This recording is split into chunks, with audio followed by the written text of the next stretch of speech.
Good morning, everybody. It is Saturday morning, and that means it's time for us to play a little bit more classic WoW.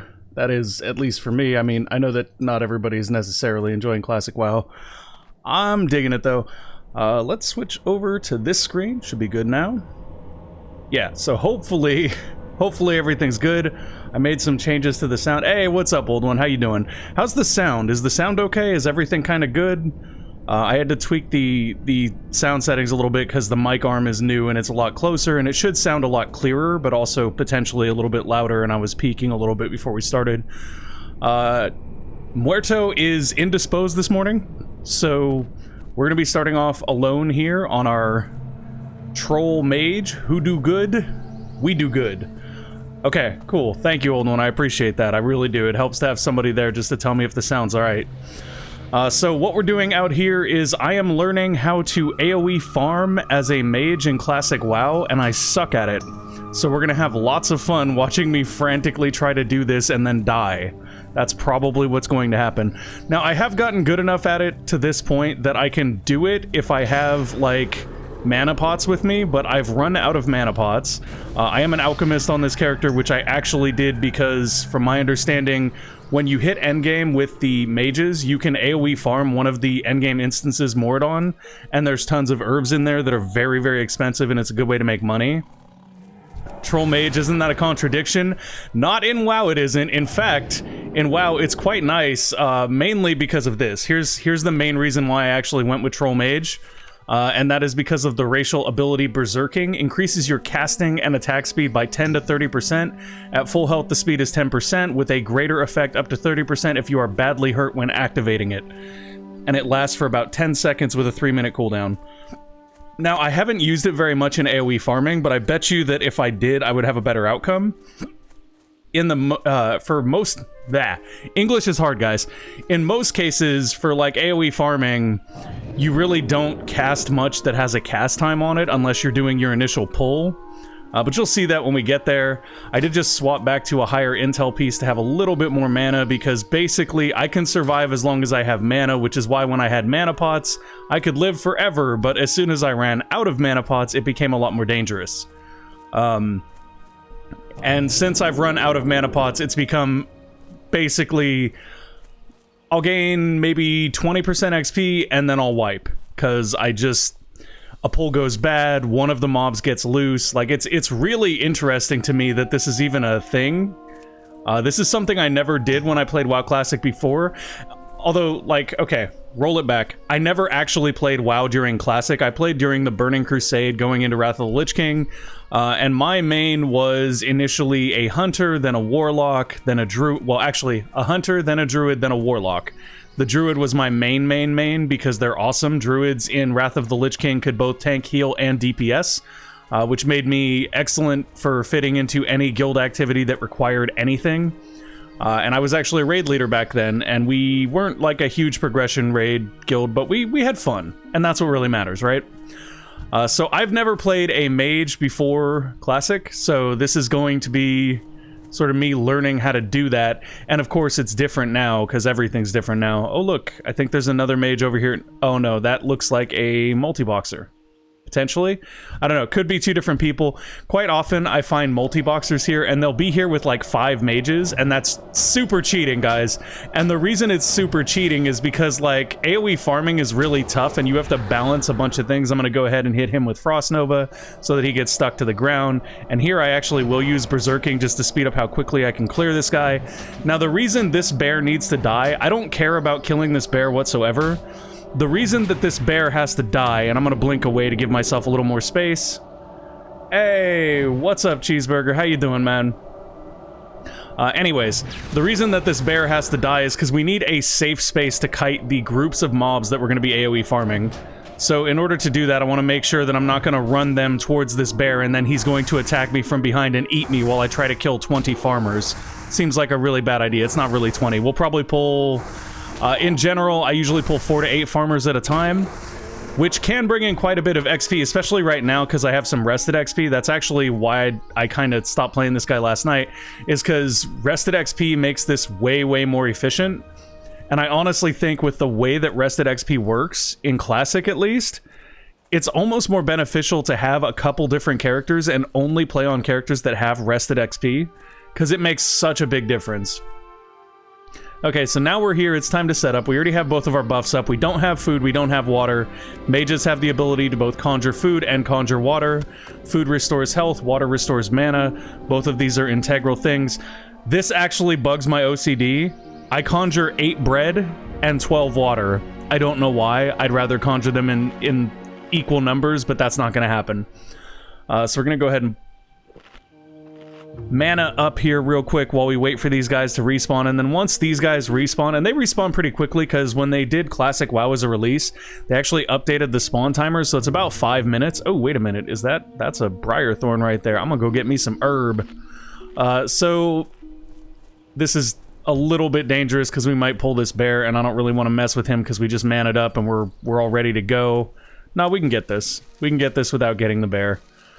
So we're gonna snatch up these herbs right here, and I'm like so close to being at the best level to do this. Like, I'm doing this a little bit early. You can do it at the start of level 22, but it's way better once you hit level 26, because at level 26 you get an ability called Cone of Cold, and it is an AoE cone spell. Well, it's not really an AoE, it's a cone spell that actually slows the movement of enemies, and it basically buys you that extra time if you make a mistake on your pull when you're AoE farming. I don't have that right now. The only thing we really have, like ability-wise, there's only a couple of abilities we're going to be using. We're going to be using Mana Shield here, which allows us to absorb a little bit of physical damage at the cost of mana. That's going to let us get everything nice and grouped up while it beats on us. We're going to be using Frost Nova, which will freeze enemies to the ground, which allows us to hold them back while we get distance. And then we're going to be using Blizzard, which will allow us to do a lot of AoE damage to a set circular area. Now, the other one that we'll probably use as a cleanup ability is Arcane Explosion, which is just this. Just shoots a little arcane sphere around us that does a little bit of damage.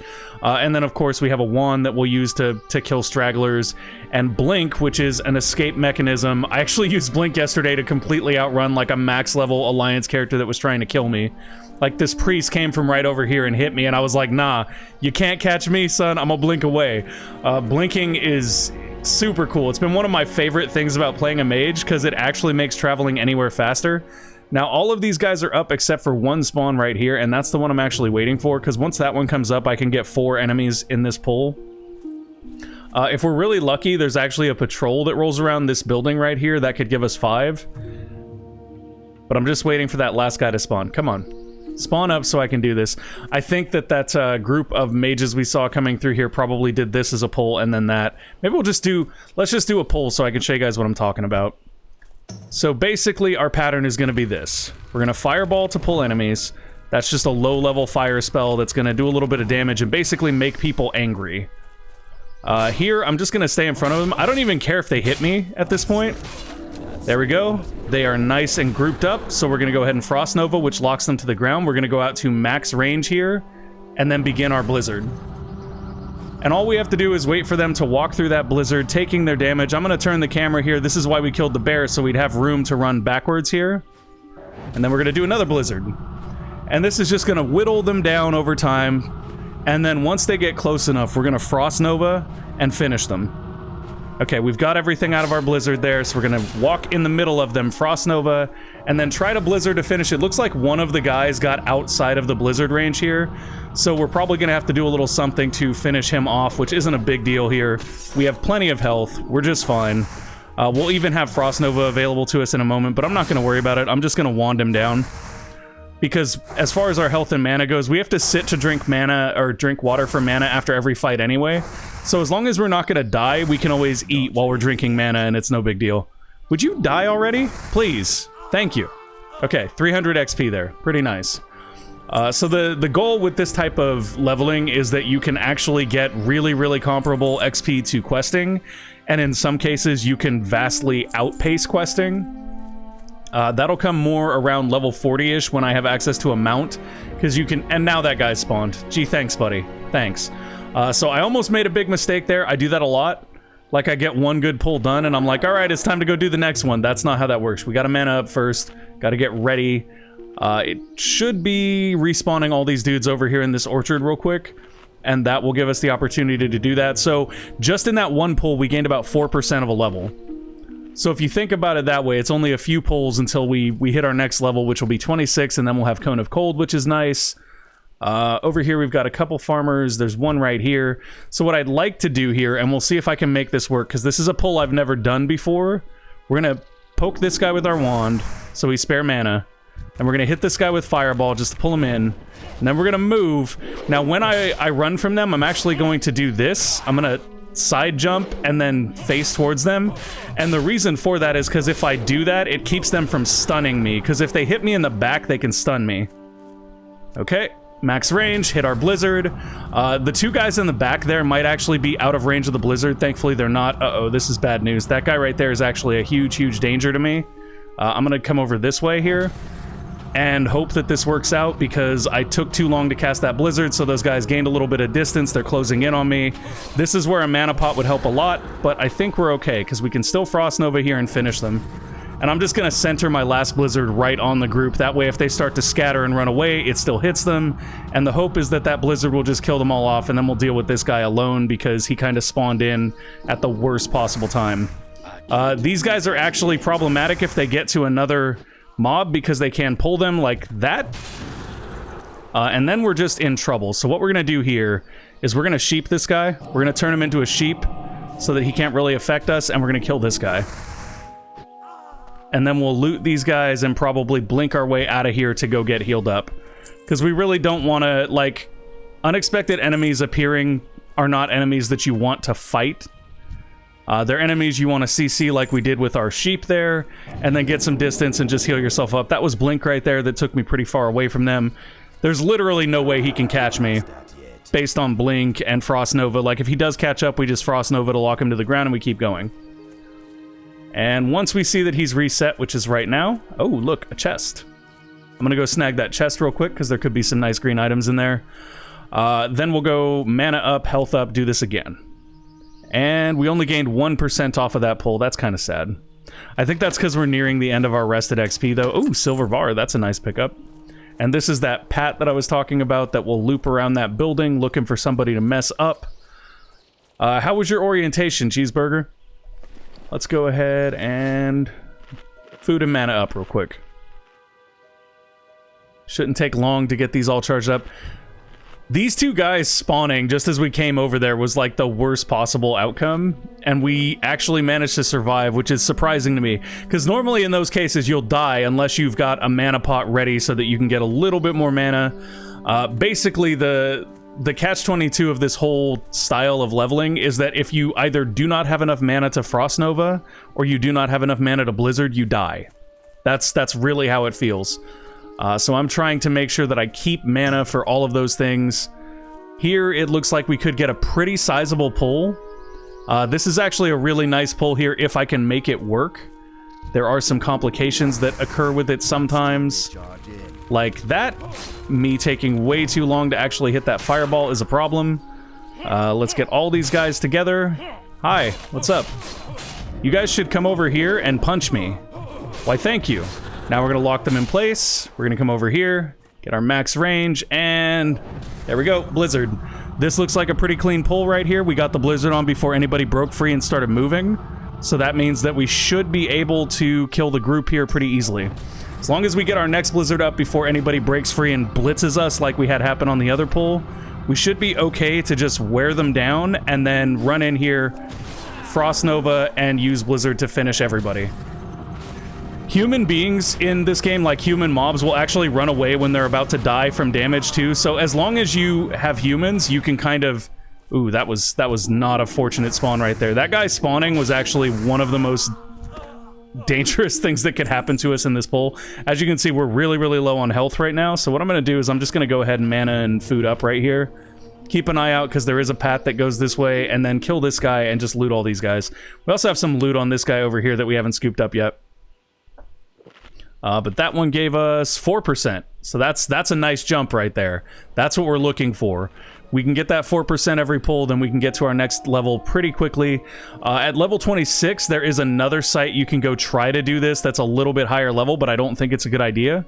The mobs in that area are generally like level... I'm going to Frostbolt here, but just a cheap Frostbolt to slow them down. Now, they can't actually, like, go through the fences. I think they can go over them very slowly, though. Okay, let's lock him down here and then just kill him. Just gonna frostbolt him down. We actually don't have a very good single target build here because we're not doing Shatter yet. But Shatter is a talent we'll get later that will make single target farming like this much more efficient. So here, I'm just gonna wand him. He's basically dead anyway. And there's that pat I was worried about. Hopefully he doesn't reach the pat, because then we're gonna have to kill him too. Nope. Alright, very nice there.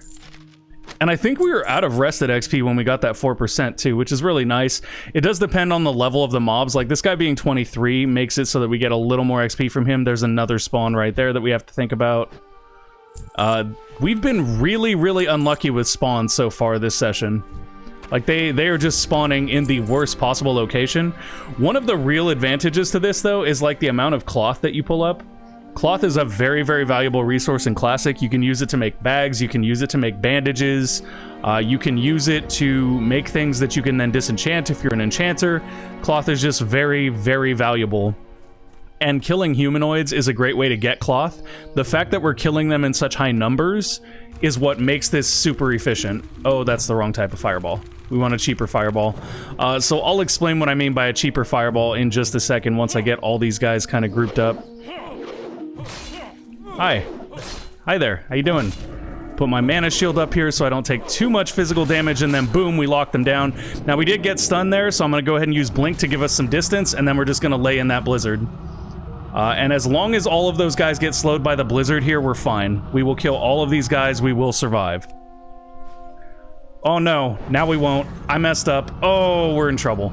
Okay, we're in trouble. This is where I die, guys. Oh, this is bad. I mean, maybe we get lucky here, but this is bad.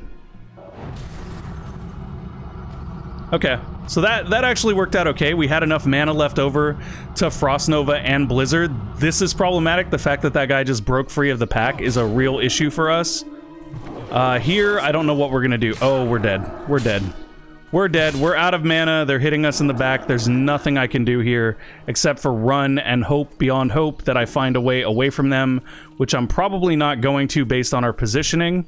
Oh my gosh, did we actually do it? Okay, we survived. I'm amazed that we survived that. Anyways, when I say a low-level fireball, what I'm talking about is you'll notice here that we have the same ability both on the 1 and Shift 1, 2 and Shift 2, 3 and Shift 3. Same with our 6 here, and that's because some of these are level 1 so that they're the cheapest possible mana cost because all we use them for is to pull enemies so that we can group them up. And then some of these are high level so we use them to get more damage and actually finish stuff off. But basically, we're all about conserving that mana so that we can survive like we did right there. I'm honestly like, that shouldn't have happened. I should have died right there. That should have been it for me. That should have been my last attempt at this, and I would have been sent all the way back to Terran Mill. That's the worst part about this, is that the run back to here when you die is so painful. Like, if I didn't have to run back here, I wouldn't even care about dying. If this was closer to where I respawned, I wouldn't care. But it is very, very far away, so I do care. And we're gonna do what we did again here, where we just try to kind of body pull everybody. So the pull wasn't the problem last time. The problem was that one of those guys kind of got away, and that was problematic. Okay, there we go. Now they're all kind of grouped up. I'm still going to use Blink here just to get some distance fast. Oh, hopefully that went up quick enough. Okay, it did. It did. So if it doesn't go up quick enough, what happens is one or two of the guys will actually, like, run through. And if that happens, then you're screwed, because if one guy blitzes you, he actually hits you, which reduces the amount of damage you do with Blizzard, because it messes up how you're channeling. Now here, we're just going to Frost Nova and finish them. We keep just far enough outside of range that they can't melee attack us and mess up our Blizzard. And look at that, guys. Look at the XP just flow in like rivers. Look at that. That was pretty good. That was about 6%, I think. That was a pretty good pull. Oh, and we got a mana potion there. Sometimes these guys will actually drop mana potions, which is nuts. Like, when they drop mana potions, that's just like bread and butter for us. Could not be happier. Now, the one risk of that pull was that the enemies right here on this side could have respawned. Thankfully, that did not happen, because that would have meant a straight-up death for us. So let's go ahead and food and mana. And then we're going to try to pull this entire side of the orchard and see if we can kill them all at once. If we can just keep swapping sides of the orchard here, we'll have our next level up in no time. And Muerto is supposed to join us in a little bit, in which case I'll be switching over to my warrior, and we will be going after the Wailing Caverns dungeon, which should be a fun experience because that'll be the second dungeon that I've tanked on the warrior, and the second dungeon that Muerto has healed. The last one was pretty easy. Wailing Caverns is a little bit different. There's some more mechanics to deal with than anything we've done so far, so we'll see how that pans out. Another way you can do an easy pickup for pulling is like that. And then you can blink over to help you grab as many guys as possible as quickly as possible. That one guy right there was just like, I'm not joining the group for some reason, and that actually might cost us. Okay, so we took a little bit of damage there. Not the end of the world. As long as we get this blizzard up in time, it won't matter. Perfect. That's perfect right there. I'm actually going to try something I haven't really done yet here. I'm going to use our Berserking to see if that actually... That should increase the speed at which we channel this, which should increase the overall damage that we do to them. And look at that, guys. And now here's where we need that mana pot to get our last blizzard in. Oh, and that was really, really off-center. So if they move out of that, I'm going to be in trouble. Nope. Oh, just gorgeous right there. Just gorgeous. That's what we want to see. Everybody going down. So we get a bunch of wool cloth here, which is actually going to help us finish off leveling our first aid for right now. I won't actually be able to take our first aid any higher until I go to the next area. Let's see. First aid is right there. So we can make some heavy wool bandages. Let's go. We're just going to make enough to get our next level in first aid. So as soon as we see a level up notification for first aid... Oh, it's done. It's done. I'm not wasting any more wool on that. I can send that wool over to Muerto, and eventually she can make us some larger bags with that, which would be nice. Currently on this account, I've got a 10 slot and then 3 8 slots and my regular backpack. This Pat right here could be problematic if he decides to aggro us, but I don't think he will. What we could do if we were really, really feeling it is we could try to pull him into this group of 4 right here and make that a group of 5 like that. The one thing to be mindful of, though, is that that bear could respawn soon. Oh, that's something to be mindful of, too. Please no. Please leave me alone. Okay, fine. Y'all want to be like that. So this is an Alliance player. I don't think they actually tried to kill me as much as, like, their pet is set to be aggressive, and I just happen to be in the wrong place at the wrong time. Oh, and now I'm dead. Thanks. Thanks, level 60. Appreciate that. I need to learn, like, there's sites where you can, like, type in what you're trying to say, and it'll translate it because the Alliance and Horde speak different languages. I need to learn how to, like, I need to find one of those sites so I can tell that guy that he has a small penis.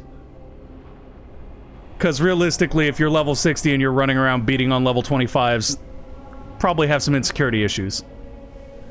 I don't feel the need to pick on lower levels when I'm PvPing. Generally, I'll leave them alone. I do look forward to running into Alliance players that are the same level range because that's just enjoyable, you know? Like, it's actually fun to challenge yourself and see if you can take on some Alliance player you run into. But I don't see the point in essentially seal clubbing. Just doesn't serve any purpose in my books. I don't even think, like, I'm not sure, but based on the level difference between myself and him, I'm not sure he even got any honor for killing me there. Meh. More good to him, though. If his pet... Like, it's weird, too, though, because he ran past me, and I thought he was just going to keep moving. And I don't know if what happened there was his pet was set to aggressive, and it just picked up on me, and then he decided to kill me as a consequential thing of that, or whether or not he was just running past me to make sure that he had max range before having his pet kick my butt. Either way, we couldn't have won that fight. I was trying to blink and get away. If I had Frost Nova'd the pet faster, I might have survived. But I doubt it.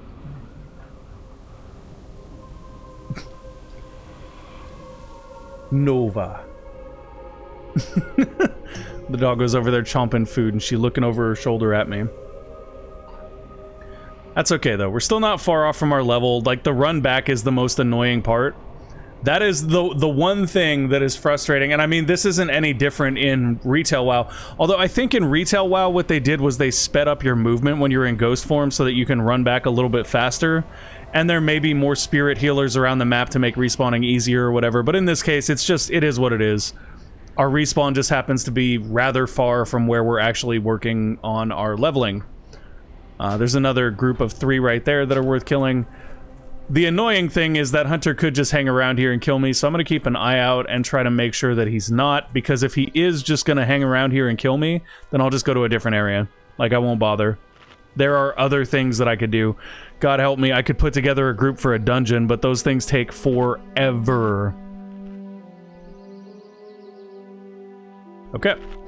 Potting up, or rather, manaing up, and then we've got to cast our buffs again, which is annoying because it means we're probably going to have to drink again afterwards, which is where the having more water than food actually does help and make sense. Kind of nice. And then we're just going to chill and wait. Alright, good to go. I guess we pull this group of 3 right here, seems pretty safe. Once again, double checking to make sure that Hunter's not lurking around somewhere. Because if he is, like, if you're that hunter and you're waiting to kill me, then what you're waiting for is you're waiting for me to engage the enemies, or the mobs, so that you can take advantage of that. For whatever reason, this one farmer right here does not pull when his friends run by, which is weird, because normally that's what pulls things. Okay, we're gonna zone out a little bit, and then boom. Blizzard's up. We should be able to jump back, do one more blizzard at a safe distance, and then just finish them off with the third. As soon as I see that green flash, that's the trigger to go ahead and jump back and do another blizzard. Now that blizzard was slightly off-center, so that might affect things here, but not likely. Okay, we're gonna Frost Nova one more time, and then finish them. Should be good XP too, because these guys are level 23. Now, even though he's walking towards us, because he had such low health, I can confidently believe that his health will get low enough that he'll actually start to move away from us. So that's a way you can kind of take advantage of the way that the AI works. If you're able to damage them enough, they will actually not try to hit you anymore, and that's what we're going for. 83%. Not bad. We're about 17% from our level. And there is another mage down here. Who's this? Anaxis. Why not? I'm gonna go ahead and throw a blizzard down just to help this other mage. They may ask us to group with them, because a lot of the times what mages will do is they'll group so they can overlap blizzards like that. When you overlap blizzards like that, the risk of dying is exceptionally lower. However, the XP gains are also exceptionally lower. So we're not gonna do that. Like, the last time I grouped with someone, it was cool because it was nice to talk to another mage, and it was nice to kind of figure out the way that they pull things like that. I was not actually using, for example, Frost Armor here until I saw the other mage using Frost Armor. And the reason for that is because if enemies hit you when you have Frost Armor up, there's a chance that they get slowed. Now, the problem there is that if everybody in the group of enemies you're pulling is not slowed except for one guy, it becomes harder to group them up. But in practice, it doesn't make much of a difference. Now we can see that he's pulling this group right here, so I'm not even going to mess with them. He missed that one guy, which is kind of sad for him, because it's just going to mean a little bit less XP. It looks like perhaps he already pulled this side. Oh no, did he get that guy? I think he got that guy. He did indeed. Alright, so over here there's literally just one mob up. Maybe 2. Not worth it. I'm gonna see if maybe we can move into another part of the farm. I normally don't go to the other parts of the farm because they're more dangerous. Like, there's no safe spots over here, really. So, like, if we pull all these guys, there's not gonna be very many safe spots that we can work in. And that's problematic for me, because safe spots are what keep you alive. Let's see. Shoot this guy. That ability isn't ready. Shoot this guy, and then go. Hey guys, you want to, gonna come hit me real quick? That'd be cool. Everybody come hit me. Come on. And that guy just reset. And that's another problem that you experience when you pull over here instead of the other side. Okay, we should be able to get these 3. There is a pat right there that I gotta watch out for. Did another one of the guys just reset? This isn't even worth. I'm just gonna out. Just gonna out. It's not even worth. I'm not killing 2 guys. There's just no value in it. That's why I don't like that one, because it's actually harder to keep everybody grouped up on that side than it is over here. Personally, this part of the farm has been the best for me as far as consistency in AoE farming. However, because of that, there are a lot of mages that use it, and there is a lot of competition over here for mobs. Like, we can see this other mage is still kind of hanging out right here. I am actually going to... Well, what's he going to do? Let's see what he does.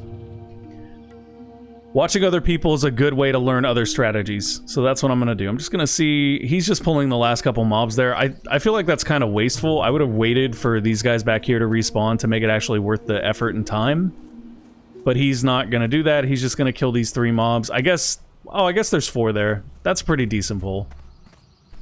That's pretty decent pull. This time I'm not going to help him Blizzard, because frankly we're competing for mobs, and I was just being nice the first time. Here, let's see if there is a better way for us to pull these guys. Actually, now that I think about it, watch this. Let's see if we can get this pull. This would be a good pull. If it works. It may not. We'll find out. What's up, guys? Hi, everybody come over here. Yep, right here. Okay, thanks. Let's blink out, and then boom, we should be set up. Okay, beautiful. As long as... Oh, that one broke away there. That's going to be a little bit more problematic than I'd like. We might still be okay, though. It really just depends on how quickly we are able to get them with the second blizzard. Oh, that's not good. So they're going a different direction than I'd anticipated because of the fencing here. And that's just a problem you run into due to the way that pathing works. So I'm going to go ahead and frostbolt them again, and then just come out here and see if I can finish them with blizzard. Oh, no, there's a pat. Okay, I'm out. I'm out before I die, because otherwise I'm gonna die. With that pat coming in, plus the 4 guys that I had right there, plus one of them actually reset after the first blizzard, which is super frustrating. Like, the fact that they can't actually stay chained for very long is part of the problem here. And maybe it's just that I haven't practiced pulling on this particular side very often, but you can see it's a lot more difficult to pull here than it is on the other side. Okay. Let's mana up for a little bit, and then we'll make some more food so that we can eat as well. Our buffs are still up, so that's fine. We don't have any more mana pots. If I had had a mana pot, I probably would have stayed and finished that pull. Which is one of the most... And now the other guy's over there doing his thing. Which is whatever. I should actually go watch him so that I can see how he does this pull, because maybe I can learn a thing. Oh, he's got Cone of Cold already. What level is he? He's level 27. That explains a lot. So for him, this is a lot more safe. Mainly because most of these mobs are not going to automatically aggro to him anyway because of his level. Mobs typically aggro to you if you're a lower level than them. That's generally what the mobs care about. So here I'm going to do that and then put up my mana shield so that I don't get stunned because they're hitting me in the back. I'm going to try to get everybody right here. And then Frost Nova. Oh, look, one of them didn't get Frost Nova'd. And that's a problem. I do have Cold Snap here, which would allow me to recast Frost Nova. But because my health was so low, if I had Cold Snap there and recast Frost Nova, the other mobs would have killed me. So once again, bad pull, and I'm out. This is still better than dying and doing the run back, though, if I'm being honest. So therein lies the conundrum of the mage AoE grind, is trying to figure out how to safely get these pulls. We're not too far off, though. I think we're doing okay here. We haven't gotten XP in a minute because of those failed pulls on my part, but we're starting to see a few respawns over here. There's like these 3 guys back. That means the other side should respawn pretty quickly. The main thing is, if we want to be able to get those pulls, we have to get over there before the 27 guy, because the 27 guy is going to be able to clear pulls a lot faster than us because his damage is going to be higher. Beyond his damage being higher, his survivability will also be higher, largely because he has access to Cone of Cold, which I don't have. I will get that relatively soon. I think it's next level, if I'm not mistaken. But I could be mistaken. I still have a lot to learn about mages. Okay, got a pretty good channel there. One of the guys did kind of break away, but he didn't get far enough that it's problematic yet. The main thing is to make sure that whenever we do our second blizzard, we're hitting everyone, because if somebody doesn't get hit by blizzard, they won't get slowed, and if they don't get slowed, then they'll be able to break free, get to us, and do a lot of damage. Here, I'm going to move in, Get that done. I don't know if this will actually hit everyone, I'm hoping. Yeah, there we go. Just beautiful. You'll notice that the range of Blizzard is actually just slightly larger than that circle that it shows. And here I'm just going to finish them with some arcane explosions. That was a pretty simple pull, so I wasn't really worried about it too much. It was just a matter of getting them down quicker, which is why I went in with the arcane explosions, didn't really worry about burning the extra mana. Now, if I come over to this side, and these guys have respawned, we'll be in a pretty good spot here to get some more. Yeah, that's nice. Okay. Very nice. That's a 4 pull right there, waiting for us. I swear if we see him running over, I'm gonna go with no mana at all, guys. We'll just go in. I don't care. Okay. Come on, mana. Recharge faster. We're competing here. That's actually kind of funny. You can cut into the grass. Doesn't look like he's coming back at the moment, so we should be pretty good here to just get this pull.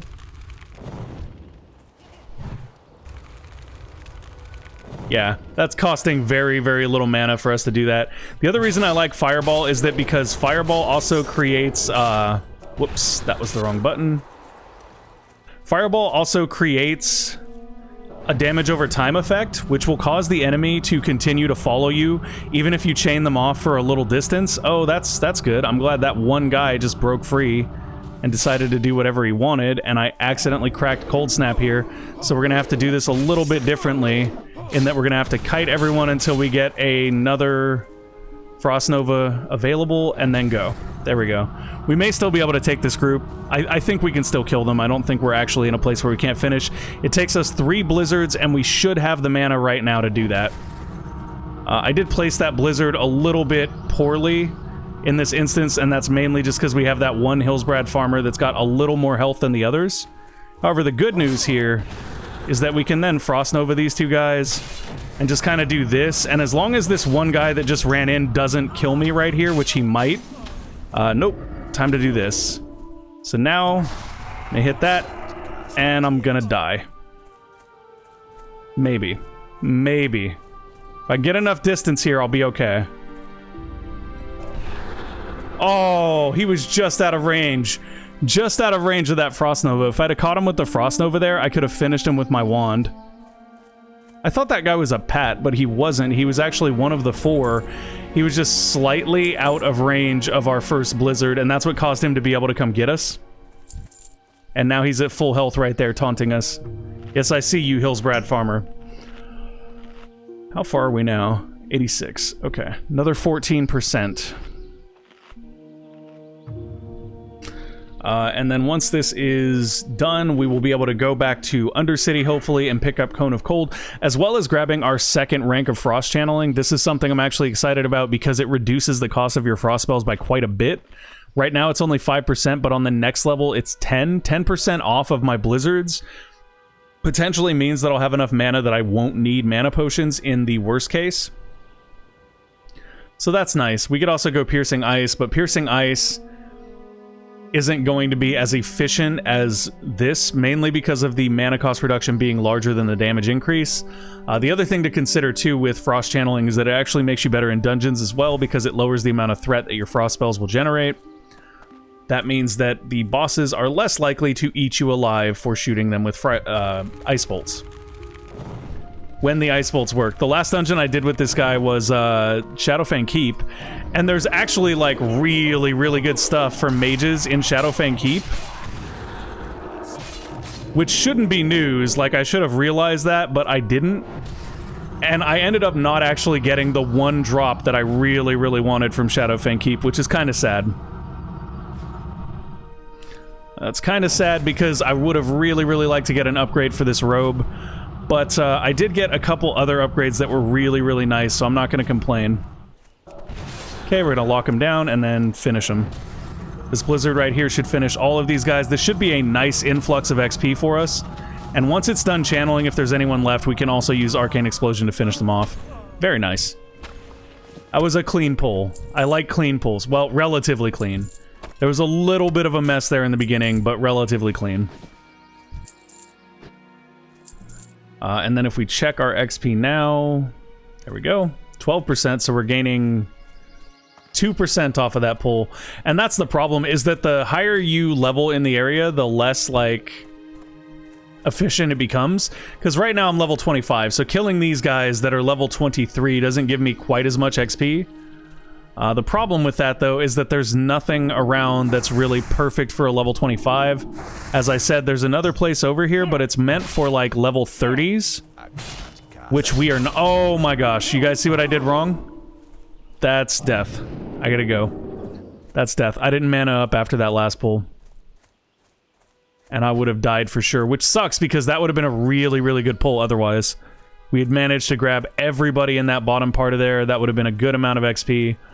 But I made a mistake, and now I'll probably lose that pull to the higher level mage that's running around here. That's why that 27 is here, by the way. The reason the 27 is over here farming is because he literally can't go anywhere else that's more efficient. Okay. That guy just respawned, which means that that's going to complicate the pull a little bit if we go for that back half again. Let's go ahead and get food and mana'd up. We could pull him, and go for a 3 pull right here, and then finish off the back half. That wouldn't be a bad idea, but I think it may be more efficient just to run around that hillside right there and go for the back half. Alrighty, let's do it. Let's go up around this hillside and get that back half. The other thing that you can do that's actually really efficient is if you can find an area like this that you can farm in and there are actually quests for it, that'll give you a little bit more XP as well. Okay, seems good. Seems very good. Now, if I can get around this guy without pulling the other guy, that'll be the real hat trick. Okay. I get some distance. Hit him with the wand. Go ahead and nail that guy with a quick firebolt. Say what's up to all these dudes. Pull them all into one big group right here. I'm going to use this tree to kind of get them following me. Oh no. Oh no. Mistakes were made. Time to go. That Pat was in the perfect place to mess this up for me. My gosh. I'm dead. Nope, maybe not. Oh, did I actually survive? Okay, so while I didn't get the XP from that, I did survive, which is something awesome in and of itself. Let's go ahead and get mana and health again, and I think what I might try here is I might try pulling from the direction that has more dudes first. Like, I might just run into that group of dudes, hit an arcane explosion to do damage to all of them so that they're aggroed, and then, like, blink my way towards the other side where I can arcane explosion again to group them up, and then finish them all off with blizzards. That seems like that's probably the best thing to do here. I am going to go ahead and cancel that mana shield just to make sure that I have mana shield available to me if I need it, which I probably will here in just a moment. Yeah, see, that was really nice. Now we blink here, we grab this guy, and we just wait. Come on. And that's where that frost armor right there actually kind of cost us. Oh boy, those guys are resetting. That's dangerous because they could become part of the problem here for us. It does look like they're far enough away that it won't be an issue though. So we're going to try this. We're going to try this and see if we can actually kill this group of 5 right here. If we can, it'll be a really, really nice burst of XP.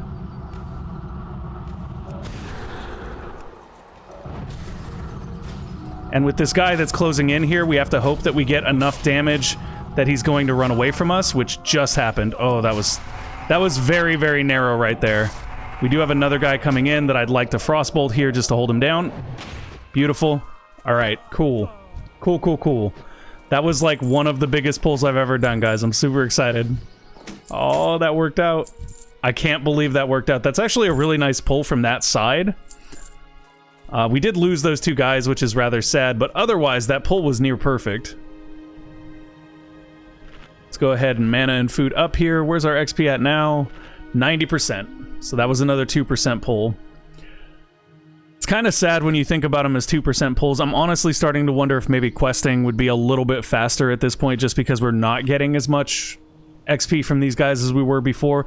Like, when I got here at level 22, these guys were giving a ton of XP and it was totally worth it. But right now it feels like maybe unless I can pull like this entire orchard at once and then kill them, it's not going to be advantageous. And we can't pull the entire orchard at once until we get Ice Barrier, which is way, way later. That's like a level 40 ability, I think. There's crazy videos out there, though, of guys, like, pulling, like, 20, 30 guys at once with Ice Barrier and a mount and just getting them all in one big group and then doing insane things with it. So here we're gonna Arcane Explosion just to make sure that everybody's angry at us. And then we're gonna Frost. Oh, one of the guys survived the Frost Nova, like didn't get froze down, which is a problem. Anytime somebody resists the Frost Nova, it actually hurts a lot because it means that we can't really dedicate to that pull unless we have Cold Snap up, and then we can Cold Snap Frost Nova again. But my Cold Snap had 36 seconds left on cooldown, so I've just got to evacuate and let that pull go. It's not a great outcome. Okay, that guy ended up backing off there just in time. I was getting ready. I was like, guys, we're gonna have to fight this one dude, but that would have been kind of a waste of time anyway. Okay. Little bit more time here. It's not too bad. I don't know. It's hard to tell what's more efficient, right? Because sometimes quests end up running you all over the map, and it's not that the quest time is long and that the quests themselves aren't efficient. What's inefficient is when the quest is like, I need you to run from one side of the zone to the other when you have no mount, which means that that run is going to take you like 30 minutes. Now, when you factor that in, when you're like, okay, the quest only takes 5 minutes, but the run time takes 30 minutes, then your quest is now an hour and 5 minutes to finish because it's 30 there, 30 back, and you're just like, man, that's not efficient. Hey, what's up? How you doing, man? Hope you're enjoying your lunch. Yeah, it's not you guys at the moment. Muerto is supposed to be joining me, but she is, at the moment, indisposed. I think she should be out relatively soon. I don't know, man. I don't know. I think she was supposed to be here like half an hour ago, but obviously that is not panning out. So, in the meantime, I'm just doing a little bit of AoE farming on my mage. So far, we've died one time, and it was because some alliance came and decided to kill us, which makes it an okay death. Especially since he was like level 60. I'm actually just glad that we haven't died on any of the pulls. We might have just messed up this pull, though. That one guy got loose right there, which is problematic. We're gonna jump back. Yeah, that's gonna be trouble. There is a solution here, and that is to just survive long enough to get them all grouped back up and Frost Nova again. And what that means is if we can do that and get enough distance and get our Blizzard up fast enough, we can just do what we would have done the first time anyway, which is stack 2 Blizzards. As long as they eat 3 Blizzards, the whole group will die. Okay, so that's 2 Blizzards, here's the third. Now the reason this is more problematic is because of that guy that just ran off from being at low health. Now they're gonna scatter more, and I'm gonna have to deal with the scatters, and that's a problem. But it's not as much of a problem as one of the guys getting in and just wrecking me. So here, you guys can be scattered all you want. I can just Blizzard again because I have enough mana. And now they're for sure dead before they even reach me. Yeah, okay. Nice pull there. I mean, not nice pull. Honestly, that was a really ugly, messy pull. But it worked out okay. We managed to get all of the XP. We managed to survive. That's the biggest thing. As we know, dying is the thing that greatly increases our level time doing this because we have to run back, and it's such a great distance. Okay, food, water, on to the next pull. I don't know how much percentage we gain there, like 2. Alright. So if we're at 92 and we're getting 2 per, we need 4 more good pulls, and we should ding. And then we can head back to Undercity and get some new stuff. I'm not sure what else I get at 26. I think at 26, the main thing I get is Cone of Cold, which is cool, because I haven't actually used Cone of Cold yet, but that seems like essentially another... It's almost another Frost Nova. It's not quite, but it's almost another Frost Nova. And there's also some tricky stuff you can do with Cone of Cold. For example, there is a talent in the mage tree called Shattered that increases the critical strike chance of all your spells against frozen targets by 10%. What that means is on that... Oh, come on. Okay.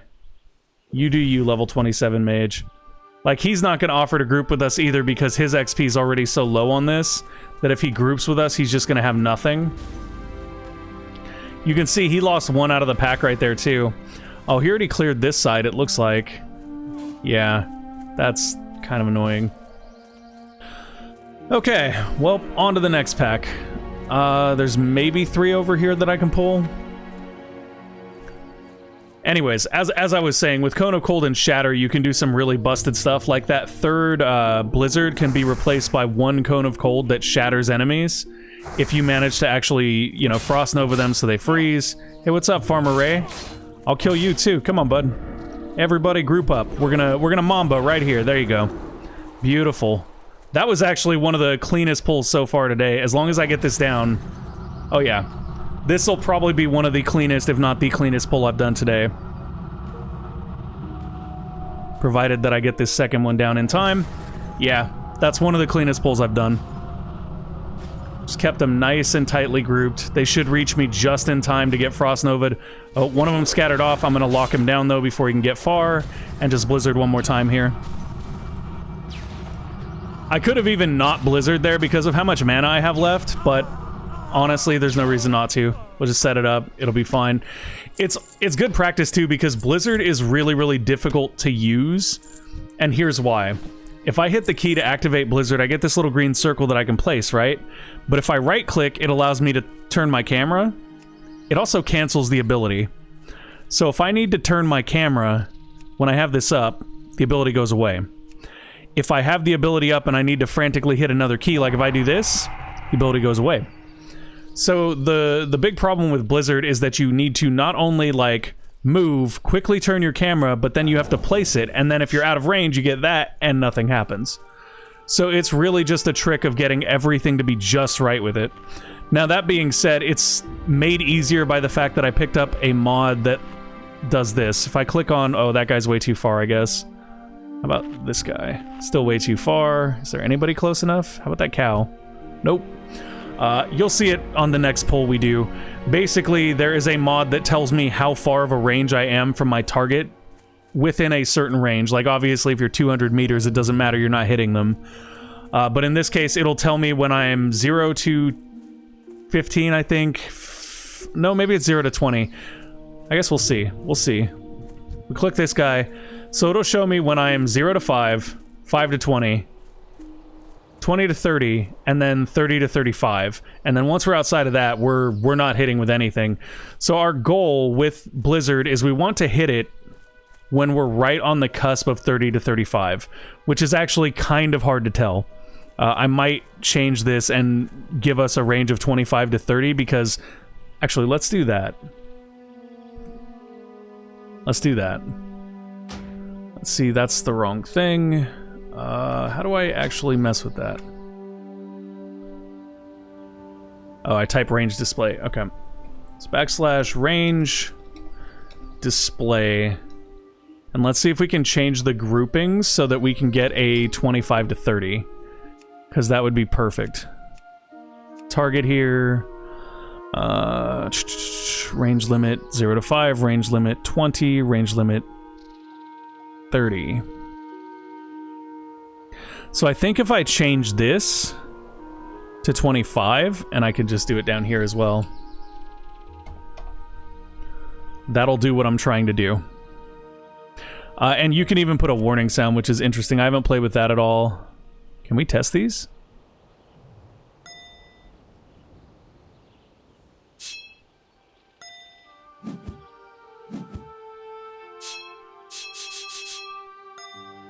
I actually like the goblet one the best, so we'll do that. So what this should do...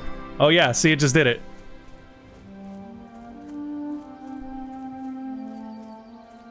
What the... And now it won't. Oh, maybe it's because it's the same target?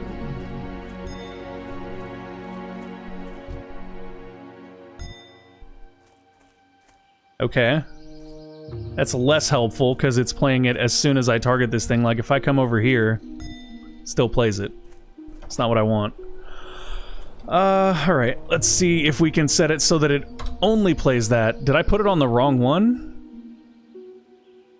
Oh, I put it on 45, which is weird. Because it's playing it at 5.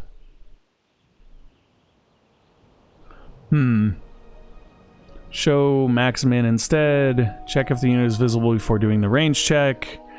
I'm trying to... I haven't played with any of the options in here, so it's kind of interesting to... I mean, I could just turn these off and really only have it do, like... Oh, I might have messed it up there by having 45 as well. Why is it saying 45? I don't want 45. 25. Thank you. Thank you. Okay, let's try that. So now if I'm right here, it's still making the ding even though I wasn't at the appropriate range. Okay, well, maybe this is not worth the effort. As it is, I've basically been using it to just find the ideal ranges and like run with it. But here, it's just not doing what I want it to do. Range limit. Text to display for this section. %D is min range, max range.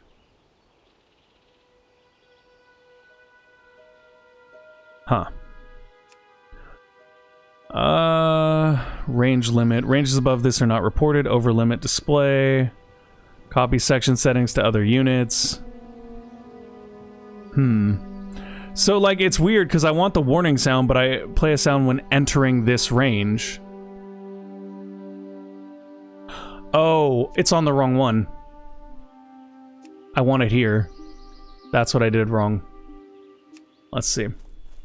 So we get close, we shouldn't hear it anymore. Yeah, we don't hear it there. We hear it there because we're at 25 to 30. But the display doesn't show 25 to 30. It just shows 20 to 30. I mean, honestly, I'm not worried about that too much. That's okay. As long as it dings properly. I don't know why it's showing the wrong thing, though. Okay, I lied. I'm gonna mess with it. I'm gonna see why it's showing the wrong thing. This is another big fun part of things, is just tuning it up. So here, I'm gonna change this to 25 to 30.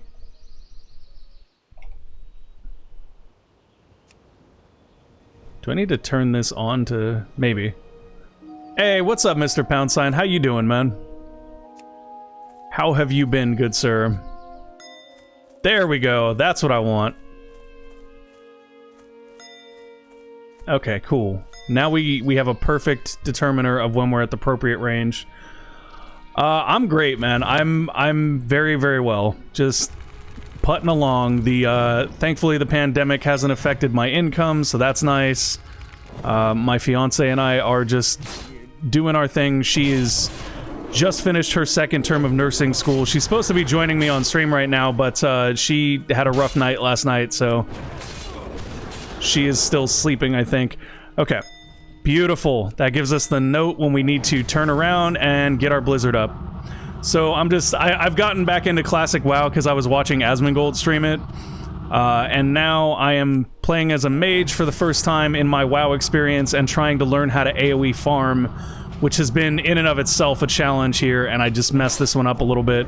But if we can get everyone back together... well, if this works out, though, this will be the best recovery I've had from a resist on the first Frost Nova. Because that resist on that first Frost Nova, that's like the worst possible outcome when you're doing this. Oh, lovely. That actually... hey, okay. We do have this guy to deal with. He is going to do some significant damage. Can I get... I have enough mana for a Frost Nova, so I'm just going to kite him around. There we go. Ha. Now you're done. How have you been doing? Have you been streaming and stuff, Mr. Pound Sign? I've been out of the Twitch circle for a very long time. Like, I only stream on Saturdays, and it's honestly just my way of, like, creating some content while I'm also chilling and just relaxing. Like, that's the thing. You're probably the only person in chat right now who's hanging. I'm not sure, but it's not even about that. It's just me having the stream on so that I can talk to people if they want to come talk while I just chill out and relax, because otherwise I've been doing YouTube, and I do a lot of videos each week, so this is a nice break. I do like 5 videos a week, so this is a very nice break. Just be able to sit and chill and talk. Well, you didn't say anything, Grant. How am I supposed to know you're there if you didn't say anything? Yeah, you know what, though? That's pretty what, oh, okay. What's up, old one? I didn't know if you took off. Like, I wouldn't blame anyone for being like, dude, this is boring. I'm just watching GUD suck at WoW. No, that's kind of funny you say that, though, Mr. Pound Sign, because I can't help but notice that, like, I want to say, like, maybe 60 to 70 to 80% of the people that, you know, used to be in our social circle on Twitch just don't even stream anymore.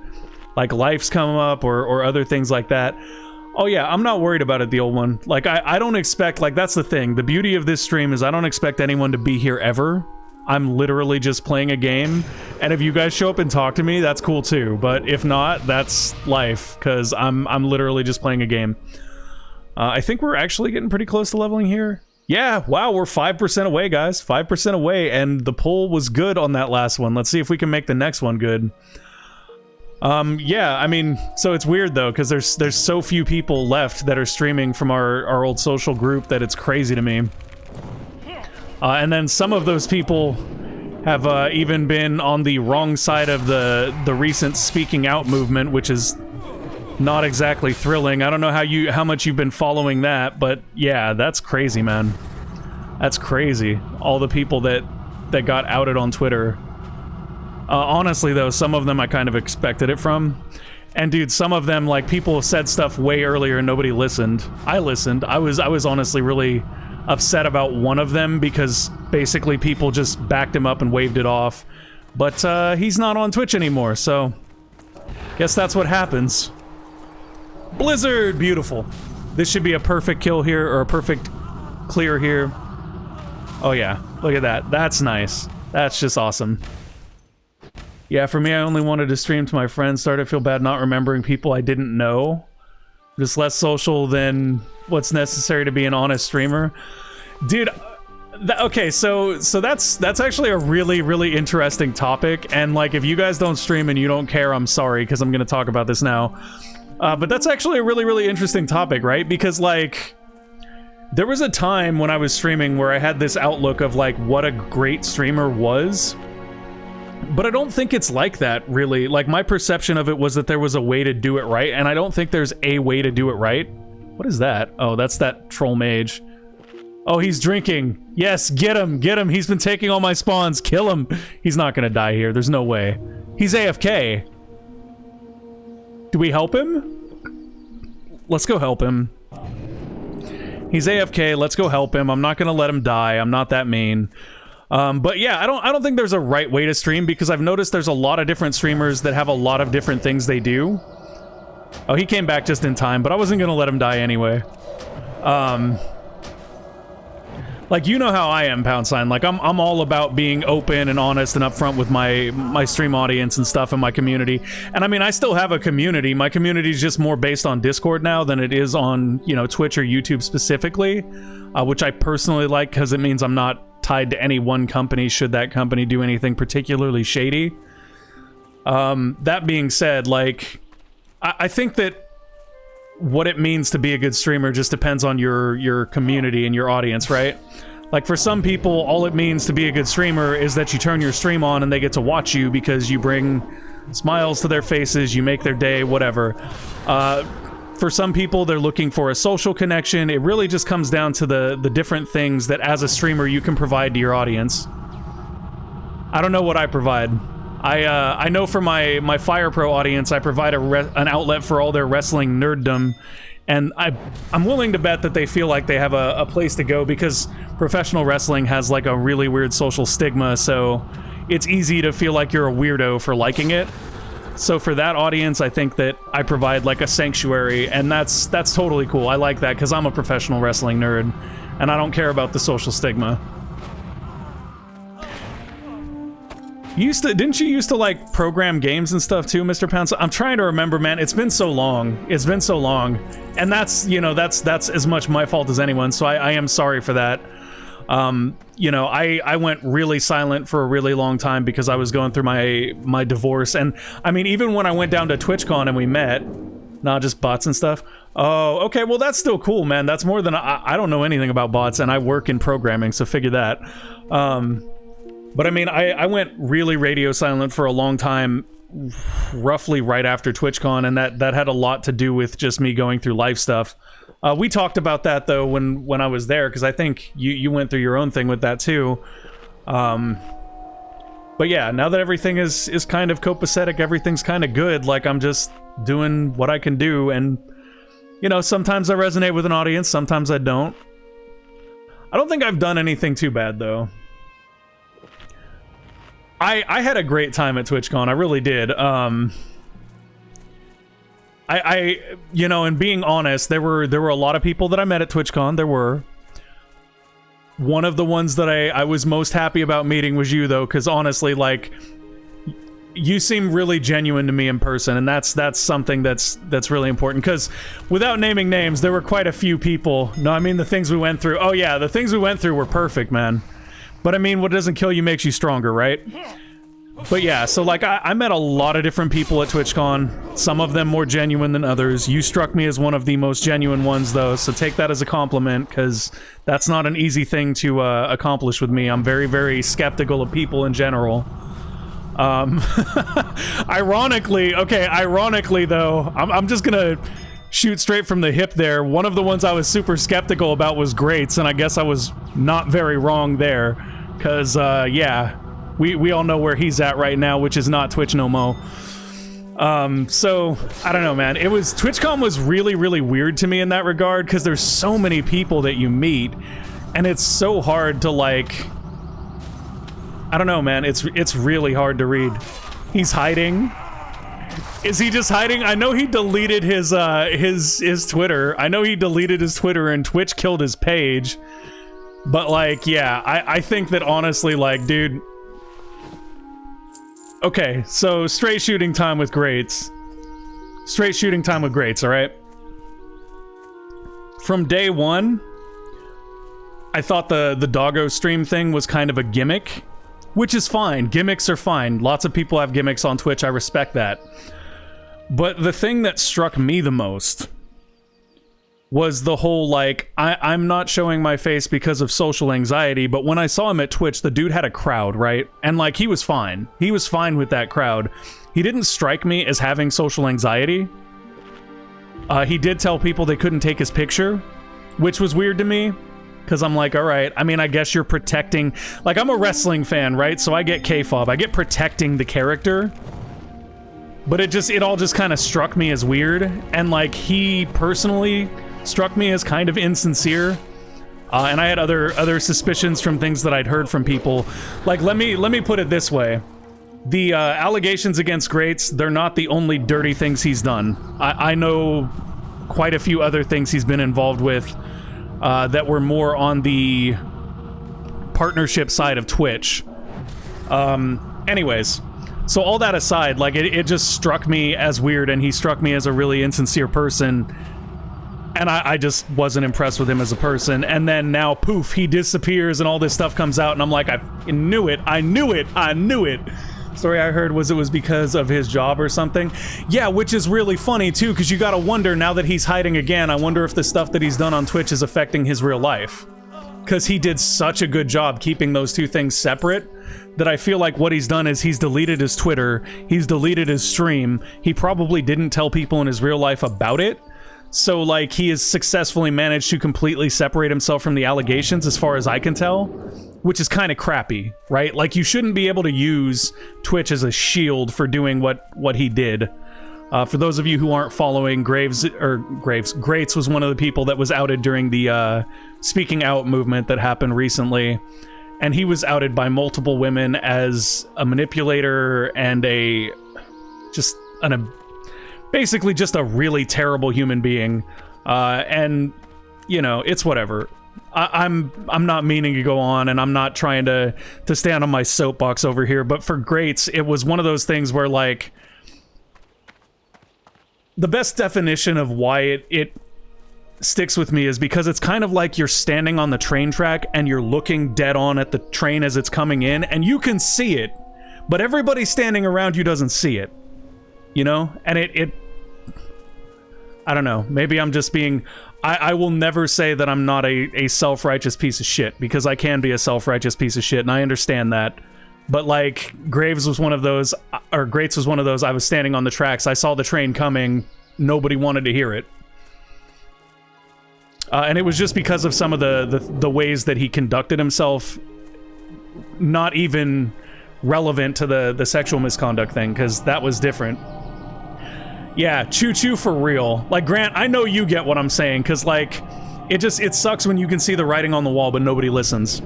That's actually another thing that caused me to kind of leave the Twitch sphere, too, was that a lot of people can tell that there's shady stuff going on, or they can sense it, but they ignore that because there are connections between them and the person that they're sensing it about, and it does damage to you, right? Like if you feel that somebody you're associating with, what's up, Arthru, how you doing today?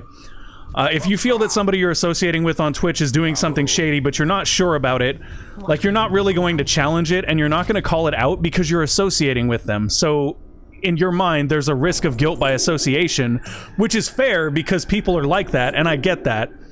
But like, that bugs me, because if I think somebody's doing something wrong, I'm going to tell you they're doing something wrong because they're doing something wrong. Yeah, he's just one of a few I got a feeling on because they really didn't give two shits about anyone who wasn't female.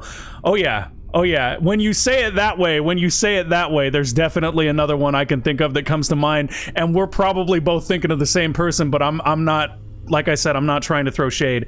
In Greats' case, I think it's fine to talk about it because it's out in the public. Everybody knows. Everybody knows.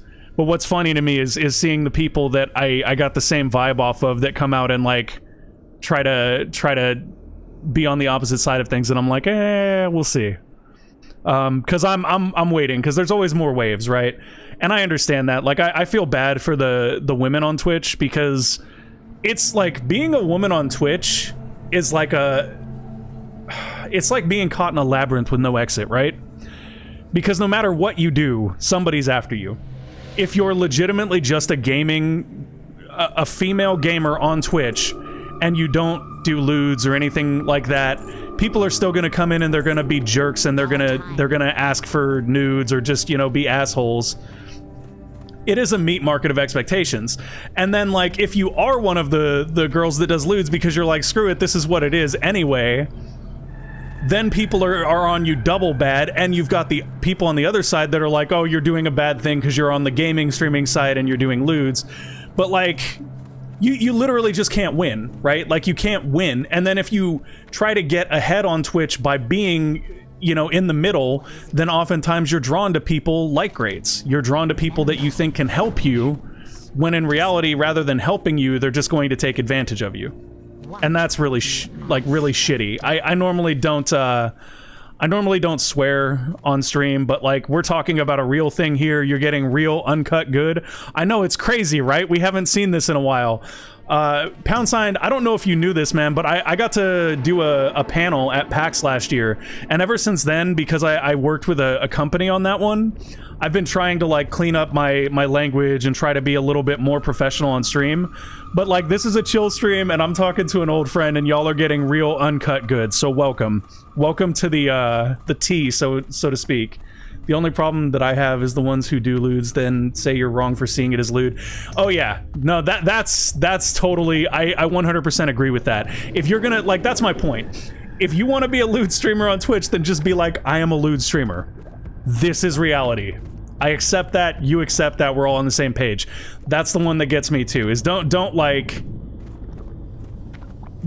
do lewds and then pretend like you're not doing anything that, like, don't objectify yourself for the benefits that it brings and then tell people not to objectify you when you've done it to yourself.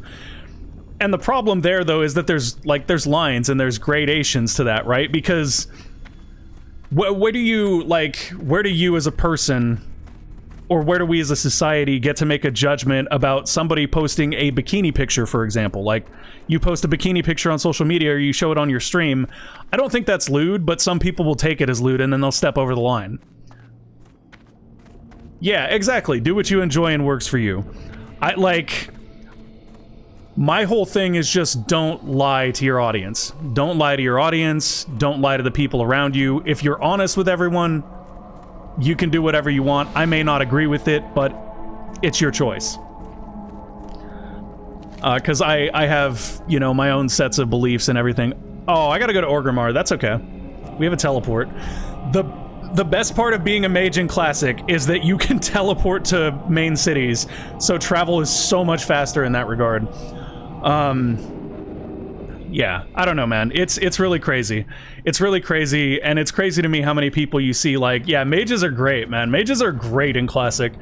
But it's really crazy how it all pans out, you know? Like, I don't know if you saw this too, but like, I've seen some of the ladies on Twitch getting accused of it too, and it's really weird because, like, the one accusation I saw towards a lady on Twitch of being, you know, the speaking out thing didn't feel the same to me.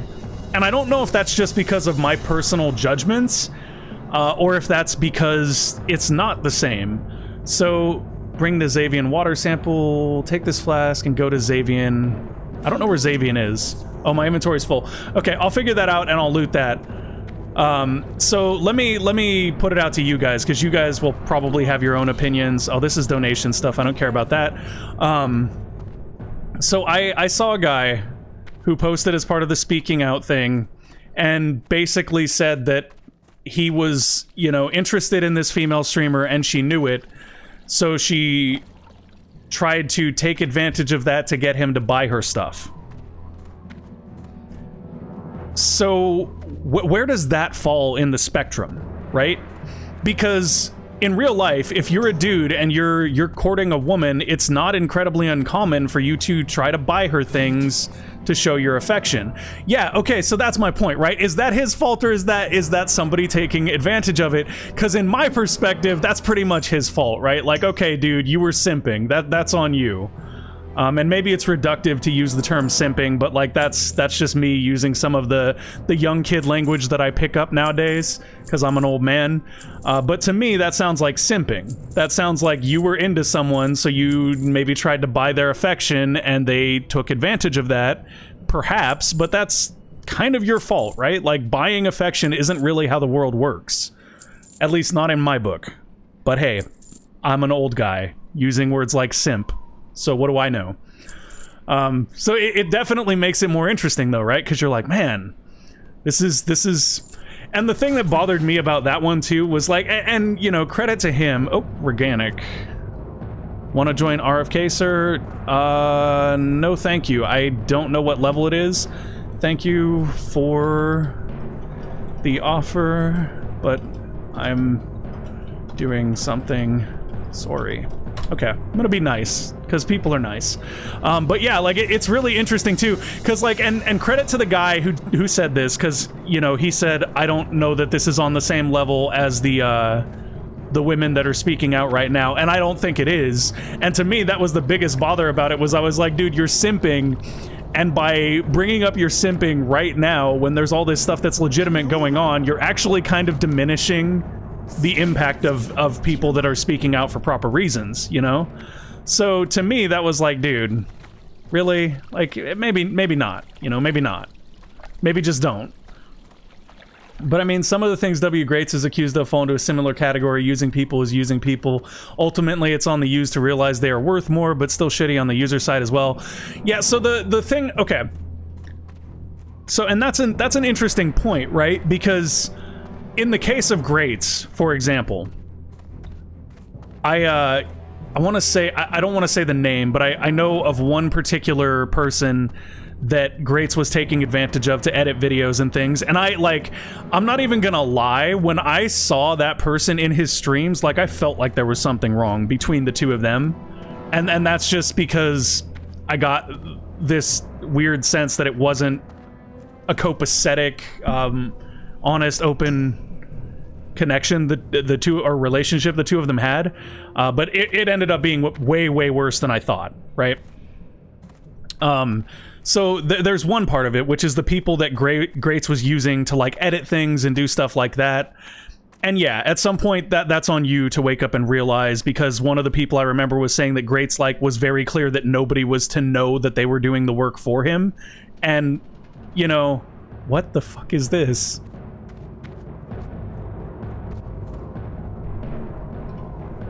Wait, what is the emote for train? Is it choo-choo?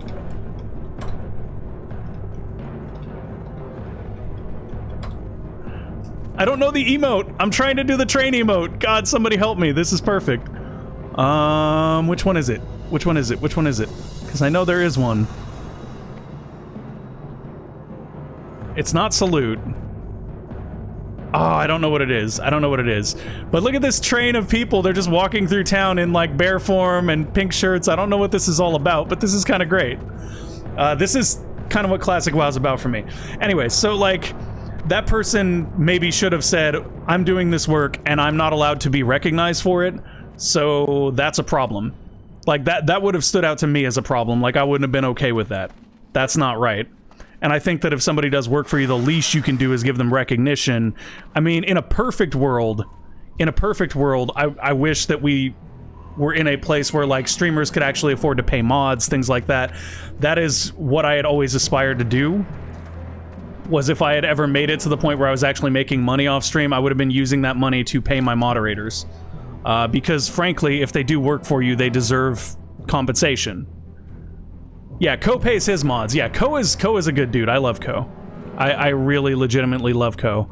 I have absolutely no idea where I'm supposed to go for this quest. The Waters of Xavian. Fabled city of Xavian lies nestled deep within eastern Ashenvale. Okay, so where's Ashenvale? I don't know where Ashenvale is either.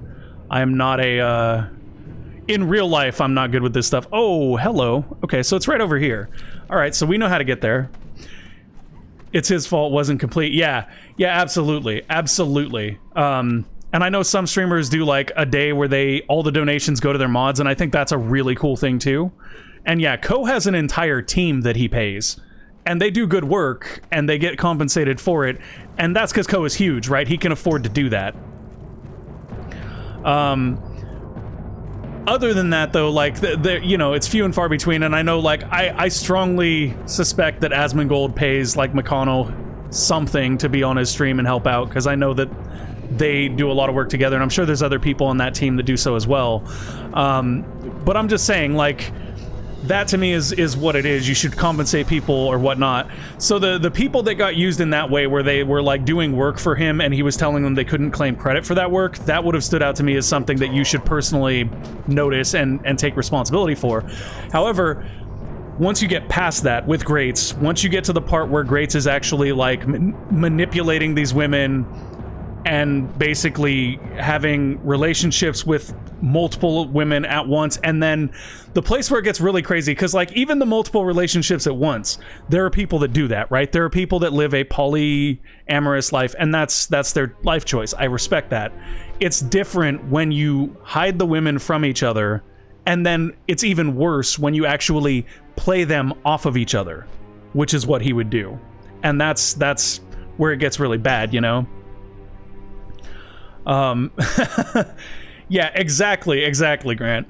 So, I mean, it is what it is, right? Like, it's really tough, I feel like, in 2020 to make good social decisions, because so much of our society has become based around the idea of people being allowed to do what they feel is right with their lives, which I think is totally fair. But like, it's really crazy because of how it overlaps with other people's lives. And then you have to, like, I think the number one rule that you can take into any social interaction in 2020 or anytime ever is do no harm, right? If your goal is not to hurt other people, I think you're probably going to be okay. The problem is that, I mean, there are natural occurrences of hurting people that just happen in social interaction too. So like, you have to be cognizant of that. Define harm. See, there you go. That is a whole nother point. For me, I would say that defining harm is, I don't ever take an action that I think will hurt someone. I don't take an action that will make somebody feel bad intentionally unless they've done something to warrant that. And even in those cases, like right now we're talking about Graves, right? Or not Graves, but Greats. I keep calling him Graves, but I mean, honestly, his everything's in the grave at the moment. Is it right to harm someone in the interest of protecting them? That depends on the person. If they are at all capable of protecting themselves, you shouldn't need to harm them to protect them. You should instead be able to communicate with them, and you should, you know, express your concerns, but at the end of the day, it is their decision. And like, I've actually gone through that with a friend. Recently, I had a friend that went through a... Can you give a concrete example? The reason he's saying that, Mr. Pound Sign, is because he has given me a concrete example privately. Whether he wants to share that publicly or not is up to him.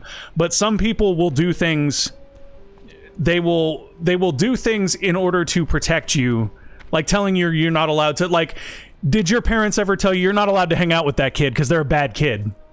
Like, they're trying to protect you, but in taking away your freedom to hang out with that person and then experience whatever you would have experienced with that person and learn from it, they may have actually done more harm than good. because they're also telling you that you can't make a good decision about whether you should be influenced by that person, right? So that's a decent example. And I think in that case, you know, there's a lot of different variables that play in, but if as a parent you're confident that your child can protect themselves in that context, then you need to back off. You need to allow them to make those decisions and make those mistakes, because that's how we learn and grow as a human being, right? So anyways, in the case of greats, like I may be kind of beating down on greats. I would say it's about the intent, not the result. I would agree with that. So that's tough, right? Because the intent there is right. The intent is to protect. But if you wrap your kid in a bubble because you want to protect them, you put them in a bubble where nobody can harm them, you've just harmed them. Because now they don't get to experience life. They don't get to experience making their own decisions, because human beings in particular, like, we grow through strife, we grow through struggle, we grow through being harmed. Like, those things change us, sometimes for the better, sometimes for the worse, but they do change us. They allow us to evolve as people. And like Mr. Pound Sign in particular, I know when I come at it from a parent's perspective, it's a little bit different.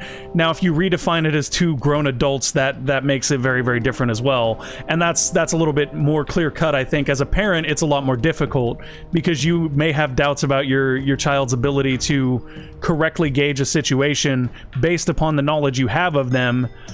And that's not unfair. I think it's a lot more difficult with kids than it is with adults. So if you transpose that situation onto adults, where adults are trying to protect each other because they don't trust each other's judgment or something, that's really problematic to me. I think you're much better off communicating there. And I mean, even with your kids, I think you're much better off communicating, because you're never going to control them. Yeah, exactly. Like, there's a vast difference between telling your kid, like, I am taking away this heroin to protect you, because you know that's a bad news thing. Like, there's no way that that's going to work out for them in a positive way. But at the same time, you know, maybe there's a delinquent they go to school with, and that delinquent comes from a troubled home and has a bad history, and you might think, well, I don't want my kid around them because they're going to be a bad influence, and they could cause my kid to do something bad, and that's dangerous for them. But at the same time, I came from a bad home. At least in my youngest years, I was a delinquent. I was generally not a great. Well, I never hurt people as a teenager, really, but like, I wasn't at all the model of a teenager. Like, I passed out drunk on a biology countertop in high school. That's the kind of teenager I was. And if I was me now with my kid, I probably wouldn't have wanted my kid to hang out with me either. But there were life lessons there that I was able to share with people too. And it wasn't that I wasn't unkind to people. I was just troubled. But you can learn things from troubled people, right? You can learn about perseverance from troubled people. You can learn about how to deal with life not giving you the things that you expect it to give you, and how to compensate for that, and how to adjust, and how to control your expectations and not let your expectations control you. So there is value in that too. So I don't know. I mean, like, it's a very complex situation with kids. With adults, it's just really kind of shitty, in my opinion. And like, I say that having so let me use, I have a couple of friends. They've been married for a very long time. I'm not going to say their names or anything, because I'm just using their situation as an example. My dad forbade me from going to Lollapalooza in 1994 when I was 14 years old, because drugs might be there. All of the bands I ever wanted to see were there. Yeah, see, that to me feels like a mistake, right?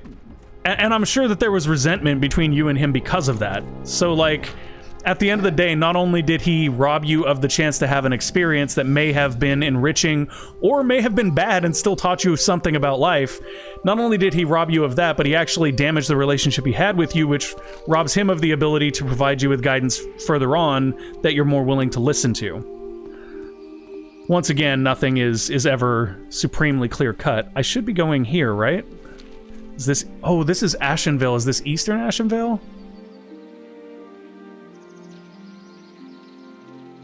Okay, so this is Ashenvale. I'm looking for Xavian water sample in eastern Ashenvale. I don't know where I go for that. Oh yeah, considering he was a Fed and would have been there, he just didn't want to go. See, that's... I mean, obviously that's garbage. Requires Xavian waterfall. Okay, so I'm looking for a waterfall. I know that much. How high a level are these guys? Oh, they're not that high a level.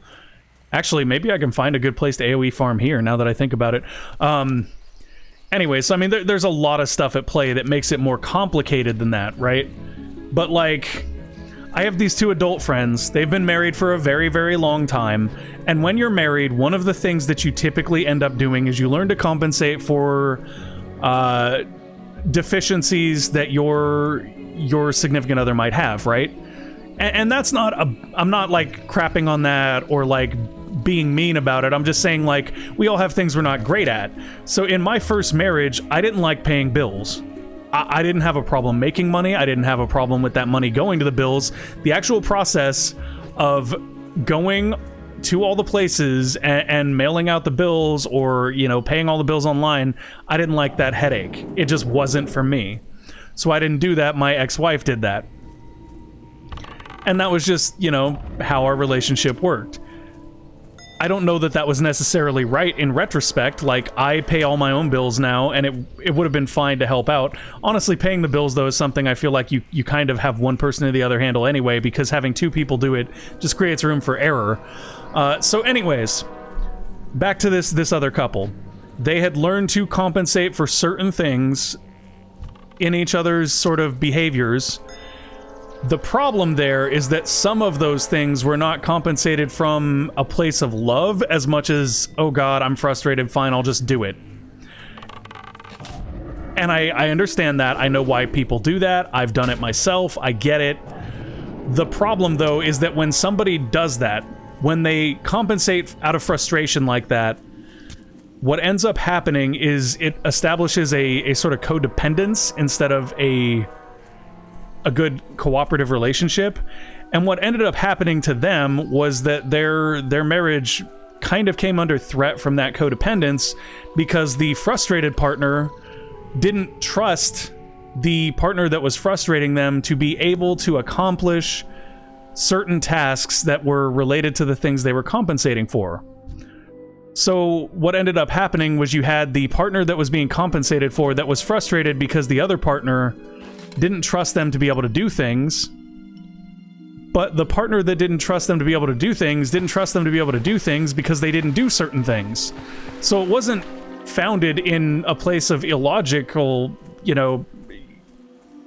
anyways, it was a logical place for them to be at. So the real problem there, though, comes down to a communication breakdown, right? And, like, they came to me and I was talking to them about it, and that was my whole point, was, like, if they're not doing something that you expect them to do, then what you kind of need to do is you kind of need to tell them, hey, you're not doing... there it is. You're not doing the thing that I expect you to do, and it frustrates me. And you just have to communicate that, and you have to give that person the chance to hear you, to make a change, to grow from that. And then when you do that, when you talk to them and you give them that opportunity, you have to give them the space to do it too. You can't try to protect them while they do it, because if you're protecting them, you're actually getting in the... like, essentially the situation they were in was a catch-22, where it was like, I want you to step up and be more responsible about these things, but I'm going to do them because I don't trust you to do them. So you can't tell someone, I want you to be better about these things, but not give them the opportunity to be better. It doesn't work that way. Like, you have to give them that opportunity. And I mean, that's just that's human relationships, that's human socialization. It's not an easy thing to nail down. It's literally just something that we all kind of phase through. And I mean, even using myself as an example, like, there have been times that I've been a really good, effective communicator, and there have been times that I've been a really crappy, terrible communicator. And that's just me as a human being. Like, depending on my mood, I might be better at communicating than other times, and that's how we all kind of work. And there's nothing inherently wrong with that. It's just human wiring. Like, if you're in a bad mood, or you're in a depressed mood, or you're feeling anxious, your ability to correctly communicate, it's going to be compromised. So anyway, anyways, to circle back to the larger picture here, doing no harm is definitely about the intent, because you can't foresee the outcome. If you can foresee the outcome, then you should go based as well on the outcome. But if you can't foresee the outcome, then you can't foresee the outcome. Like, if you know that something you're going to do... So, for example, in your situation with your dad, Grant, where, as a parent, I would know... Yeah. Dude, I don't... I don't get knots in my stomach talking about my ex, but I'll be 100% honest. I would... If people asked me questions about how I functioned... Oh my god, really? Was she, like, cool, or was she there to fuck with you? Like, that's a very different thing, right? Like, was she just there to try to socialize with you, which I honestly still think is awkward, because to me that whole, like, let's be friends afterwards thing is just bullshit. But, I mean, was she being chill, or was she there to screw with you? Because I could understand how that would mess with you. I think for me, like, I am at the point with my ex-wife that I don't really care anymore. Like, I don't care about her. She's not a part of my life. I don't wish bad things upon her, but I don't really care if bad things happen to her. It is what it is. She is her own person. It's her problem now. The thing that I think that gives me knots in my stomach, even to this day, is when I think about the way that I handled the situation and some of my failures in the handling. Like, I love my kid. I don't have to save you. Yeah, exactly. I don't have to save you. She was chill, but, like, I barely talked to her. Made it clear I don't want to be friends, just want to support our kid, and she keeps trying to be friends. Yeah, fuck that, man. Fuck that. My ex-wife tried to do the same thing. I want to be friends. We're not going to be friends. You did me wrong. You hurt me. You did me wrong after a very, very long, tumultuous time together. We're not going to be friends. It's not fair for you to ask for that. It's just not. Where do I need to bring this?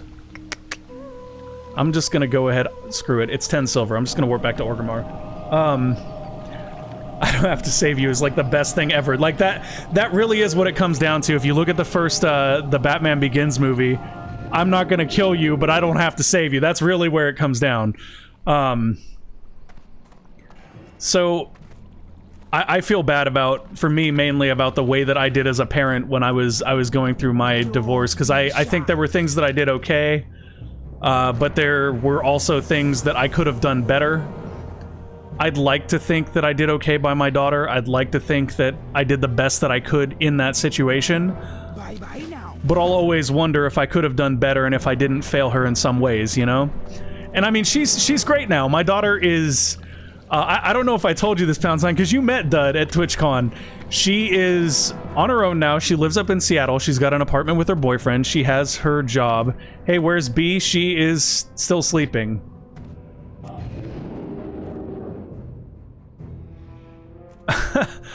Yeah. See, I don't... To me, that's... I mean, the bottom line is, man, you don't have to be friends. Oh, did she drink... How did you know about that? How did you know about that, Grant? Yeah, Dud was cool, and, like... There were tumultuous times for us when we came back. Like, when we got back from TwitchCon, there were some tumultuous times ahead. After that was... Oh, wow. Okay. Well, thanks, man. Thanks. I had, like, nothing left when I woke up today.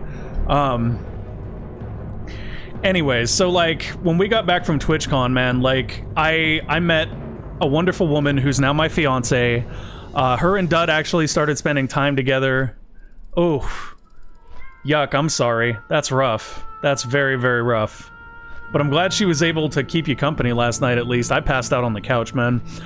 But yeah, so I met a lovely woman who's my fiance now, and she became involved in Dud's life, and she was actually a really good influence on Dud because she helped her kind of figure out how to process feelings and stuff, because I was struggling to process my own feelings, so how am I going to tell somebody else how to do it, you know?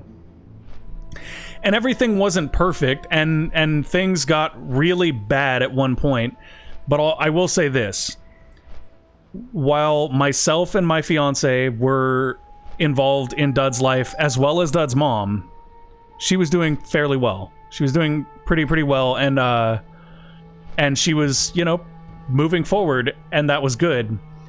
It was only when mom decided to become less involved, or mom, you know, didn't keep an involvement that she'd committed to, things like that, that things got really rough for Dud, and she would have these kind of emotional meltdowns, which is, in her situation, I totally understand that and respect it. So it got rocky there for a minute, and I will always wonder if I made bad decisions there, or if there were mistakes that I made that I could have done things differently and done better.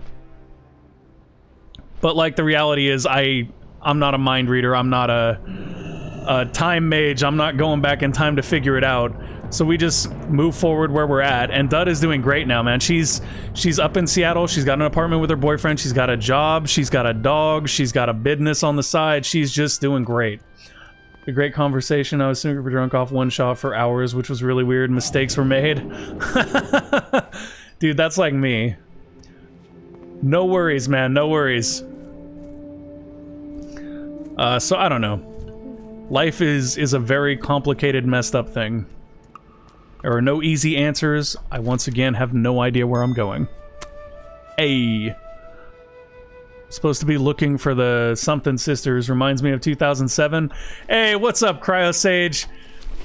Is 2007 when Classic WoW came out? God, I don't even remember, man. I actually, like I was telling people earlier, I only started playing in Burning Crusade really close to when Wrath came out. So this is my first time playing Classic, and this is my mage. I'm learning to AoE farm on them, and that's been going okay. I've been using Hillsbrad Farms, and that was going pretty well. I got myself up to 26, and then I got like a mage quest that I'm screwing around on now because I'm interested in what the result or the reward is going to be from that. Because usually they're pretty solid rewards. Like, I don't know, maybe it'll be a teleport. Oh, the creation of your new robes. Okay. Bring 12 Laughing Sisters hairs to kill Hala at Crossroads. Where do I get the Laughing Sisters? Dryads who gather near the Rainwood Retreat. Oh, that's Ashenvale. Okay, so I'm in the right place. I think it came out in 2004, but I played in 2007. Man, I'll tell you what, like, I came back to WoW recently and played a little bit during Legion, and that was to hang out with Diablo Conqueso, who's in chat, and just to try it out, because Legion was an expansion that had me really excited. I saw the artifact weapons they put in as a way to come back to our talent trees, which, hey, we have talent trees here, guys. Look at that. How cool is that? We actually have talent. Oh, I have a talent point to spend. That'll help. Frost channeling too. Lovely. So I really like having talent trees. It occurs to me now that I should have gotten the flight point in Ashenvale when I went up there last time, so I'll have to do that this time. But it's been fun going through Classic. Like, I enjoy some of the class differences and imbalances that existed in Classic, because I think that they do actually add value to the game. I miss talent trees in retail. Well, they're coming back to some degree. I mean, Shadowlands has some minor talent trees in it. Shadowlands actually looks pretty good. I'm kind of excited for it. But yeah, the talent trees being gone is one of the things that makes me the saddest. And somebody pointed out to me, like, this is something I hadn't thought about, but did you realize that until Wrath of the Lich King, you didn't have to cap a talent tree before you could put points in another talent tree? And the reason that they scrapped talent trees was because they said that really people didn't have the ability to make enough choices. They would just do, you know, one of a preset of builds anyway. But part of the reason they would do one of a preset of builds anyway is because in Wrath of the Lich King, they made it so you had to complete an entire talent tree before you went into the next one. Like, of course they didn't have flexible builds, because you took the flexibility out of the system to try to make it easier and more approachable to people. Like, what did you expect to happen? And, like, it's not like it's any different now. Like, Grant, you play retail. Is there really not a preset, like, best talent layout? Because I'm pretty sure there is, and it seems silly to me that they try to pretend that there isn't. So I don't know, man. I would like to... Icy Veins? Yeah, I mean, that's the thing. There's still best in slot talents in retail WoW right now. I think that bringing back Classic was a really, really good idea, even though they didn't want to do it. Like, my favorite thing is seeing the clip of Ian Haskazos, or whatever the fuck the guy's name is, and he's like, somebody's asking about, well, what about Classic WoW servers? And he's like, you really don't want that. Well, you're wrong, buddy, we do. Because the class imbalances make it kind of fun. Like, I'll give you a great example, right? So I'm leveling my mage. I hit level 22 on my mage, that's when AoE farming becomes an option for me. That's when I start to feel really powerful as a mage, and that's super cool. Like, I feel like all the work I put up to that point in was to get to that point, and that feels awesome. Now, that's going to get even better when I get Ice Barrier. That's going to be huge. When I get my mount, that'll also be huge. Those will be great power spikes for me as a mage, and I'll enjoy those moments. Now, on a hunter, that's going to be 30. Level 30 when you get Volley, and you can go get a Gorilla Pet from Stranglethorn and just start, like, AoE farming stuff with them. That's when I felt like I hit my stride on my hunter. That was awesome. That was great. It was a great feeling, because before that you're like, man, this is kind of rough. This is kind of hairy. I'm not getting along too great here. And then you get Volley and your Gorilla with Thunder Stomp, and you're like, sup. Let me show you what a leveling god looks like. And that just, that's great. The fact that there are different points for different classes where you really feel like you hit your stride is actually rewarding, because it makes playing those different classes rewarding. When every single character that you have gets their bread and butter ability at level 10 and basically can just steamroll content from there, there's no reward. There's no entertainment. From that point on, everything from 10 to 120 is just a grind. It's just getting point A to point B. There's nothing really bright in your future you're waiting for. I mean, maybe there's one talent in the talent trees that you're actually excited about. But it's not the same as knowing this is going to be torture until level 22. But once I get there, oh boy, I'm going to feel really, really good. And that's different with every class too. Warlocks are the same way. They have a certain level where they really hit their stride. Warriors are the same way, where warriors, honestly, from my understanding, have the worst solo leveling experience in Classic WoW. But at the same time, once you get them to endgame, you are like the only viable tank for endgame content. So how cool do you feel? Like, I legitimately see a guy named Borden Sword who's in chat every day selling his tanking services, and I'm like, that's freaking cool. How cool is that, that you can be like, I am one of the only classes in the game that can legitimately tank endgame content. Pay me. I like that. I think that's an interesting thing. It's also cool because it's like a burgeoning economy in the game that is...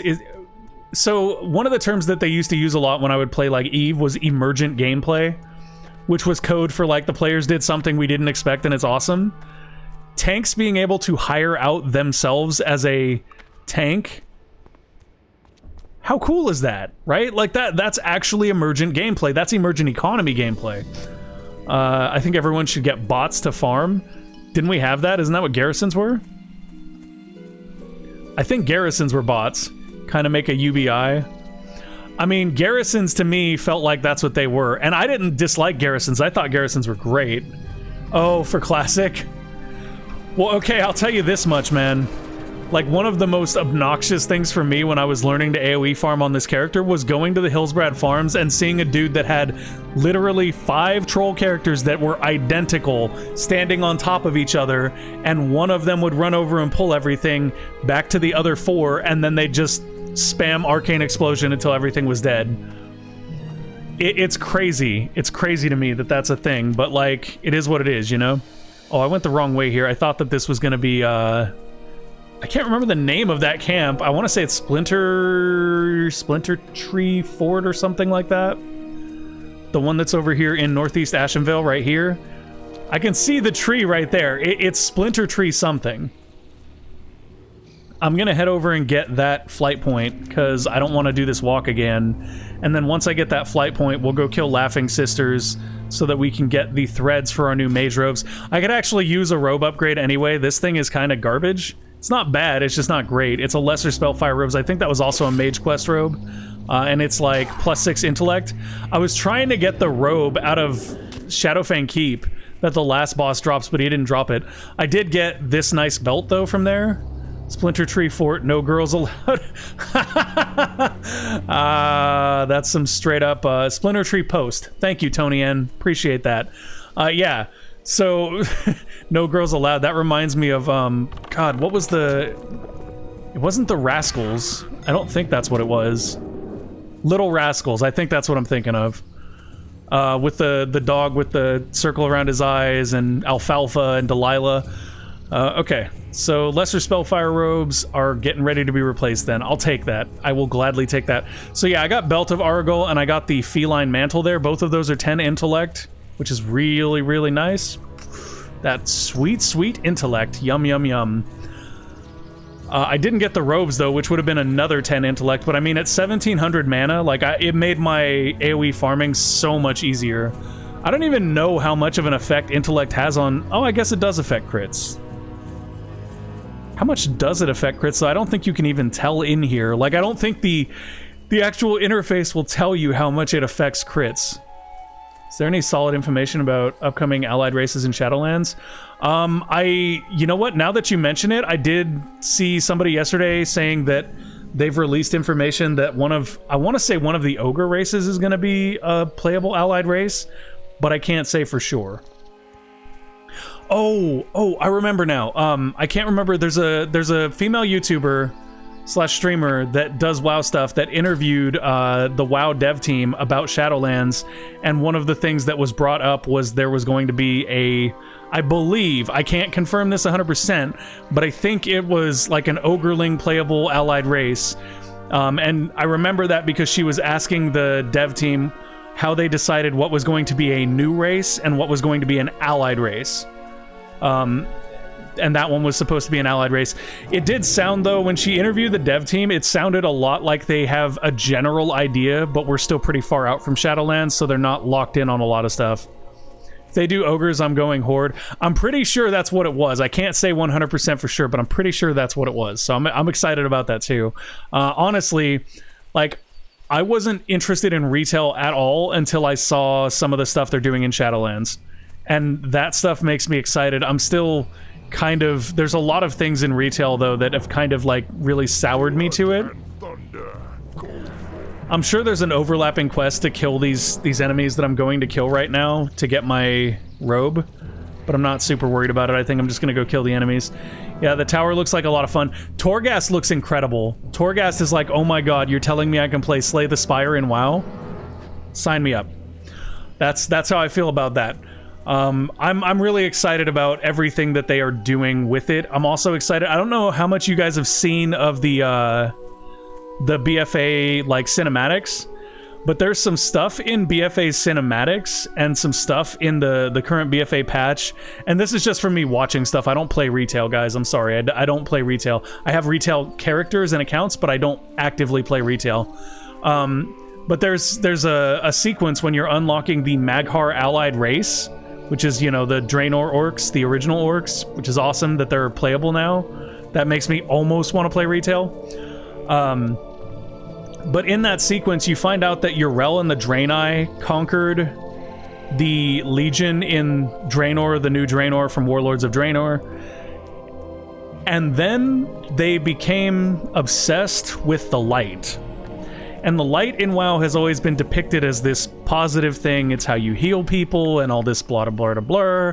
But to me, when I played Legion, and I don't know how many of you played Legion, but there is a cinematic in Legion where Illidan is... The light is trying to heal Illidan of his demonic corruption, and Illidan is like, nah, I ain't having none of that.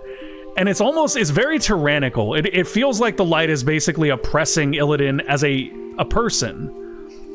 And I won't, you know, go into how that all goes down, but the bottom line is that, yeah, that is the best cinematic it is. I'm almost tempted to pull it up and play it just because I love watching it.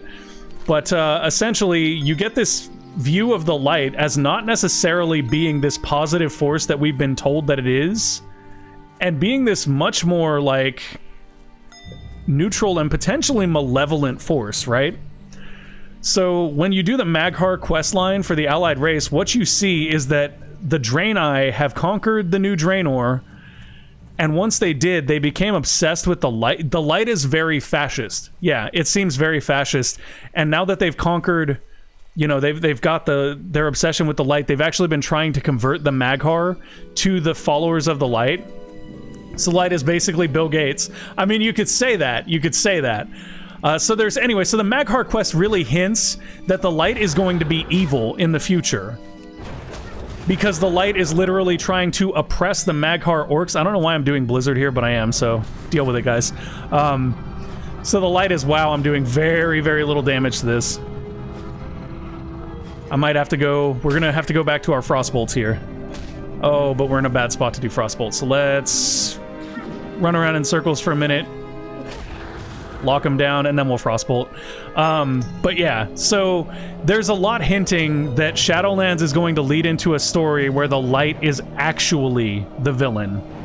And that is very, very exciting to me. Like, can you guys imagine how cool that will be? The light only works with IE. That is great. Let's try this. I haven't actually... Oh, I have an upgraded version of this. Let's see how this one does. I haven't used this in a while, but I like the efficiency of it, to be honest. Okay, Frostbolt here. Oh, nope, she's gonna range away from me, so I'll just go ahead and hit her with this. There we go. One laughing sister down.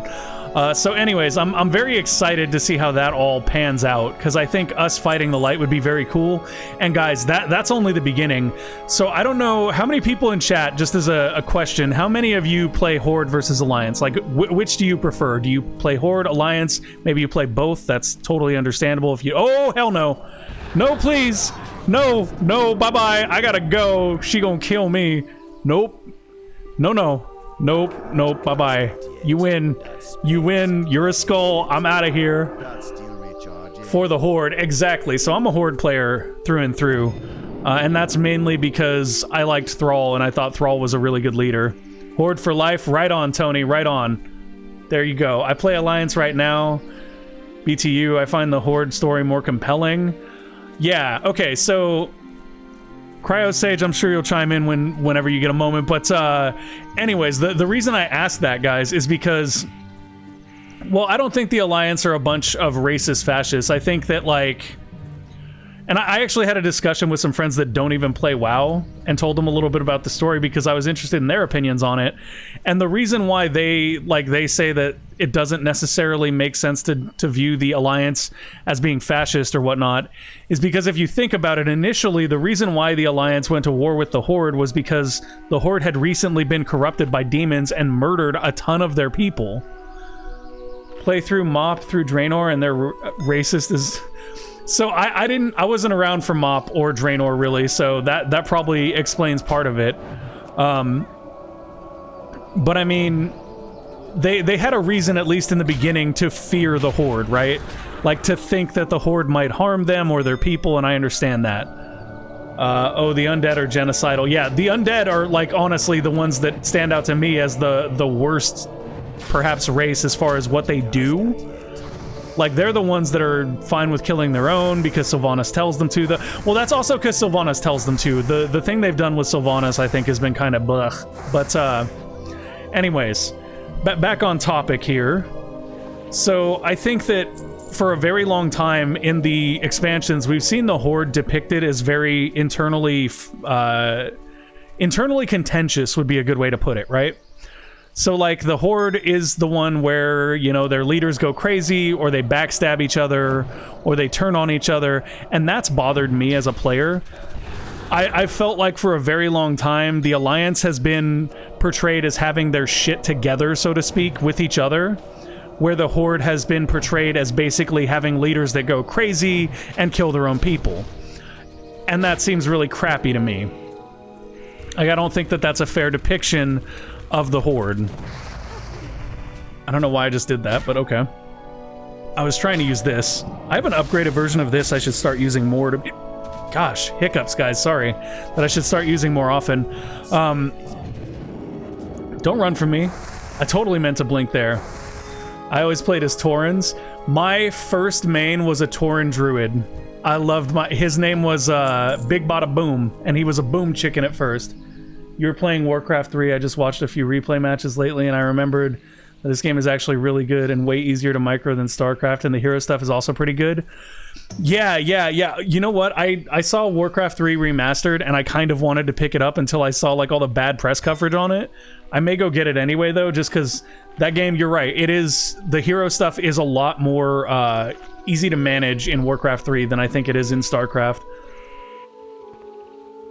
Don't. It's a bad port.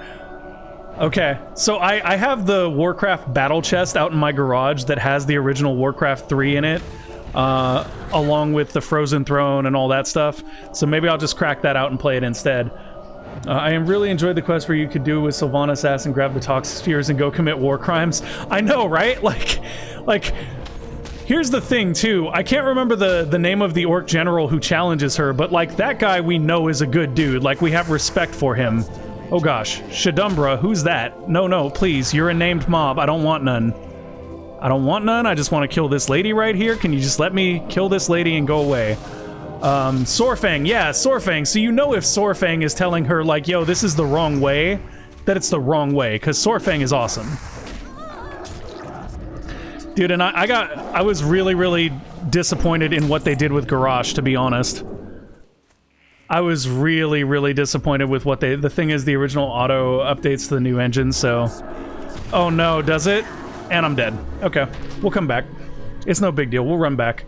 I'm actually enjoying just the lore discussion, but can't unengage classic mode or something, or you need to buy the old game for that? Huh. That's weird. There's a sagefish school right there. Sagefish are valuable. I might come back for that. So yeah, when I saw the remaster, like the graphic update to it made me want to play it again because it's such a good story.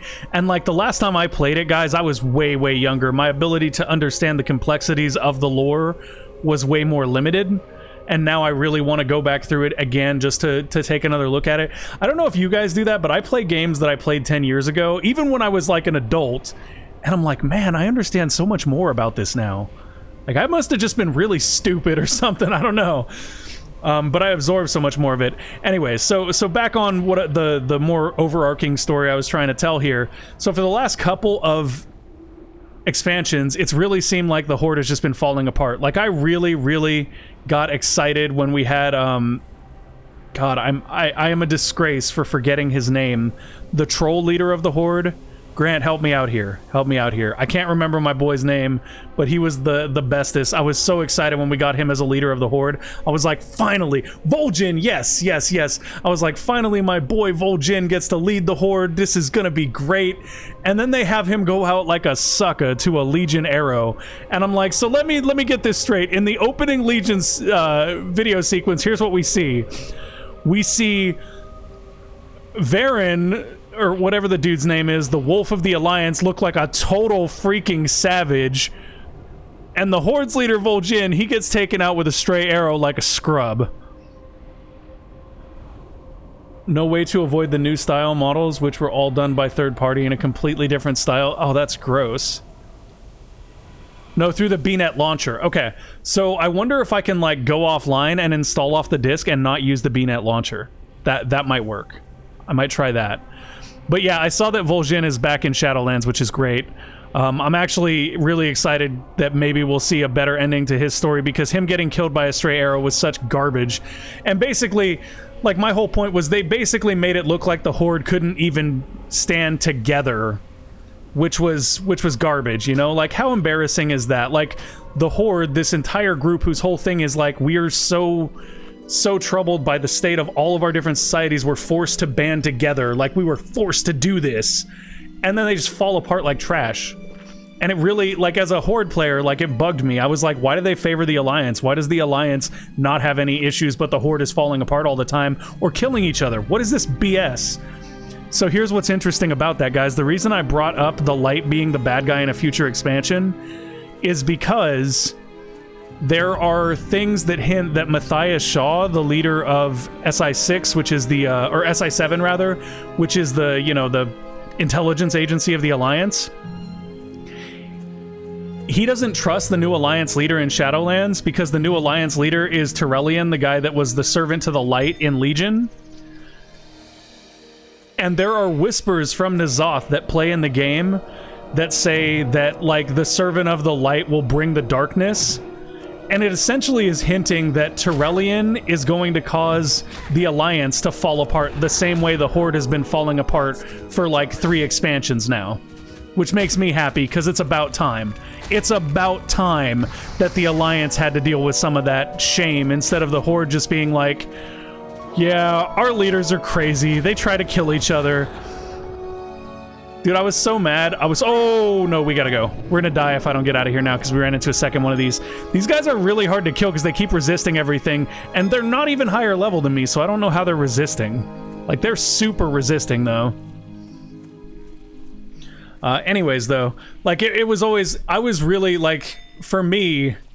When it became very evident that the Horde was being depicted in a negative fashion that wasn't exactly balanced, was when Garrosh, like, immediately murders the leader of the Tauren. So, well, I mean, in this case, the Alliance will probably prevail, but it won't be because of Tyrellian, and it won't be because of the Light. I think what's going to end up happening here is that Shadowlands renews the trend of the Alliance and the Horde probably needing to work together to best a foe that's larger than either. And I think that what's going to end up happening is that perhaps in the Alliance we're going to see a change where I think his name is Gen. Is it Gen, the wolf guy, the wolf boy? His name is Gen, I want to say. Gen Greymane or something. I think he's going to get his shot. To be fair, they did ruin their planet and then invade Azeroth, just saying. Yeah, Gen Greymane. Okay. Yeah, I think Wolf Boy's going to get his chance to lead the Alliance, and I think that's going to be super cool. Because I do think that he, you know, deserves an opportunity, and that could be a really interesting story arc for the Alliance to take. To be fair, they did ruin their planet and then invade Azeroth. So what's really interesting, £, about that, he's a warmonger, is he? That may change, though. That may change, you know, once the Light is the real enemy, you know what I mean? Because, like, if you think about it this way, right? Like, Varen, it was Varen, right? Varen was the wolf of the Alliance or whatever, right? When he first started, he hated the Horde and he was a warmonger, but by working together against the Lich King, he, like, learned to trust the Horde and stuff. One thing that bothers me about WoW is with all the races, there isn't really one I really like. Varian Rin, yeah. So he learned to work in peace with the Horde because of the Lich King. I like a lot of the races. I think a lot of the races have interesting lore. Like, I like the Trolls, I like the Taurens. I'm trying to think of races that I specifically don't like, and the only one that I don't like, and this is basically just because of the appearance, is the new Foxkin thingies that they added in. I don't even know what they're called, but I'm like, really? I think they're called the Vulpine or something, but I'm just like, these look stupid. Why are these in my game? So I don't know. It'll be interesting to see how it all pans out. Oh, back to that. £. Remember how you said that the Horde ruined their planet and then came to Azeroth to take it over or whatever? You want to hear a real funny, interesting thing? Yeah, they are just furry goblins. A real funny, interesting thing to that £, is that when that Maghar sequence plays, where you see that the Light is trying to forcibly convert all of the orcs against their will, Yrel, the leader of the Draenei and Draenor, says, "Look at how you orcs are destroying your planet." And do you know what the response is from the orc leader? He tells Yrel, "Open your eyes. Can't you see it's the Light that is ruining this planet?" So, food for thought. Just a little food for thought. If the Burning Legion is demonic evil, then maybe the Light is just the opposite extreme, and for all we know, the Light was the ones that caused the original damage to Draenor, which would actually fall in line with the way that the Light has worked so far, because then they could come in and pick up Draenor's disenfranchised people to weaponize them against the Legion. So, maybe the orcs didn't ruin their homeland. Maybe the Light did. Don. This is what's really cool about the lore. I kind of like the goblins and the fox people. I like the goblins a lot too. The goblins are my favorite. Like, on retail, my main is a goblin. Actually, on retail, I have an entire guild of goblins that I made. I can't remember what I called it. I think it's like the Gob Squad or something like that. But I have, my main was a Goblin Rogue. I also had like a Goblin Druid, or no, not a Goblin Druid because you can't do that. But I had like a Goblin Mage, and basically any particular class that could be a Goblin on my retail account is a Goblin. God, I haven't logged into that in so long. I'm kind of tempted to go load it up and see, because I haven't really done much of the Horde content in BFA at all. Like, I briefly checked out BFA, but I did it on an Alliance character because I was doing it with a friend who plays Alliance. Which my fiance sat over there and called me a traitor for the entire time. Did you play Age of Wonders 2? There's a faction, they are so good all the other races don't like them. I have not played Age of Wonders, but I know of it, and that's hilarious. But it also makes sense, like, and maybe that's just me, maybe I'm just a jaded person, but like, I can actually apply that to real life. Like, when people are too good, when they're so good that they seem like perfect, it bugs me and I don't trust them. Because my assumption is that nobody is that good, and they're hiding something. In this case, that may actually be the accurate case, because the light is always portrayed as this force of good, but in the end, they're hiding something. I think they are called the High Men, and that's another thing. You're not really that good if you think you're better than everybody else. Cryo, have you... Oh my god, I really, for whatever reason, guys, I really want to watch the sequence with Illidan and the light creature thing, because it's so perfect, and honestly kind of endemic of the entire, like, struggle that takes place in WoW. We got enough mana for this. We don't need to mana up for the next one. We're actually getting through these at a reasonable rate. Like, 4 more Laughing Sister Hairs. God, I wish that... Really? What's with the double resist, though? What's with the double resist? Like, why am I even trying with this Frostbolt thing? I wonder if these guys just have high frost resistance, though, because, like, resistances are a thing in Classic WoW. They actually matter a lot. And it may just be that these guys have really high frost resistance. I bet you they're not as resistant to fire, though. I bet that's the case. Let's see if we can Frost Nova and then throw some Fire Bolts and see how those go. Maybe the Fire Bolts won't get resisted as much. Well, I'll tell you right now, we're not seeing as many resists already. I should be using... Oh, there's a resist. Okay, so maybe I'm wrong. What is your resistance to, Oh, I just messed that up too. Alright, this is fine. Wander. Wander, it's gonna be fine. May the light be with you all, brothers and sisters, you shall not stray from, because if you do, the light will burn you. Yeah, it's like that. Isn't there an Amplify magic spell that reduces the resistances or something like that? You're probably right. Let me check that. I think I've bought all my spells now, which was also a mistake in Classic WoW. Like, you don't do that, because it's just expensive.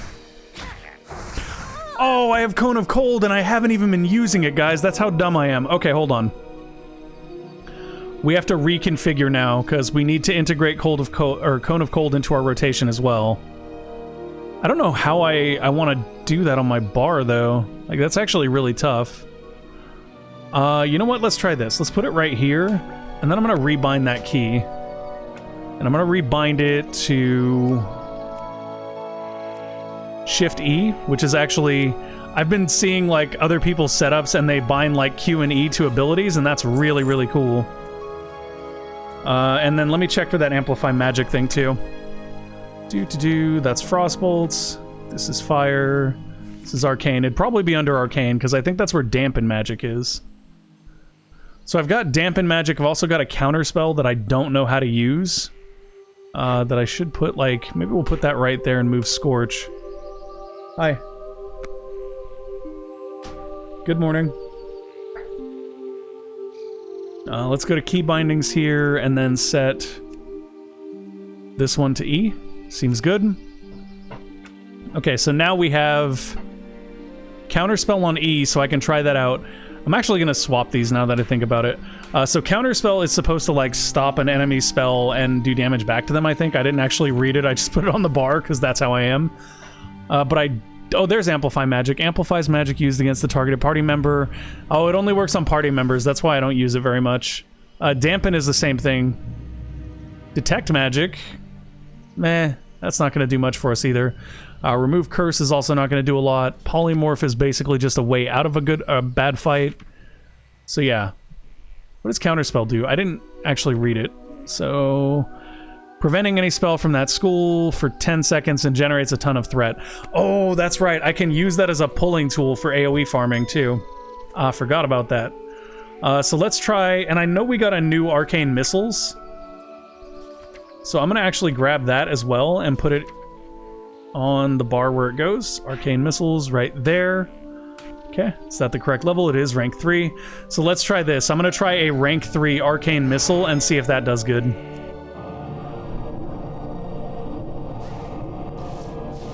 And I was using my Berserking Haste there. That took her about to half life. It's actually pretty solid. I'm gonna go over here now and try another rank 3 arcane missiles. Maybe that's the real trick. We just Frost Nova these guys and arcane missile them. I haven't seen them resist arcane once. So they may have a low arcane. If I had to bet, they probably have a low arcane resistance and a high fire and ice resistance, or fire and frost, cold? Frost? Ice? What is it? Frost. Frost, nature, fire, arcane, and shadow. Those are the resistances in Classic WoW. Alright, let's lock that one up. Get to our maximum possible range for the ability, and then go. Okay. So yeah, I don't know, guys. I'm excited for Shadowlands. I can't wait to see how that actually pans out. Man, it's been really, really good talking to you today, Pound Sign, too. It's good to see you. And I mean, it's been good talking to all of you.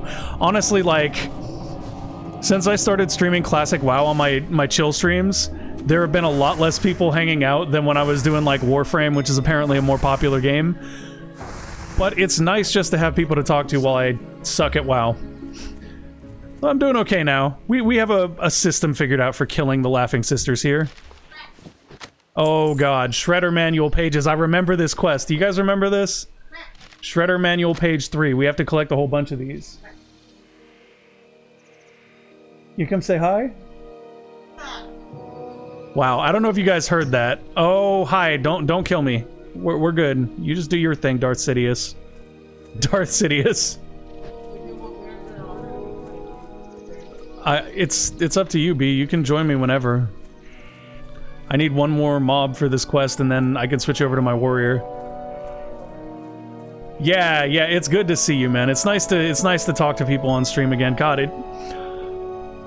it brings back this, like, okay, so you know what's really weird, guys? It's like nostalgic squared, right? Because I'm playing a game that makes me super nostalgic while I stream, which makes me super nostalgic.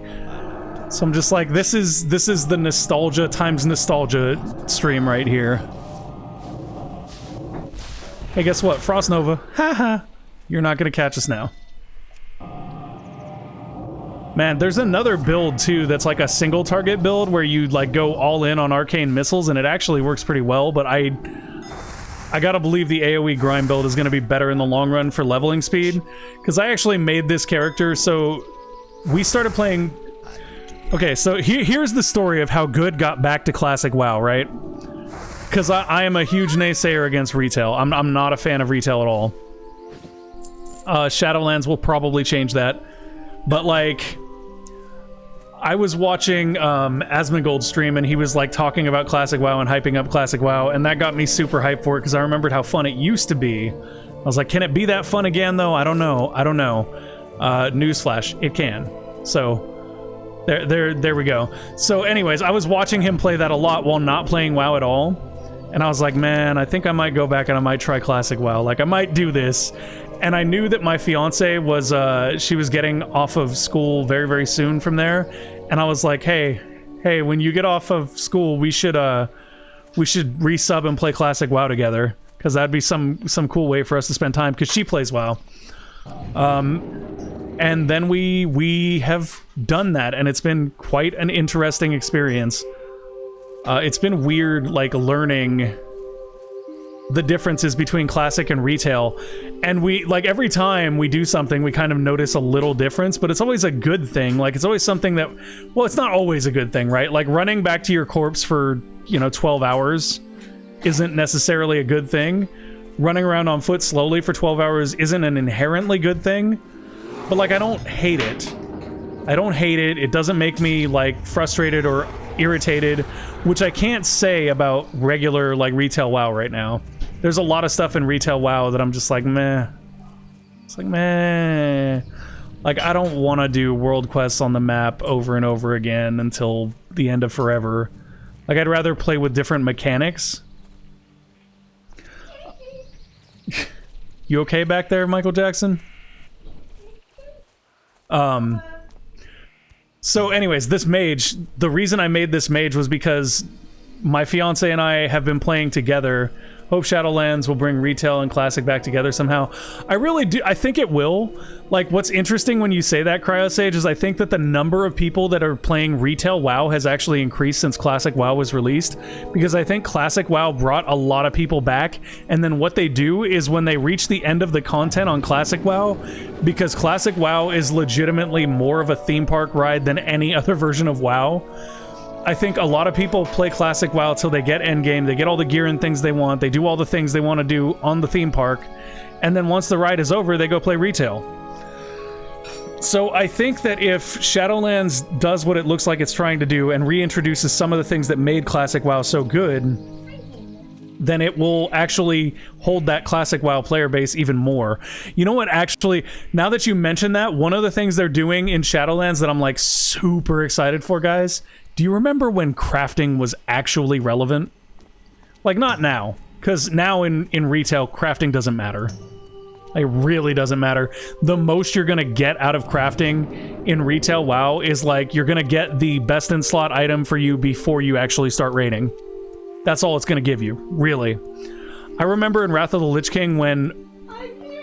Yeah, 2 expansions ago, yeah. I'm not sure if they can hear you, but they probably can. Get on Discord, BB, and I'll send you an invite so we can voice chat. Okay. I will continue to tell you what to do. Was it ever, lol? Tony, okay, so it was, right? So work with me here, guys. Back in Wrath of the Lich King, if you were a blacksmith, it was awesome because you could put extra gem slots on your gear, which helped with raiding. If you were a jewel crafter, it was awesome because you could put special jewels on your gear that nobody else could do that with. And every single one had that.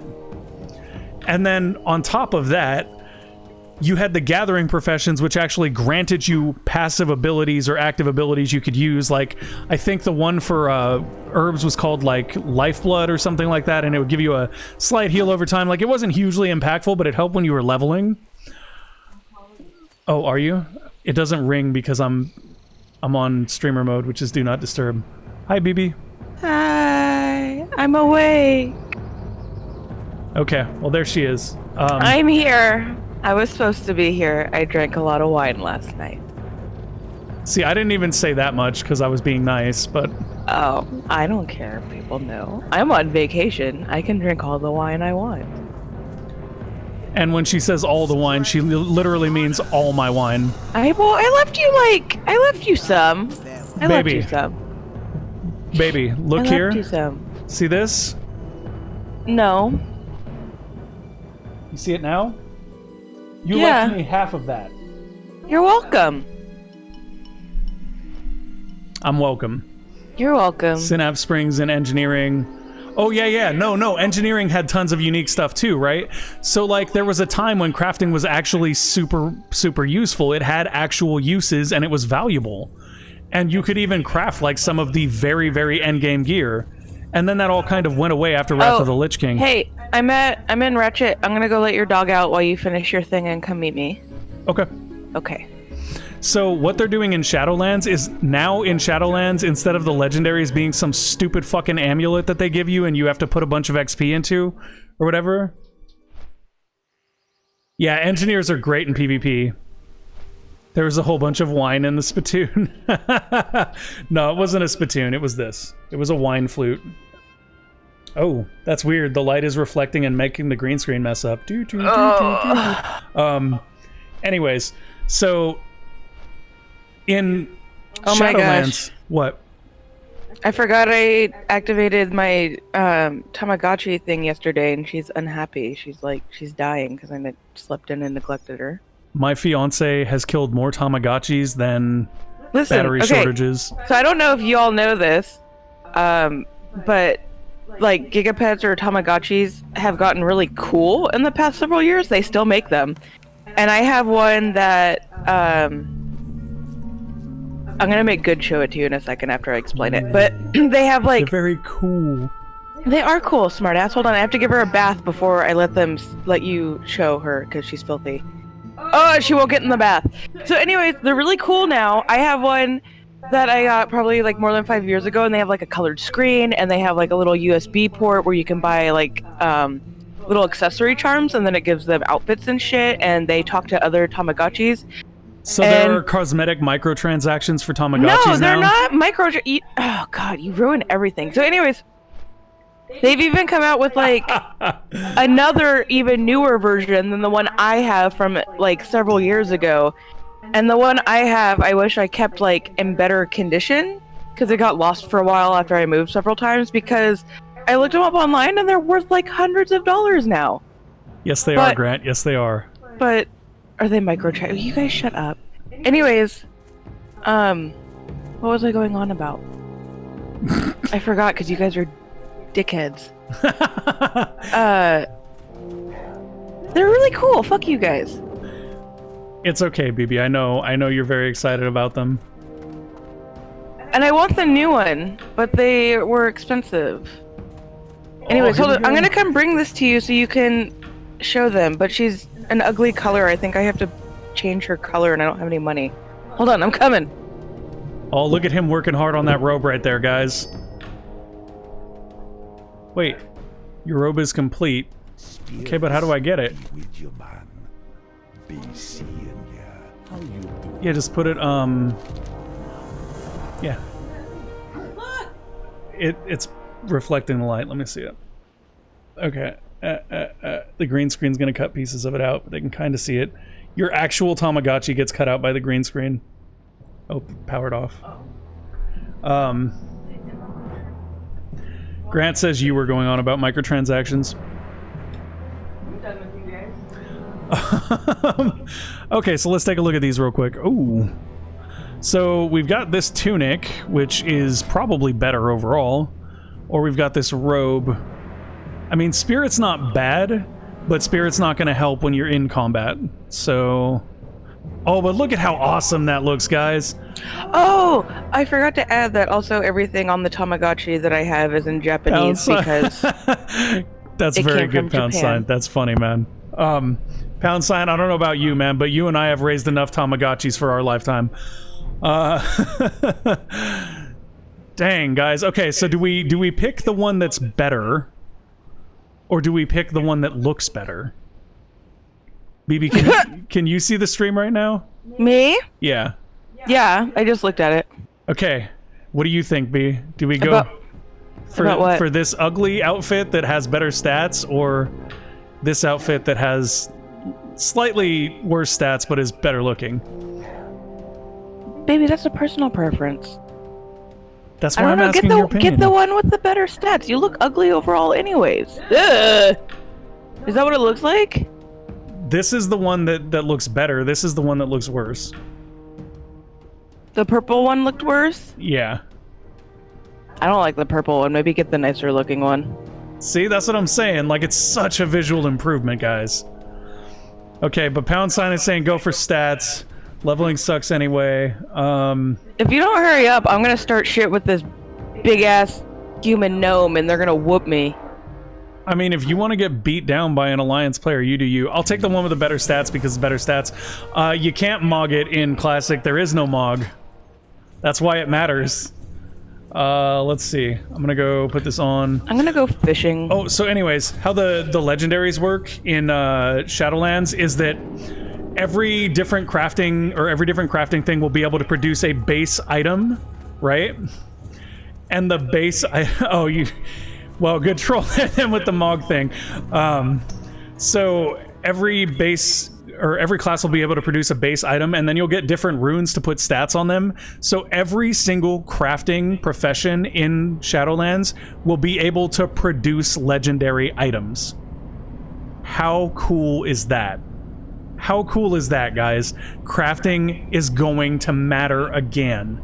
Like, you will actually want to be a leather worker if you wear leather. Stuff like that. It's very cool. I think that's kind of incredible. And you'll actually be able to sell your wares and stuff too. And because of the way it works, you can literally make your own stat layout. So if for some reason you wanted a chess piece that had agility and strength, you could pretty much do that, which is cool.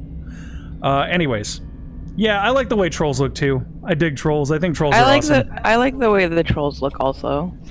I like the way they dance better though. Oh, he's not dancing because he's crouching. I said dance, boy. There you go. Yeah. Trolls got the moves. Okay, so I'm gonna log out and log in on my warrior, and we're gonna do stuff with Muerto now. This is my warrior. His gear actually looks okay, which is surprising. The pants are a little dark. Buff! Buff! I'm buffing strangers. Oh, are you? Yeah. I see how it is, running around giving other strangers your buff. Oof. Oh yeah, I'm gonna turn that off. Sorry, that was probably loud. I heard myself echo through your thing. That's okay. So, he's got some style-in underoos. Yeah, he's alright. So I don't use add-ons for this one either. Like, I'm using add-ons on the mage, but the mage I rolled just so I could make money to fund me and Muerto playing through together. But this one, no add-ons. Like, this is the true classic experience here. Which means it's even worse, basically. Oh my god, that dude's name, B. What dude? He's like right here. I wonder if I put a... Oh, we're not in a group, so you won't be able to see the symbol anyway. Where are you at? I'm fishing. On the pier. Oh, wow. There's a... Look at this! Look at this! B, come kill this alliance guy with us. What? Okay. We're by the docks. Come on, he's like... He's just AFK running into Exactly, that's why I'm doing it. Oh my god! Get him! Everybody get him! No! No, come on, we can do it! All of us at once, let's go! Let's go! Oh, no, all of us at once, let's go! Hey, no, stop running! No running! Oh my god. This is too good, guys! Come on! We can do it, everybody! We can do it! There's enough of us, we can do it! Oh, come on. I sundered his armor. We're doing more damage to him now. Oh, now he's gonna whoop our ass! No, don't touch me!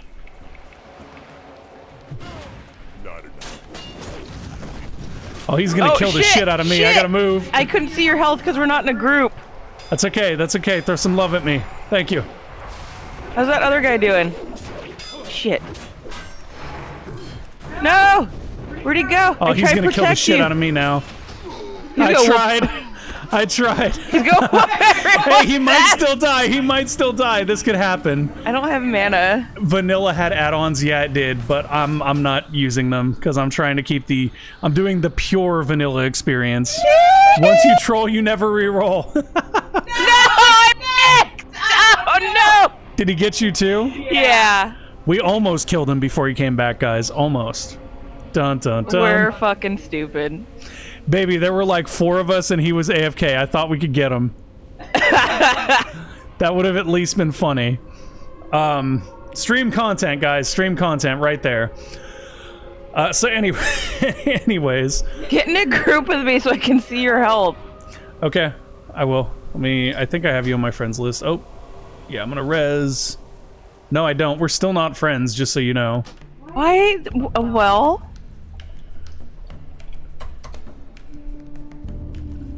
Yo, is there a high five emote? I think there is, but I can't figure out what it is. I was gonna high five the other orc. High five, dummy. Where is he? I don't think that works. That doesn't work. If you do /E, you can just type in whatever you want. Oh, that's a good point. That doesn't... No, that's not what I wanted. Thanks, B. Thanks, I just high fived the air. You have to type his name in. Works in retail. I know I have to type his name in, which is why I just didn't even bother, because it's fine. So we were here to pick up... Did we already get the quest? Yeah, it was Raptor Horns, right? What? I don't know. Yeah, we're here for Raptor Horns so that we can get the Wailing Caverns quests. Okay, you coming with? Where you at? Oh god, there's more Alliance. I'm buffing Leave me alone. people. B, stop buffing people in the dark corridors and come do this quest. Hi. Do I need to do this so you can find me? Oh, where's it at? What quest? Where? You should have it. It's right over here. I'll just share it. Oh, okay. If we have it, let's go. What are we doing? Let me, wait, hold still. I want to see if I can share it. And the range for, guys, the one thing that makes me really laugh about this, the range for sharing in Classic is like literally on top of each other. If I was like this far away, it would say I was, no. Yeah, right there. That's too far away to share a quest. You don't need to be friends with your fiance. No one does that. I know, right? Oh, now you put an X on my head. Oh God, don't put the X on my head. The Alliance guys are gonna kill me. They can't see it anyway, though. Haha, joke's on you. Hi, Alliance, dual boxers. Oh, maybe they're not dual boxing. Maybe they're doing the same thing we are. It's only when you see stacks of 5 that they're obviously dual boxing. Yeah. No goblins in Classic. Sad times. That's the one thing that's regrettable about Classic is the true best race on Horde side is not available. Who did Horde even get as allied races, guys? I know they didn't get the Vulpine. Those were Alliance, weren't they? Or were those Horde? That's Horde. That's not an allied race, I don't think. I think that's just a new race. It is an allied race. It's not a new race. It's an allied race, B. There are no new races in BFA. Only allied races. I thought allied races were races either side could play. No. There are allied races for each side. I know that, but not you can't play them on either side. You cannot be a Lightforged Draenei as a Horde player. That doesn't even make sense. No, but like... Okay, we gotta kill these raptors. Like, I know Alliance can have, like, a Blood Elf or something now, right? No, they can't. Yeah. No, they can't. Just like Horde can have that type of Night Elf, whatever it is. Baby, they're not actually Blood Elves. They're a different type of elves. I know, but they look the same. Similar. Alliance have Void Elves. And, Horde got High Elves, I think, is what they're called. And no Pandaren, I know. What will we ever do without Kung Fu Panda in our lives? God, the Pandarens, man. The Pandarens. More different elves. Yeah, exactly. More different elves. Dude, what's funny is you know how the high elves were, like, really, really tall compared to most of the, like, playable races? The new races that are in Shadowlands are even taller than that. Like, they're even more tall.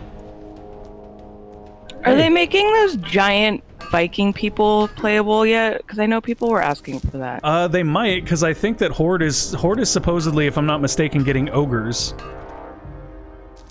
So if Horde gets ogres, it wouldn't surprise me if the Vercule, or whatever they're called, were playable by the Alliance. I think that is what they're called. Same model with hair shin differences. Yeah, hair and shin differences, right? They got them big old wide shins. They got thick shins. We actually need more different humans. Humans look so stupid. I actually agree with that. I thought them adding in the Coltirans was a cool idea, because the Coltirans do look really cool. I think they're upgrading how you can customize, human appearances. There are rumors that there will be a boob slider in Shadowlands. Well, I told you, remember I told you yesterday or the other where day are you that going? I'm looking for raptors. Oh, okay. That in Shadowlands you're supposedly going to be able to change your gender at the barber shop now. Oh, yeah, there's that. I wonder if they'll have a boob slider there. They maybe they'll do that as well, Grant. Maybe they'll do that as well. It wouldn't surprise slider. me. It wouldn't surprise me if they did that. I think that's my cue to say cock dick. Listen. Okay. Because I know I'm supposed to behave myself on stream. Grant told me to say that. That was Grant's fault. He's a bad influence. Why are you silent? B! Yes. Guys, why are you silent? Because I don't even know how to react to you. It's not my fault. Okay, well, I guess me swearing a little bit earlier doesn't really matter now. The bar has been sufficiently lowered.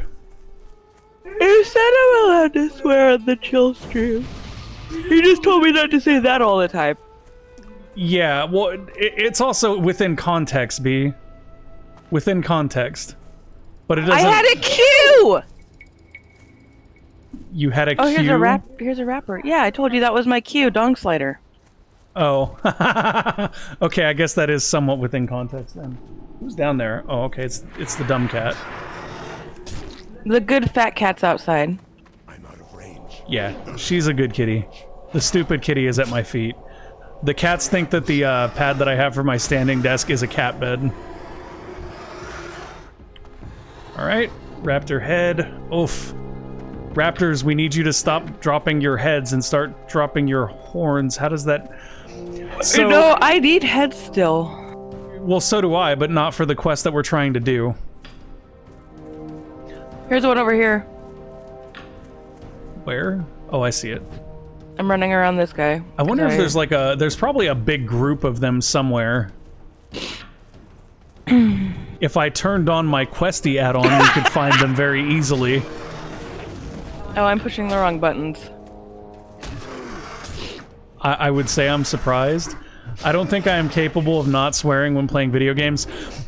I'm usually like, okay, so I've gotten better about it, but that's honestly, like, the reason I got better about it was, like I said, last year I was able to do PAX as a guest of Amplitude Studios, and that was really, really cool, and See, and if this was an AMP stream, I would absolutely behave. Oh, would you? Yeah. Well, here's the thing. For a lot of the companies now, there is no delineation. Like, you either are or are not somebody they're willing to put their brand behind. Anyways, honestly, I don't care that much. I'm kind of over it. Okay. Raptor head there, that's good. Like, I'm not big enough to care anyway. So... whatevs. I still try to not swear as much in my YouTube content though, and that's because, like, you never know who's gonna watch. You got the iconography for marriage, right? Male, like, not available, female, Queen of Darkness. Need more rage.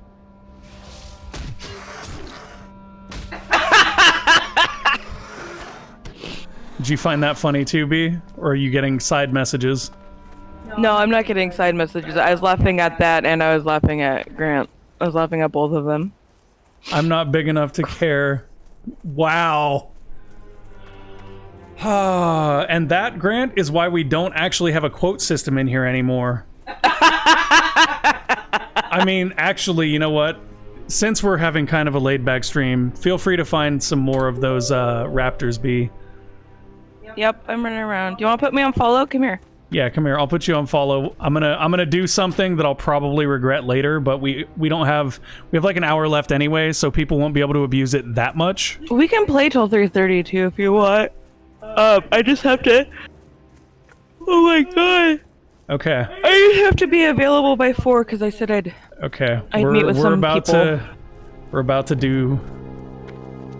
Oh my god. Grant, I got you covered. Check this out. Why did you leave me alone with all that wine?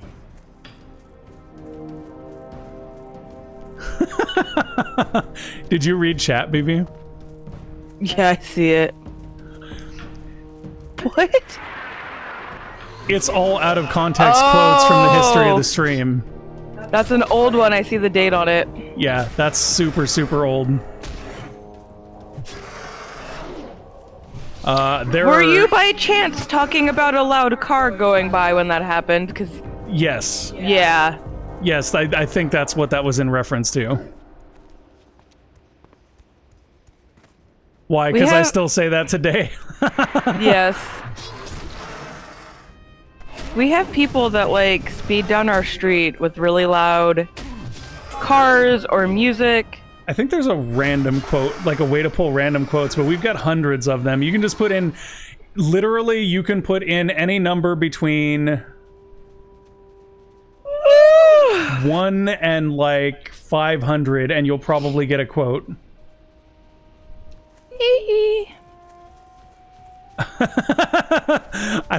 I don't even know. I don't know what that was. You kick a Doge. I just ran into this hyena. Come kick this doge. Oh my god, you guys, do you know what I learned recently? Can I talk about the female hyenas? Is that stream appropriate? I've already kind of ruined it by... Probably not. Oh, come on. Alright, listen. Let me help, Grant. It's this.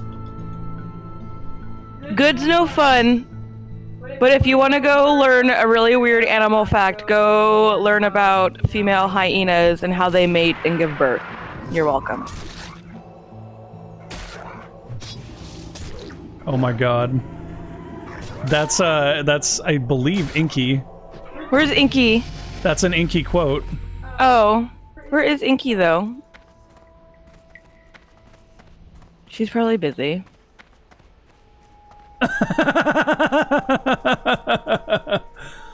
I've got a 100-word essay due tomorrow, but I am procrastinating. You're in the right place. Just use the quote system.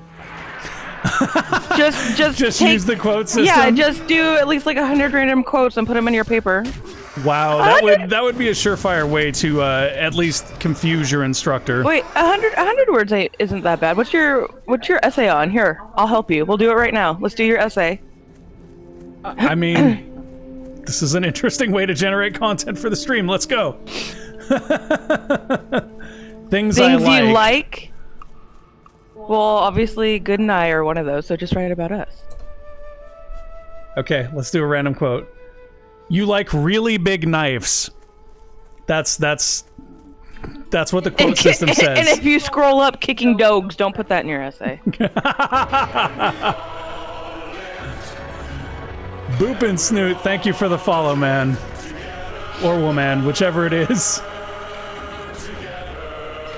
Or, you know, whatever in between shade of gray. Where are you going? Let's go this way. I don't know if we've gone this way far enough to find raptors. I think we've killed all the raptors in this area. I was gonna go look for some more. I'm going this way, though. Look, way over here. We haven't been way over here. Okay, I think there's more to the south if we go south. I think there's like a whole bunch down there. Well, where'd you go? Now this hyena's chasing me! You did this. You did this. Yes, we all live together. How much light feathers worth on your server? Someone gave me like 20 silver, I think, for one or two of them, maybe. I honestly don't know because I've never bought any. Like I just but you get remember them that from mobs. Remember that person was asking for them in? Oh, but that doesn't mean like auction house. Oh no, I have a ruffled one. Actually, someone gave me a couple of silver for them. I can maybe tell you. Let's do this. 1 second, B. I gotta reload my UI. What's the difference between this essay and your introduction text on Tinder? There you go. Let's see. That is true. Auction for light feather is 97 silver. What the hell? I got ripped off. Why is it so high? I don't understand. Isn't that just the reagent for like Featherfall? Maybe that's why that person was shouting in Barrens to buy them from people. Probably. I wouldn't have expected 97 silver. When I gave it to him, I just figured I would give it for free, and they gave me silver. Okay, but my question remains, like, why is it worth so much? It probably got inflated or something. But how? Because people do that. How'd you check the price? Is it an auction house price or what? Yeah, it's an auction house price. I have an auctionator mod for my mage. It's used for mage solo ZG. Oh, that makes sense then. That makes sense. What is it used for? Like, I know isn't it used for Featherfall? Is that like a main component of soloing ZG or? Huh. B, where are you going? I found a raptor! I'm looking for raptors. Okay, but you're like going very far away from raptors to look for raptors. No, I'm not. I'm around Ratchet, where we got the quest from, which kind of makes sense that they would be around the place we got the quest from. Have you played WoW? There's 2 of them over here! Okay, well, I'm coming. So maybe you should listen to me. Huh? Oh, really? Yeah. Fight me. They both show monsters in your area? Okay, up here. Up here.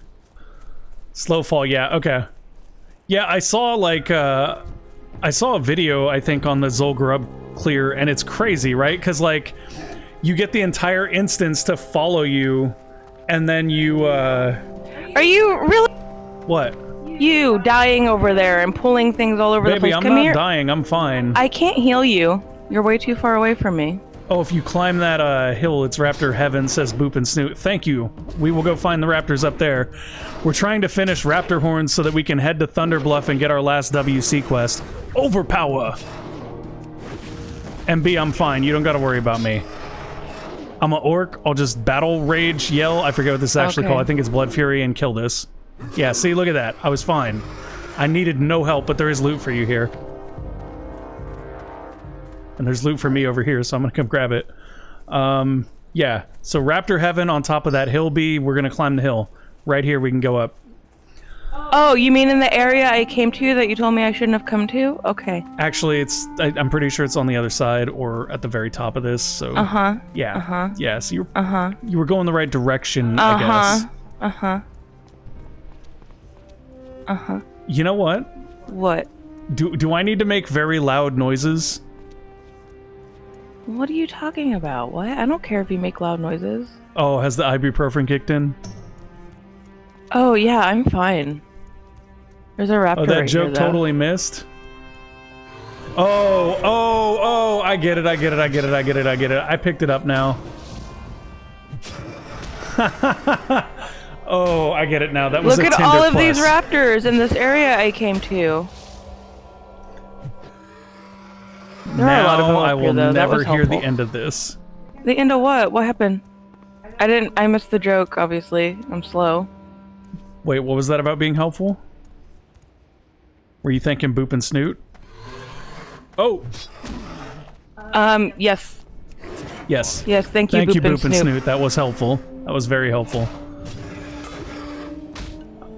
Oh, I don't have... Oh, he's dead. That's why I can't overpower him. I, like, fell down the hillside trying to fight that raptor. Oh my god, don't touch me! Are you okay? There's another raptor here. He's touching me. I got him. Here, boys. Come get some. Bleed you. Sunder you.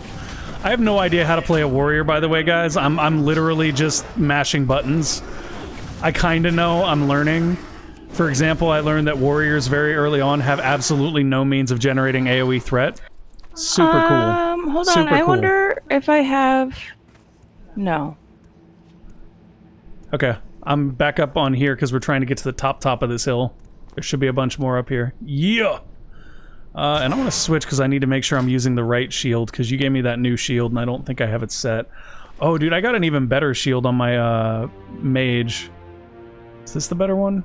Yeah, this is slightly better. Oh, I gotta loot this dude.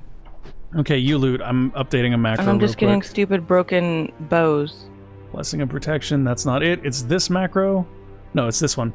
I had so much trouble switching stances on the warrior to use my my shield and my taunt that I actually had to build macros because otherwise I just can't do it fast enough.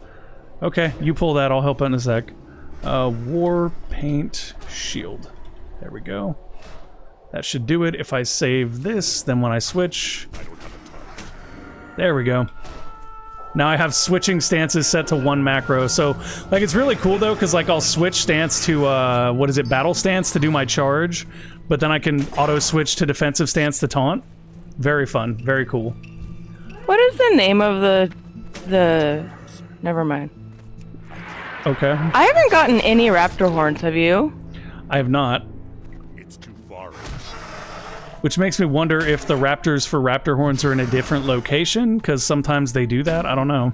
I have all my heads, though. Yeah, so do I. I'm gonna take a look at raptor horns and see what it actually says, because maybe we're missing something. The raptors of the Baron are smarter than raptors in other lands, and I think all that smarts is hiding in their horns.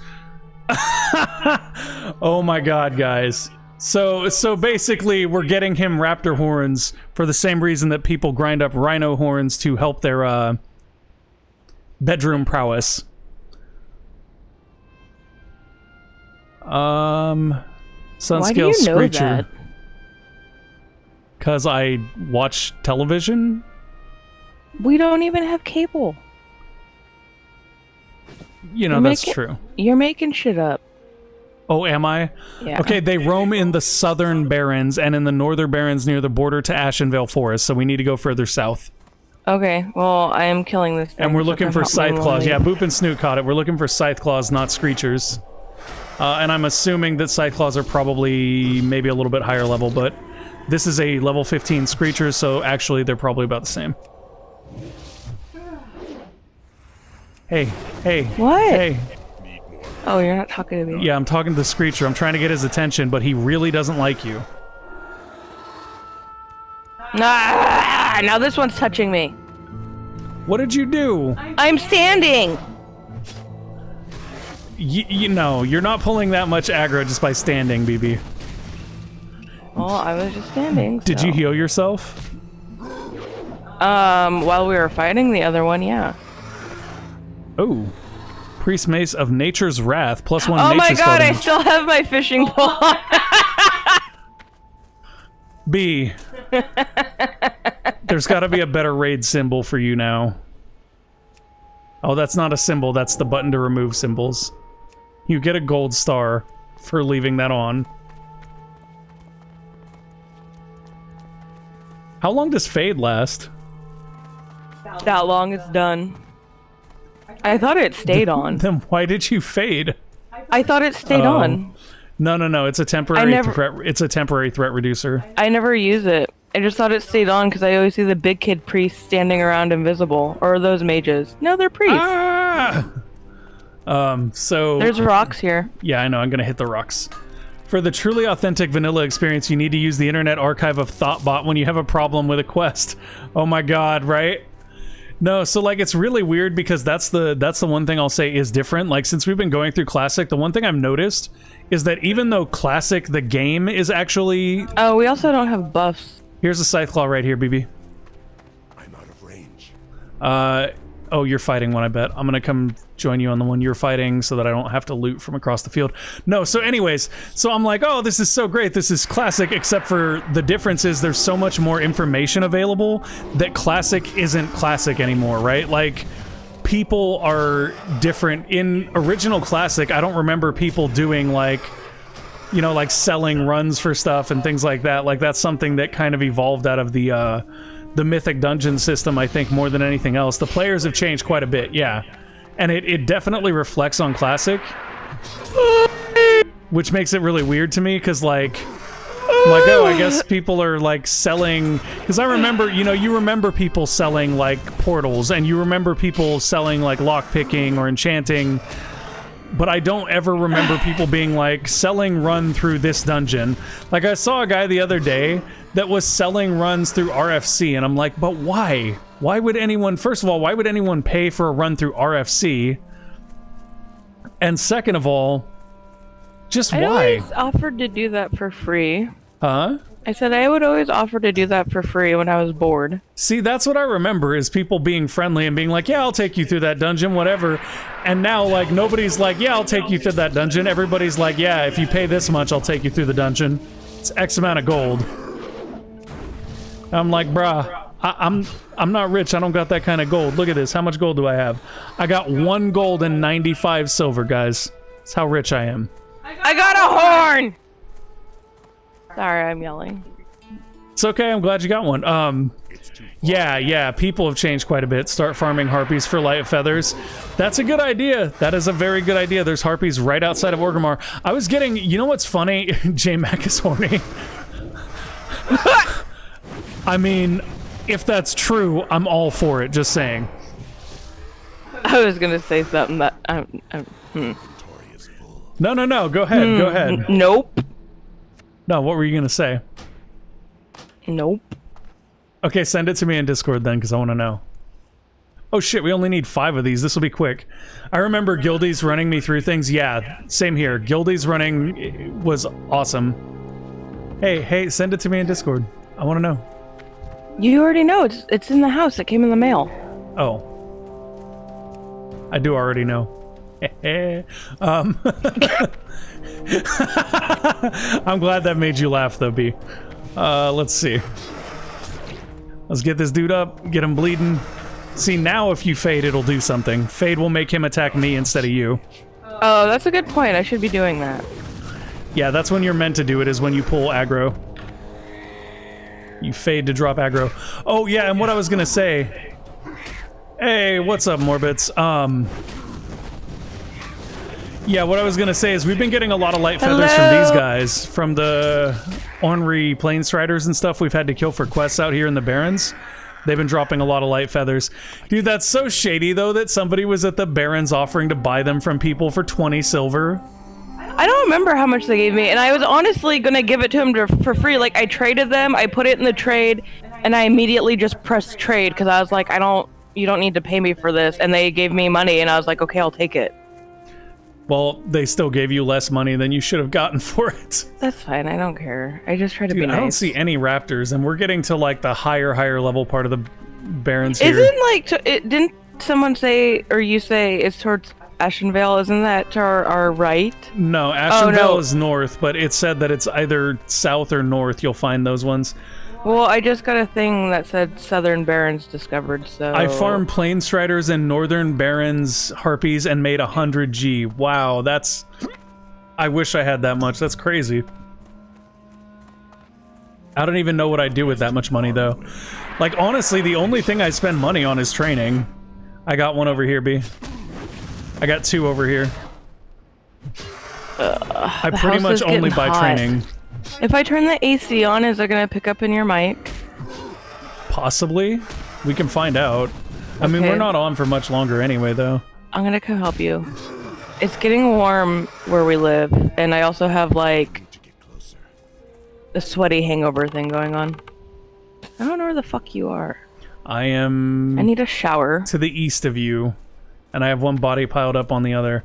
Does your fiance play Warframe 2? I got her to try it briefly, but she never, like, got as far into it as I did. No. I did not. I'm always playing games where I shoot people in the face. Yeah, she's a shooter player. Have you found recipes Savory Deviant Delight? Yeah, I have it. I have it, and I'm storing it, and it's all ready to go. And my other character is... or my mage is fishing and cooking so that I can sell it. She's not good at pew pew. Grant, come pew pew me. Uh-oh. Now you've done it. No, so she doesn't play Warframe, but, like, I honestly don't play Warframe as much now as I used to either. And that's, like...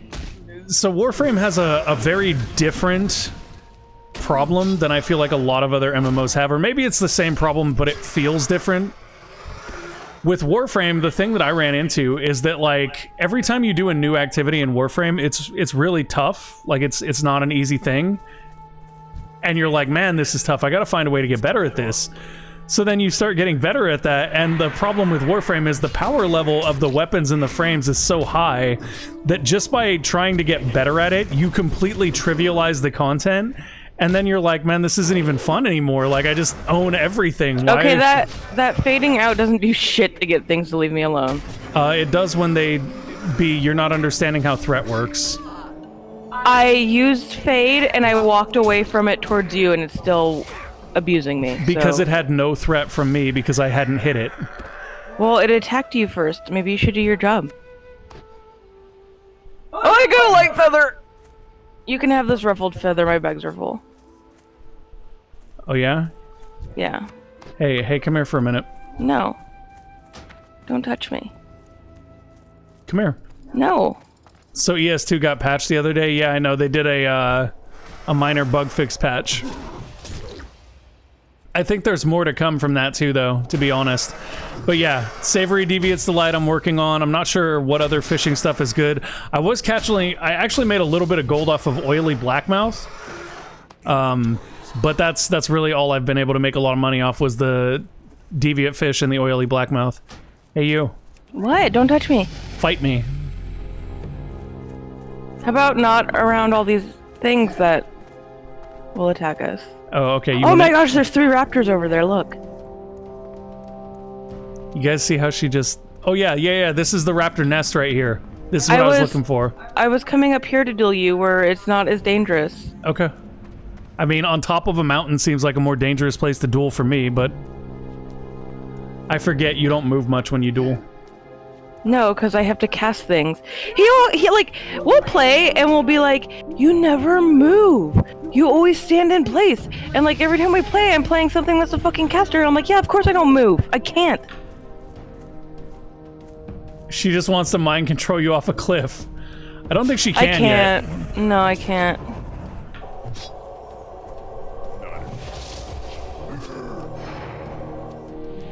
This is rude. You're being really rude. You ain't seen nothing yet. I just got an overpower proc. Heck yeah. I'm spending too much time just keeping myself alive. That's a decision. What do you mean it's a decision? I can't fight you if I'm dying. No, but when you're at medium health, you could do damage to me and force me to back off, too. That's it. I don't have any mana. Yeah, I know. That's it. I'm gonna bleed you right here. I did my job. What? Did you really duel me just to say that? And that's not even your job. Your job's not to beat me. No, my job is to keep you in check. Haha, come on. You wanna go play Overwatch or Valorant? Come on. I'm healing you, fuckhead. Tell me, come on. I love the style of Warframe, but not so much the overpowered godlike jumping around. I feel it's pretty important about most games that you are not a god, but you can accomplish things by being smart and good at the game. Yeah, so, like, that's the thing, too. Like, Warframe, to me, feels like there's no middle ground, right? I don't have a fear yet. I'm sorry, I just no, looked she at the doesn't. chat. She literally doesn't have a kit yet, so Otherwise it's not a fair have. fight. It really wasn't a fair fight. I just checked my talent points a little while ago too, because I feel like I feel like I don't really have a lot of stuff to use. Maybe I have points I don't know about.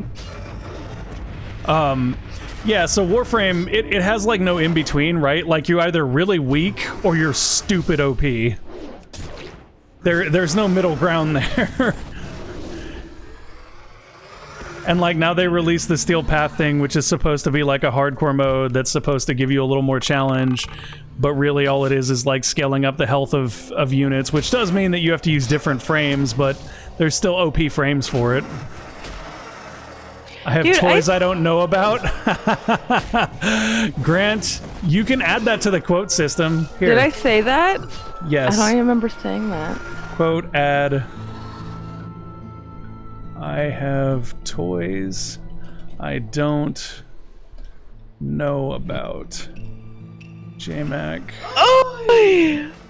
7. Oh my god, I'm tired. I think it saves the time or the date automatically. I really like Into the Breach. What is Into the Breach? I don't know if I've played that. That sounds familiar to me. Sounds familiar to me too. Oh wait, is that the it's almost like Advance Wars, right? Yeah, see, it adds the game and yeah, I played it. I wasn't very good at it because like Into the Breach is very, if you make a mistake, you get punished for it pretty bad. Hey, baby. Yeah? Baby. Before we end this, I'm pretty sure we can 1v1 in Valorant in a custom game, and we're gonna do it. Oh, are we? Yeah. I got bad news for you. You don't have the anti-cheat. Yep. So we can't do it unless we cancel the entire stream and then restart the stream. You do that on purpose so people can't see me whoop your ass, huh? Oh, really? Yeah. He do it on purpose, y'all. He knows I'll beat his ass in front of everyone. Please. Okay, let's go play Overwatch. I'm playing Widow. In a 1v1? You're gonna play a game that's balanced around 5 people.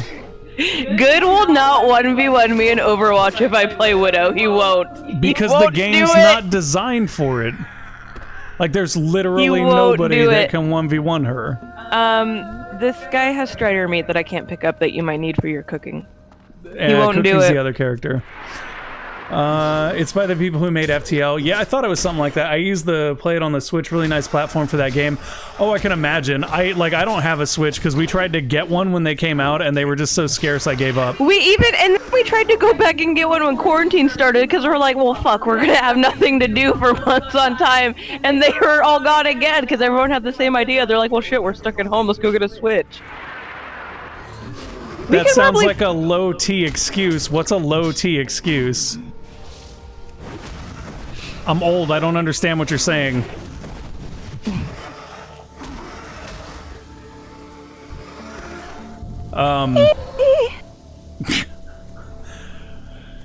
Grant, I don't know how much Overwatch you've played. Not dueling J-Mac is low testosterone. Grant, don't take this the wrong way, but I don't need to duel J-Mac to prove my dick is big. I'm alpha at home, you guys. It's true. Are you really? Wait, hold on. I gotta go wash my hands, though. I'm all sweaty and sticky from being hungover. Hold on. I'll be right back. She's so alpha that only her own body whoops her ass. Oh, my butt hurts. Yeah, that's because she's alpha. I heard people were hoarding Switches to resell like toilet paper.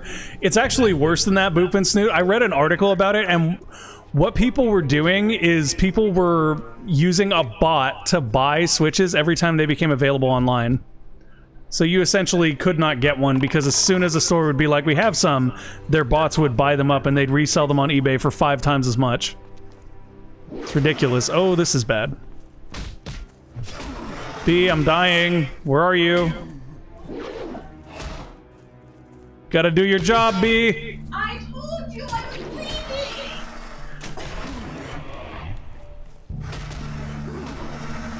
Oh, I'm dead. I'm dead. I am dead, dead. Typical tank, don't fucking listen. I say I'm getting up to do something, and he's like, okay, I'm gonna go pull 5 things. Where are you? I'm dead. That's where I am. Oh, I'm legit dead. Okay, just wait. You can come res me. I am coming to res you. Oh, that was nasty. I thought maybe if I switched over to defensive stance, I'd be okay. Dude, speaking of toilet paper, like, when quarantine started and the store never had any toilet paper, we ordered some on Amazon just, like, to be safe. Because, you know, we needed something to wipe our butts. Because the alpha goes through toilet paper a roll a day? I do not go through a roll a day. I'm not resing you. Run back to your body. Anyways, we have never gotten that toilet res paper. Me, butthole. Are you looking at your body right now? Yes. I think what you're trying to do is teabag me, but you're not good at it. You know you can just mash X over and over again, right? That's the proper way to do it. Thanks. You're welcome. Anyways, we never got that toilet paper from Amazon. What? Hold on. What, I just Mr. hosed off my Thompson? asshole. That's a good idea. That's cold, though. That's cold. Hose water is cold. I rezzed you and you didn't accept it. I haven't accepted it yet because I'm adding this as a quote. Oh my god, you guys. You see, look what a pain he is. Excuse me? Come res me so I won't accept it after I pulled 3 things after you said you were getting up to go do something.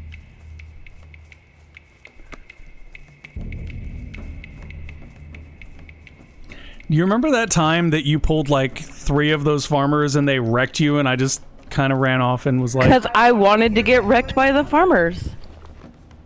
Oh, okay. I didn't realize you were using WoW to live out your gangbang dreams. You won't let me gangbang at home. Well played. Wanted to get wrecked by the farmers, JMac 2020. You gotta do exclamation point, quote, space, ad. That's how you do it. Anyways.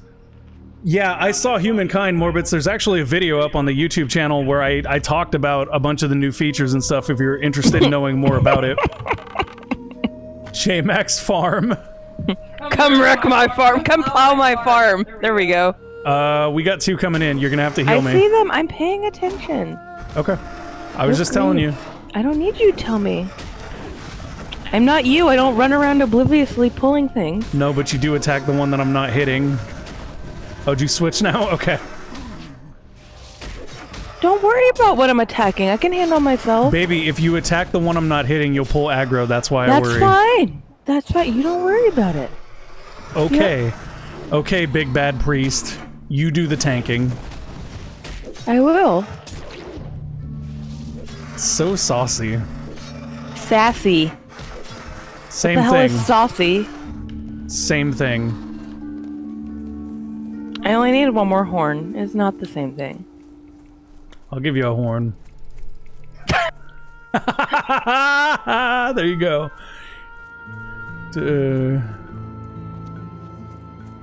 She's still in school, man. She's off for this term. Oh, did you just pull those? You did. Okay, cool. Oh yeah, we get summer off from my program. And like we didn't even have clinicals last quarter because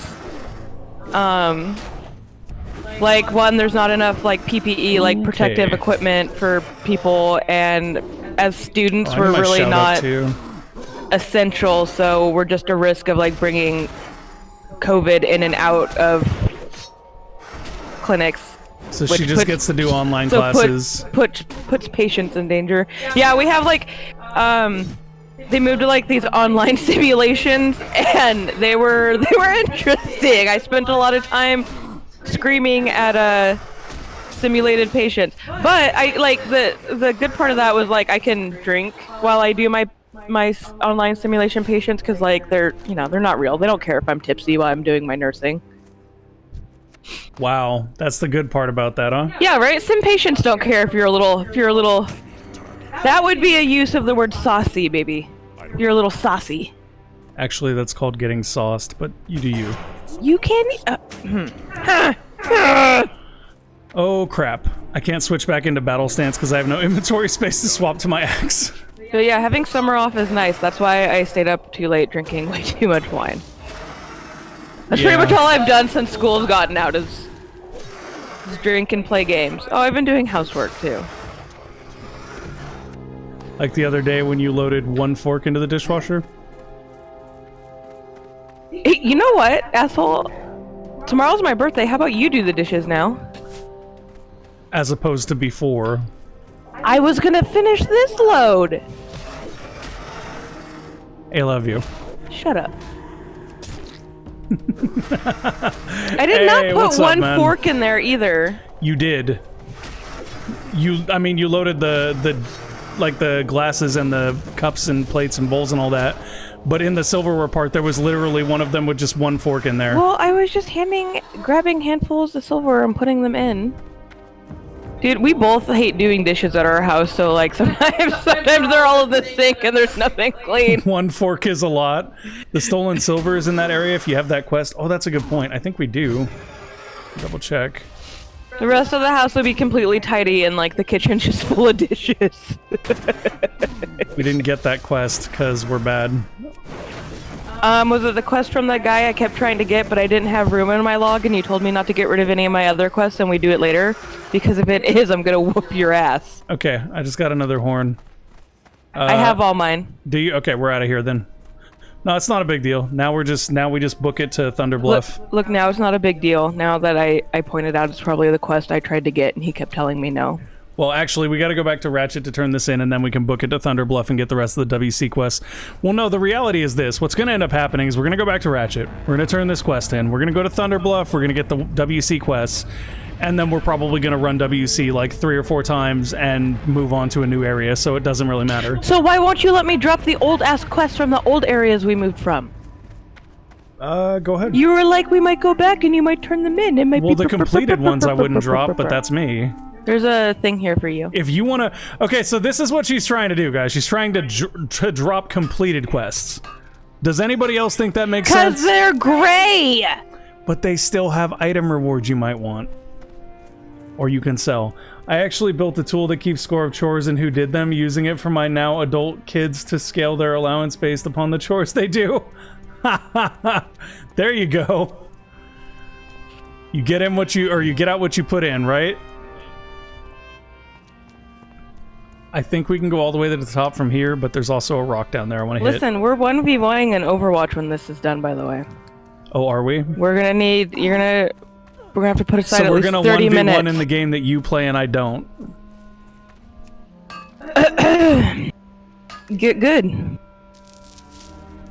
Baby, I am good. That's why I don't play Overwatch. Well, I tried to play Valorant, but you don't have it ready.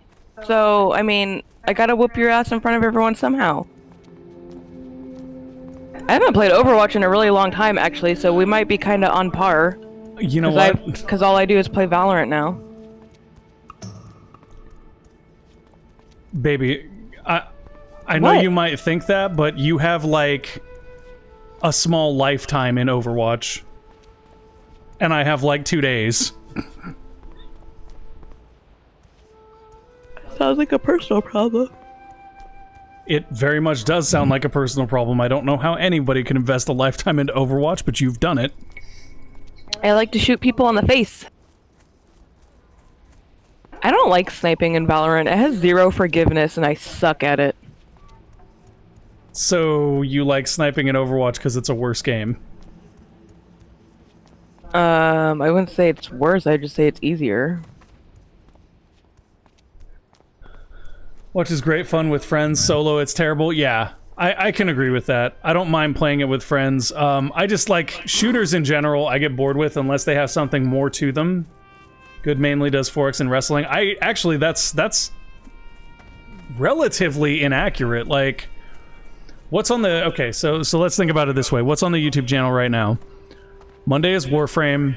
That doesn't match 4X of wrestling. Tuesday is Monster Train, which is TCG / roguelike.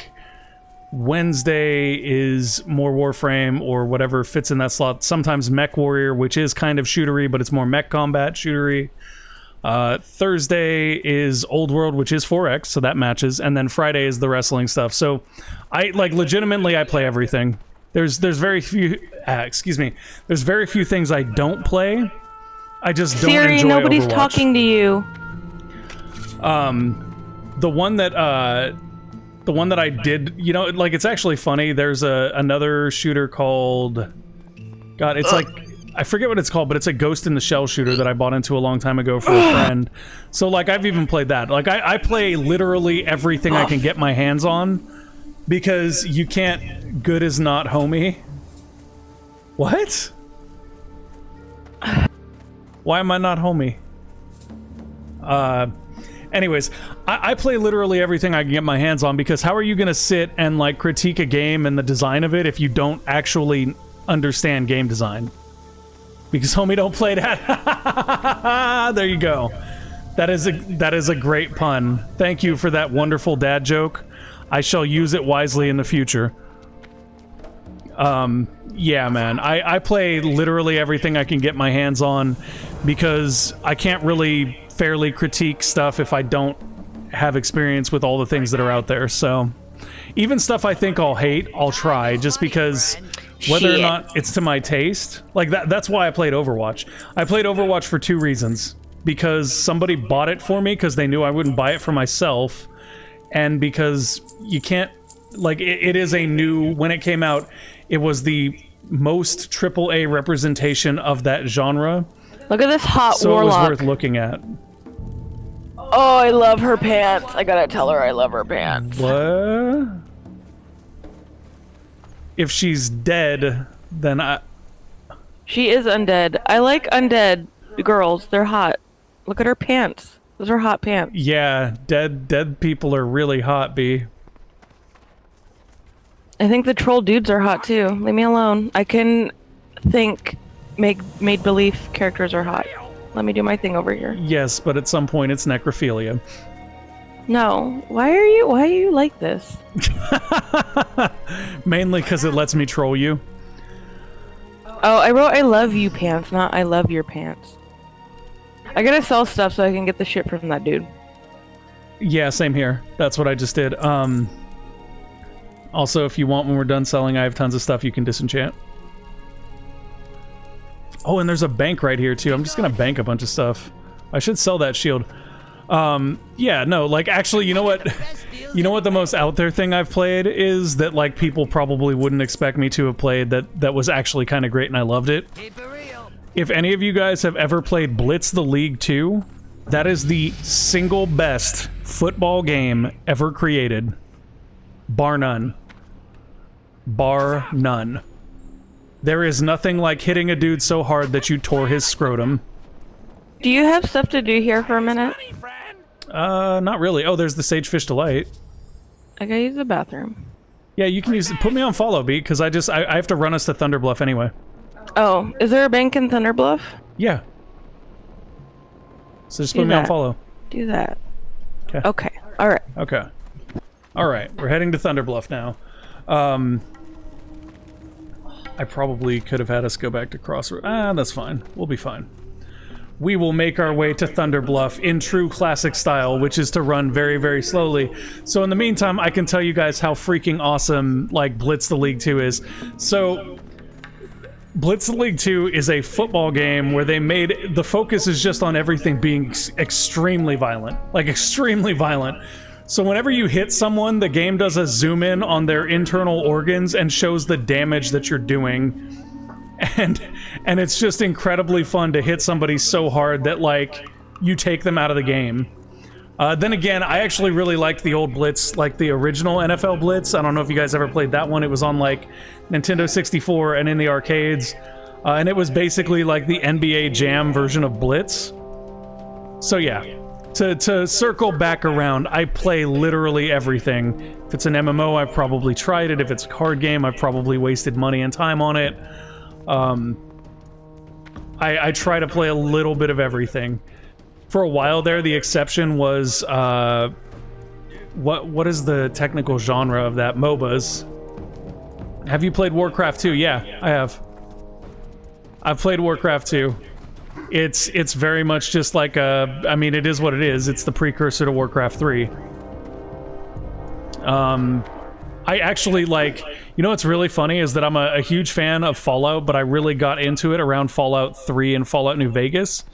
But I've gone back and played Fallout 1 and 2 since then because I want to play the original roots and understand what made those games great. Because a lot of the times people will compare, well, like, Fallout 2 was better than Fallout 3 or Fallout 2 was better than New Vegas or whatever. And I'm like, okay, well, I want to be able to play that so that I can have a barometer for comparison. And there's some very interesting things there. I loved Fallout 3. 2 better than all of them. Okay, so I would agree that 2 is very, very good. And I definitely think that 2 is probably better than any of the Bethesda Fallouts. But New Vegas will always be my favorite Fallout. And that's for a combination of the New Vegas engine, which is the engine that Bethesda used, and of course the writing. The writing in New Vegas was wonderful. Yeah, modded New Vegas gets really, really good. Fallout 4 is meh. Fallout 4 is... I don't even know what to say, man. I've never played a game that I was so excited for and so unable to keep interested in. That's how I feel about Fallout 4. Every single time I try to play through it, like I said, I try to force myself to play games even if I don't like them, just so I can understand the design behind them and things like that. So Fallout 4 is one of those games where I'll start it and I'll be like, this is it. I'm gonna go all the way through this time. And I will get progressively further and progressively further, and then I will just not finish the game. I actually like... I think my... excuse me, I think my farthest along playthrough, I have a hideout built in Hangman's Alley that is, like, super, super streamlined, has all the best vendors. I've got pictures of JMac up on the wall in my personal quarters. My personal quarters is a diner that is suspended on top of a 3-story building. Like, I decked it out, I had a ton of fun with it, and then I just stopped playing it. And I think the reason that happens a lot with Fallout 4 is because I think the building thing was a good idea, but I think that when you're doing it a lot, like when you build a lot in it, you lose track of what quests and things you were actually doing, and the story becomes less important, and then you not log in, you turn the game on and you're like, okay, now I finished building this settlement, what was I doing again? I don't remember. You know, I'm just gonna go play something else. It's fine. I'll just play something else. And I think that's what happens with it. But I mean, I feel the same way about a lot of Bethesda's more recent titles, in that, like, it's a good thing to have 200 hours worth of content in your game, but if that 200 hours worth of content is very shallow, then all that ends up happening for people like me is you play and then you fall off. Because the content's not driving you to continue playing. Like, I'll give you a great example. I made it all the way through Oblivion. Like, I played the entire thing top to bottom because the stories were compelling. Like, I turned the game back on because I wanted to... It's funny because I keep saying logged in because, you know, usually these are the types of things you compare for, like, an MMO. And largely, Bethesda's games do feel very much like a single-player MMO, which may not make sense, but the systems are similar. Anyways, so with Oblivion, I would turn it on and go back in because I wanted to know what happened next in the Dark Brotherhood quest line. Like the murder mystery party in Oblivion was great, one of my favorite things ever. The assassination on the boat was great. There were so many compelling stories that I wanted to know the ending to. And then you introduce Skyrim, and like the backbone of Skyrim is basically just racism. And a lot of the generic dungeons, just there's no real story to them. There's like a piece of paper at the beginning and a piece of paper at the end, and who cares? So what I ended up doing a lot with Skyrim is that even modded to high heaven, like I'll play it to a certain point and then I'll fall off, and when I do come back I'll be like, I don't remember what I'm doing, so I'll just make a new character. Look here, Planestrider, I understand that you're having a bad day. It's rough on the Barrens. There are Kodos everywhere. You got these thunder lizard things shocking you in the ass. But I'm just passing through, man. Just let me by. So yeah, I don't know, man. It's really, really interesting, the things that will keep you playing games. Like, Monster Train, if I were to compare Monster Train to any of those games, like, I would say Monster Train actually holds my attention better. But that's because Monster Train, my investment is into a current run, which is probably going to take about an hour. And then once that run's over, I'm going to start another run. And you might say, oh, well, you just have a short attention span. Okay, that's a fair thing to say, but I basically played Warframe for, like, I want to say, I don't know, 6 months straight every single day. So my attention span's not that short. Yeah, Sim Settlements changes that. You plop down plots like SimCity, you go away and do a few quests, and when you come back, the building will be built. Yeah, I know what you're talking about, Morbits. And I mean, that's... okay. I mean, that doesn't change the fact that I would still want to build a super cool, like, 50s-style diner, 3-story base in Hangman's Alley, which that's not going to do. Are you for real right now? Are you for real? I gotta watch Muerto, make sure they don't kill her. Oh my god, this guy's just beating on her and she's not following me because of the Frost Nova. Okay. No, these fucking guys Frost Nova'd us. Okay, you're about to die, B. There's nothing I can do about it. The enemies Frost Nova'd us, so we couldn't move, and then when we could move, you were still Frost Nova'd, so now I'm dead too. Yup, that's gonna be great. Oh wait, maybe not, maybe not, maybe not. Can I make it to Camp Tuarjo? Or Tuarjo? No, I cannot, I'm dead. Yeah, so I mean, I get that Sim Settlements do that. There was a time when I was actually considering doing like a Fallout like roleplay series on YouTube with Fallout 4 using Sim Settlements. But once again, like, it didn't come together because there were some other issues with Fallout 4 as far as doing a roleplay series goes. I don't know, man. Like, I'm not saying Fallout 4 is a bad game, and I'm not saying there aren't compelling stories within it. Okay, actually, I am saying Fallout 4 is a... Let me reiterate. Fallout 4 is not a bad game. There are some compelling stories in it. But Fallout 4 is a bad Fallout. Okay, so... my corpse is right over here. I'm gonna probably wait for Muerto to get back. What are you doing again, BB?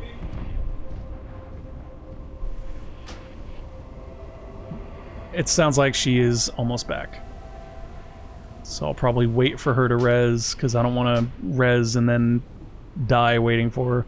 Although I guess I could res and beat some stuff. Oh, no, I can't. That thing's gonna eat me alive if I res. Okay, so we're gonna do the corpse walk thingy, and we're gonna move closer and closer to Camp Torajo.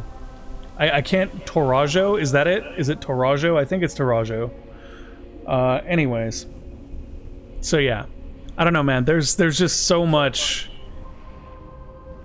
It's really weird to me, like...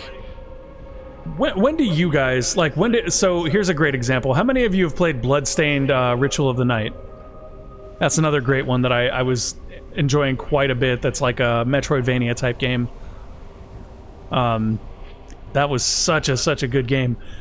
But I did fall off eventually, and like when I fell off, it was just because I'd kind of done everything. Which I guess is... Hey, I'm waiting for you to res. So I mean, I guess it's natural that you fall off with a game once you've done everything you can do on it. Like, that makes sense, I suppose.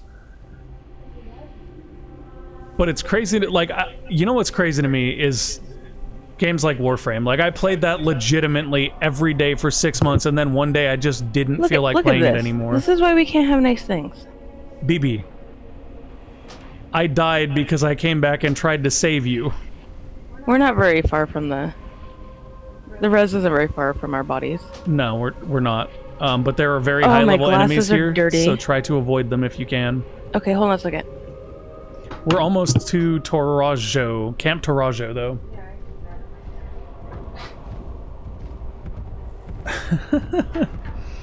Hey, you know what? We could also 1v1 in StarCraft. Neither one of us plays that.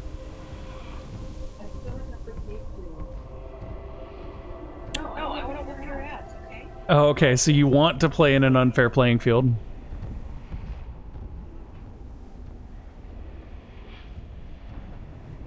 Alright, I'm rezzing and running to Torajo.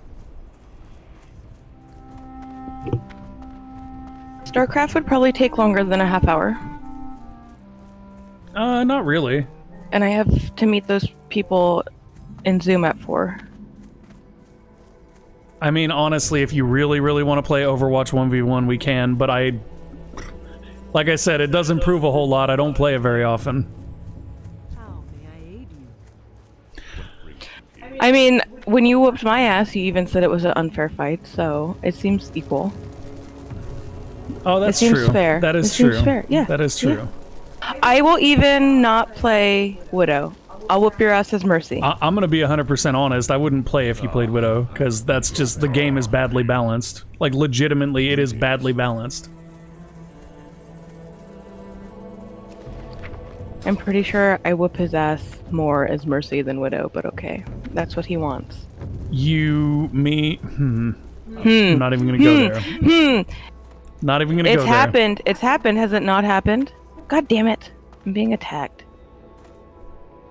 Yes, it has happened. I'm not debating that it's happened. Did you get caught by one of the thunder lizards? Yeah, it's okay. I'm in the camp now. Oh, you made it. Cool. There's a flight path over here you can come pick up if you want. It's close to that time if you want to switch over and do that. Okay, let me get settled in here.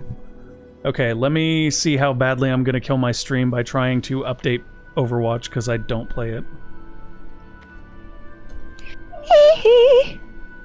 Okay, Michael Jackson, you keep people entertained and occupied while I figure this out. Oh no, I can't be responsible for that. Oh my god, the girl with the hot pants are here again. Oh boy, this is gonna be interesting. What's more interesting is that I'm actually gonna have to change my Battle.net account. What pants are to play you? These dry leaf pants. I want to get those. Link them in. Oh, you can't probably. I think I'll remember the name. No, I just mean if you link them, I might be able to tell you where they're from.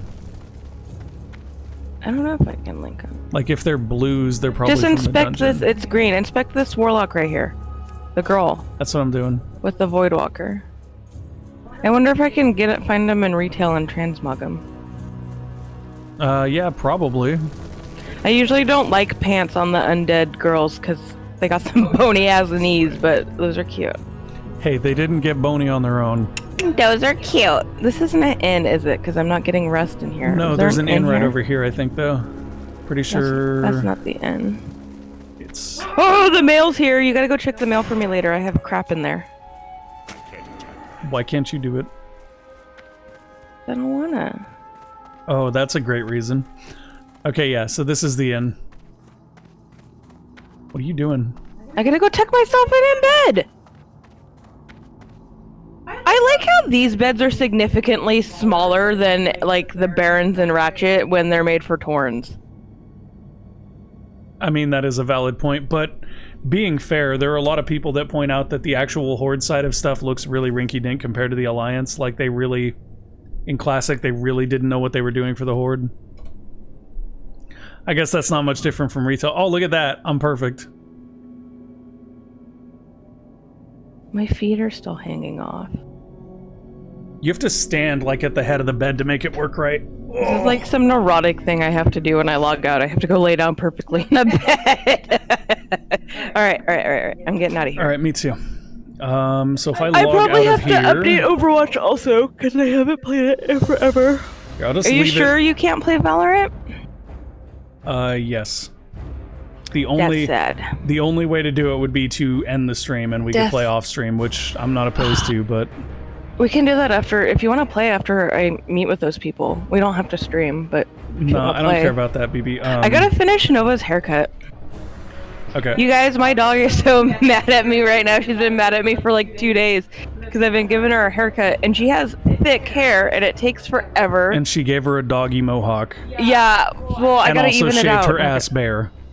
I left hair on her tail. So my dog is a Border Collie Australian Shepherd and she gets very, very long hair, and in the summer it's really hard for her. Like, she'll be in the house with the AC on and just panting because she's wearing like a winter coat. So I shave her usually in the spring, and I'm late doing it this summer because of school. And I was like, you know what? I'm just gonna shave her hair really, really, really short. So, because it grows back, right? Plus, because she has long hair, she gets like pants. I call them pants on her legs, like really, really long hair. And when she goes potty, like she potties on her pants. So I just shaved her pants off. But yeah, she's unhappy with me right now. Oh and boy. she's gonna be unhappy when I have to fix her haircut. I got endorsement award loot boxes. Okay, I gotta set this up so that. Are you OBS can online? pick I it think up. I have to add you. What the fuck? What? What is this thing doing? Okay, I think it's... Yeah, I'm trying to get the graphic thing set up because it's just not great. Let me try this. Alright, Overwatch, you can do it. We believe in you. When I finish Nova's haircut, I'll have to put a picture in Discord for people. I also bought doggy hair dye, so basically I've kind of just lost my shit in quarantine and my dog's paying the price for it. I did though, like, she does need a haircut and I don't take her to get groomed because I worry about her like biting the groomer or something. But like I clipped her little toenails because they were too long. I even filed them and made them nice, and I clipped her toe bean hairs because she gets these long hairs between her toes, and then she slips all over our hardwood floors. My dog's taken care of well. I should play with her more though. I want to get a soccer ball so we can play in the backyard this summer. B? What? What happened? Oh, okay. I'm busy telling everyone about my fur child. Okay, sorry. I'm trying to get Overwatch to actually not be a piece of garbage. I'm like that coworker. I actually am that coworker because I've done this. That tells everyone about their pet and shows pictures and nobody cares. Just like chat doesn't care. No one's talking about my dog. I'm insulted. None of you are super interested in my dog. I'm choking on my coffee. Ah, there we go. Okay, I actually made the switch successfully. Add me. I'm Muerto number 1441. Okay, one sec. I unfriended everyone one day when I got butthurt about something. I do that. I get butthurt. You realize you just told everybody on the internet what your thing is. I don't care. They can add me. Can be my friend! Muerto what? Number 1441. It doesn't matter if they add me because I'm always in offline status for that reason, because like I have a bunch of people in here I made friends with and they'll like spam invite you to stuff, and I'm like, no, offline mode. Okay, I sent you an invite. Send it again. I missed it because I was adding you. What? Send the invite again, you fool. Did you actually... Here, I invited you. Okay. That's fine. And then we go to custom Here, I'm setting game. it up. Okay, you set it up. He's gonna set it up so I can't even pick Widow. No, that's not what I was gonna do. How do you make a custom game again? Just let me do it. Just let me do it. I can't do it because I'm not the group leader. I was gonna set it up so it does the one where you shuffle characters instead of just picking the same stuff over and okay, over. hold on. Let me... You're the group leader. You do it. There you go. Okay.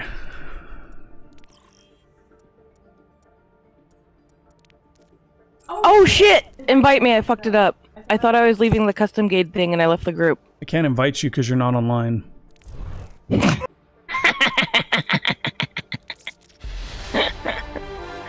Okay, now pass me the lead so I can make the game. All right, Thank you for all right, making this all right. super easy. Alright. Good grief. Good grief. Quick play is not correct. Modes. Wait. Okay. I'm gonna ask Inky, if we do this next Saturday, I'm gonna ask Inky to come hang out Okay. and see if she will come. 1 versus 1 limited duel. Is that the correct one? I guess we'll find out. I'm still insulted. No one has yet to say anything about my dog. Y'all, please. Okay, well, we're doing 1 versus 1 limited duel.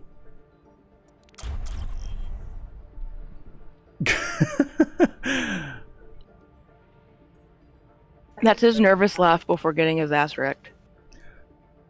Well, I mean, if I'm you gonna wanna, wreck okay, your butthole. Now that you've done that, that was my nervous laugh because you're expecting people to talk about your dog, but I think a lot of people already left, so. No, there's some people in here. I can see it on the thing. I don't watch the numbers, so. I don't know. Can you even see the numbers on your end? I can see them because I have it on my tablet. That's the only reason I checked the numbers too. I was like, why are people interested in my dog? I guess Is I'm nobody Symmetra. here? I don't know how to play any of these characters, so I'm gonna get wrecked. Oh, fuck. Dude, it's been a long time since I've played this. I just tried to quiet walk and through a turret because it's not Valorant. Oh yeah, I just did the same thing. There, see, Cryosage said something about your dog. So you want to... Oh, that's a nice dog. Thank you. See, look. That's all I wanted. That's all I wanted. So you want to hear, like, how stupid I am? You said I've spent, like, a lifetime playing Overwatch, right? That's fair. From playing Valorant, I learned this. I realized that, like, when you crouch walk in Overwatch, I think it makes your footsteps quieter than when you regular walk. And I never would have even thought of that if it weren't for Valorant. From light into being. Perfect alignment.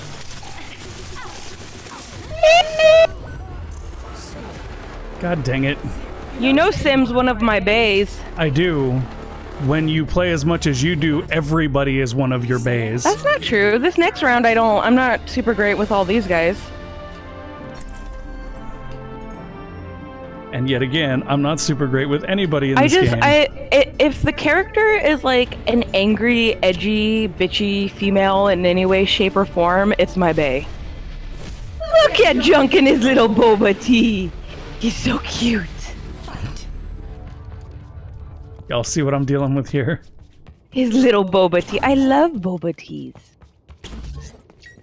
Oh, I was gonna ask for 8 noodle for lunch, but I know it's expensive. Just because I want a boba tea. I'm also not going to pick it up because I have to work on something after this. That's okay, that's fair. That's fair. That's fair! Yeah, everyone did get quiet. It's like we mentioned Overwatch and they're like, peace! That's okay, I understand. I understand too. This game is not fun to watch. Like, even when, like with Al, when Al first started and we watched it a little bit, like I enjoyed watching it because I just kind of like I enjoy watching basketball because I understand the game. So, I gotta focus because you're gonna whoop my ass. You're gonna whoop my ass.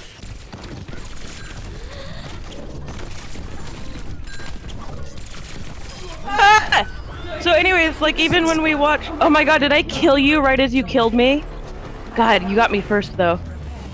Oh yeah, here we go. See, you're good with the hamster. I can't play the hamster for fuck all. Anyways, so like when we watched Owl, like it was enjoyable for a bit because I understood how to play it and like I could engage in watching it, but then it gets boring for a while. Like, this is it, y'all. Are you ready for redemption? dude, you got me with Tracer. Oh, we have matching skins! This is redemption Dude, time. when this hamster first came out, I was losing my shit, like laughing.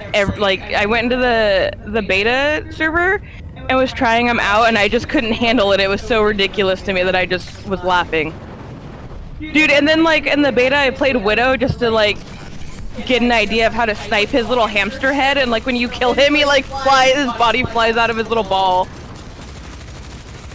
I'm just gonna do this. I'm so bad at the hamster. I'm so bad at the hamster. It's been so long.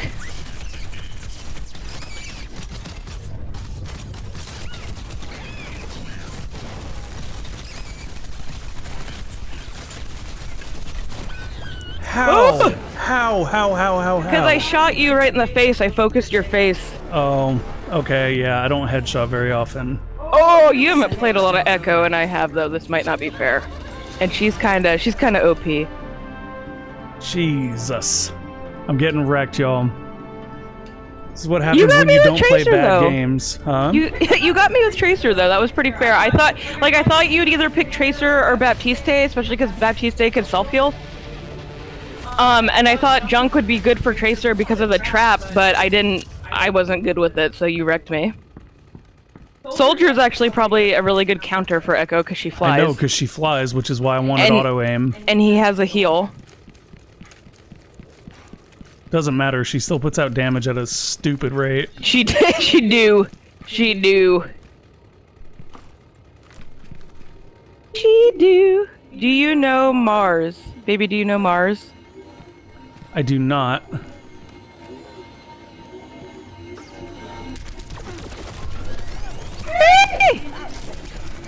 Damn! Oh! I thought I'd win that one. I thought I would win that one. We back in it, boys. Oh, come on. This selection right here, are you kidding me? I can't play Hanzo for fuck all, so you know I'm not playing Hanzo. I don't touch Hanzo. I can't For someone who likes to snipe in this game, I do not touch Hanzo. I guess Who's I'm gonna go Mars? that way. I don't know who Mars is. I'm assuming Mars is maybe another streamer content creator. Is that accurate? She's a YouTuber. She seems to have like a similar dialect than you. Oh, that's interesting. I'll have to look her up. Yeah, no, there's a lot of different content creators from the area I'm in, so it wouldn't surprise me if she were from a similar area. Oh yeah, because we went, like, there's even, in our area, there's like a local get-together thing. I don't know that they've met in a long time because of COVID, but there's like a streamer get-together we went to once, and that was kind of, I don't stream, that's GUD's thing, just because I find it exhausting to socialize a lot, but we went to that, and that was a lot of fun. Everyone was really nice, and we went to like a bar that had computers to play games, and like so like when I got tired of socializing, I would just go sit at the computer and play Overwatch because they had Overwatch on there, and I mostly just played Mercy all night because the mouse setup, of course, wasn't my own my God, setup. Come on. So it was hard to play. Sorry, I'm like, I can't complete a sentence because I'm focusing. Are there any healing items in No. No, of course not.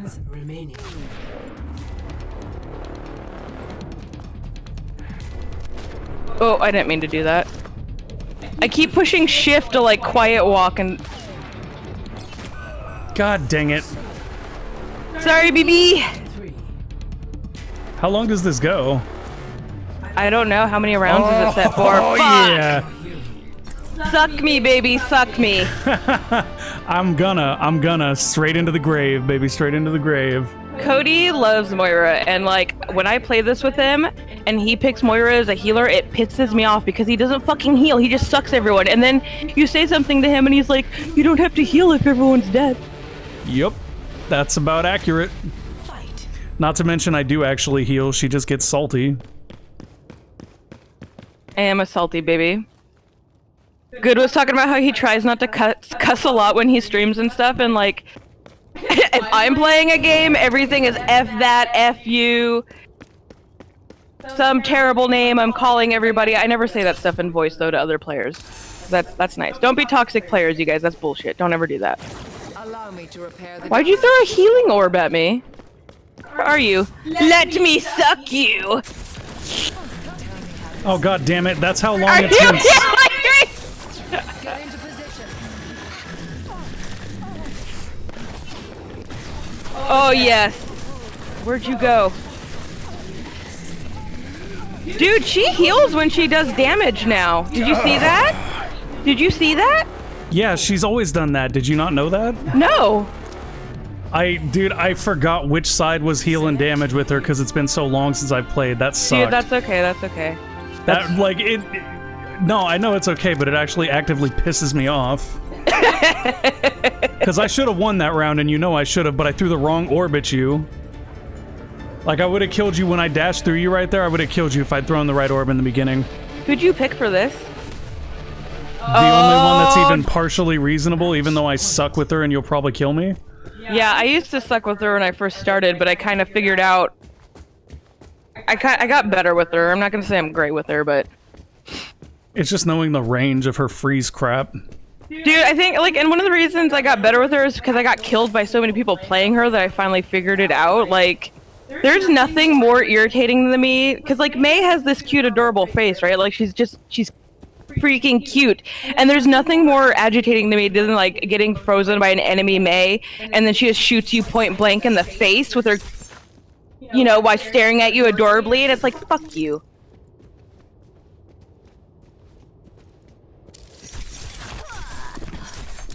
Ice wall coming up. God, I tried to do her stupid ice block thing, but I don't know how to do it. She's a Twitch called Marzi or something like that. I'll check her out. I'm always interested in seeing new creators. Do we have a dialect? You mean like an accent? Baby, everybody has a dialect to everybody. Well, okay, right, but like, Cryosage, are you in the U.S.? Like, you live in the South, or where are you from? You don't have to tell me that. If that's personal business, you don't have to answer that. Okay, we're doing this one more time now because I'm irritated. Okay, that's fine. I'm having fun with this. Oh, Germany, that's cool. Oh, that is cool. Cody's last name is German. Yes. I tell him all the time we should, like, when we get married, we should change our last name to Good, so when I start working, I can be Nurse Good after I finish school, but he, understandably, he's not wanting to do that because, you know, his dad and, like, families have a lot of importance in their last names and stuff. Well, I think it would bother my dad. Honestly, like, yeah. I don't care. A name doesn't mean a whole lot. No, I get that. I understand that. Families... Oh! I'm picking Widow. Can I pick Widow? It's an option. I don't care. Pick Widow. Yes! Oh, I'll my pick baby. Widow too then, because there's literally no other person you can play except Widow against Widow. You can play Zen against Widow. If you put a Disorb on and get her right in the face, she's wrecked. Which is absolutely the same as if you're Widow and you just literally have to charge a shot and hit him in the face. Like, you're not understanding. Just because you can fight her doesn't mean you have a equal or even chance against her. I'd like to go to Germany someday. I'd like to travel when I have money. Dude, Germany, yeah, like, it seems like an awesome place to visit. And they can drive faster, which is great, too, because of the Autobahn. Oh, yeah, I was just gonna say, don't they have the Autobahn? Hee-hee! Dude, this map changed, too. Look at this. I wonder if this is just for the 1v1 mode or what. This game has changed a lot. Oh, damn! Look, I missed you. You got shot on me. With your own main. What now? What now? My pride! My pride! Oh, it hurts! It hurts! Oh. And this time I'll know the right sides with my main, so... Oh, it hurts! And I'll know because I'm looking just because I can't remember. I have to uninstall this game now. I have to uninstall. Too good, y'all. Too good. It hurt. It really hurt my pride, you guys. How much y'all want to bet this a 3-0 shutout on my side now, huh? I want a Widow rematch later. I need to regain my pride, please. My dignity is crushed. Don't do that to your woman, baby. Don't let me leave like that. I mean, I'm sure there's some kind of arrangement we can come to. No, because that sounds like that's just gonna further benefit you. My will made real.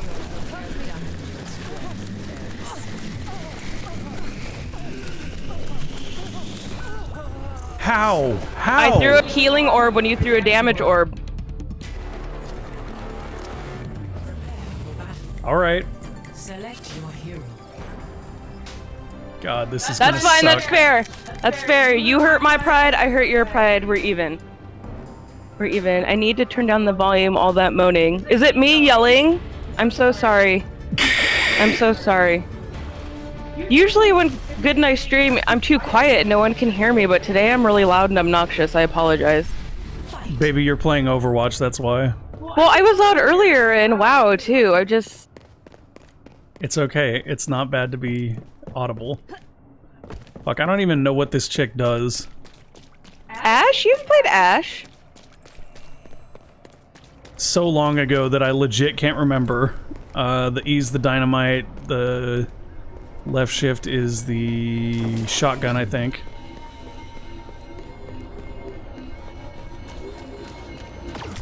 Oh god, you're her. Wow. Dude, she's OP, honestly, in my opinion. Yeah, just like every new character they've released. But you did get me with her with Soldier, and it's because I missed my my bombs. No problem, just kidding. That's okay. Sometimes I talk too loud. And Good is like, Good always talks loud. First of all, he's just good and like with talking in general. And because he's been doing streaming for so long, he talks really loud. So sometimes at home he'll project. Yeah, so sometimes at home, like, he'll be really loud, and I'm like, bruh, I'm 2 feet away from you. And, like, the only reason I noticed is because growing up, I was always really loud when I talked, and so my dad would always be like, bring it down, you're yelling at me. So now I'm just really kind of hypersensitive to it. Well, now that I wasted 2 abilities remembering how this character works. They'll come back. You might get me on this one.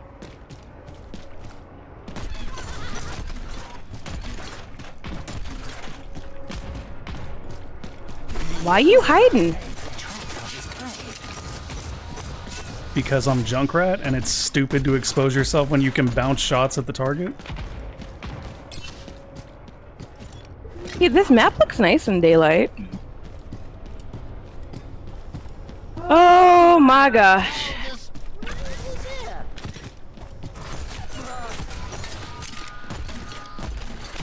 God damn it. Stop that!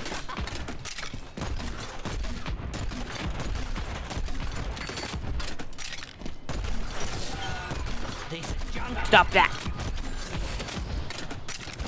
30 seconds remaining. Butthole, quit hiding. Eventually one of us is gonna have to go get that point. You'll have to come down at some point. That's fine.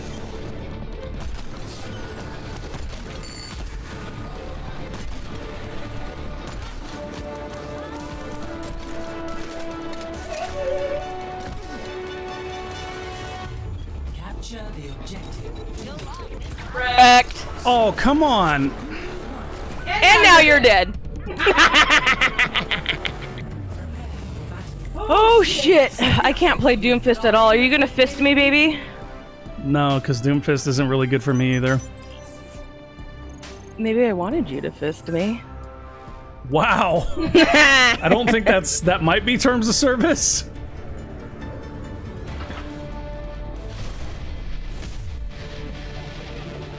God, my lips are all chapped. Fight. Probably dehydrated from drinking wine. You haven't had wine in a while. Yeah, I hardly had it this time, too.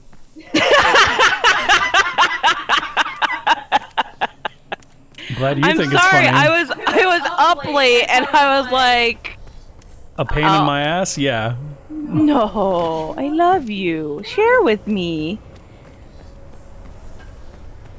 We're both invisible, aren't we? Maybe. We're gonna have to go to the point and fight this one out because we won't be able to find each other. Here, I'm out here. I'm out here. Quit hiding! One of us has to not hide to engage. Always leave yourself for nasty.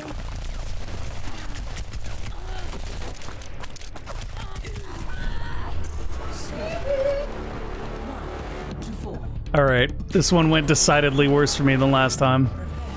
Here, Oh I'll god, these picks. No, I picked Anna. Pick Farah and you'll whoop my ass. I'll give you a handicap, baby. Dude, why are my hands so sticky today? It worked last time. I'm doing it again. Hee hee. I gotta do something about this Michael Jackson-itis I have. Why are you playing Anna? I legit... Because the last time we went sniper for sniper, I beat you. True. So I'm going for the thing that's going to win me the True. match. True. That really did hurt my pride, though. I was really sad about that. I'm disappointed in myself. Pointed! Hold on, I'm checking something. Okay. Oh, fuck! I accidentally used my sleep.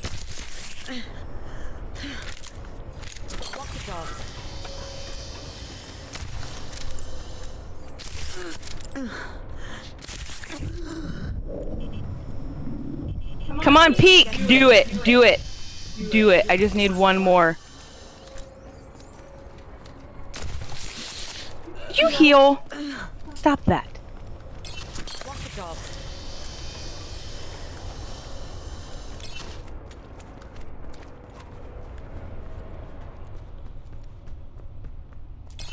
You're being a real butt. Oh, am I?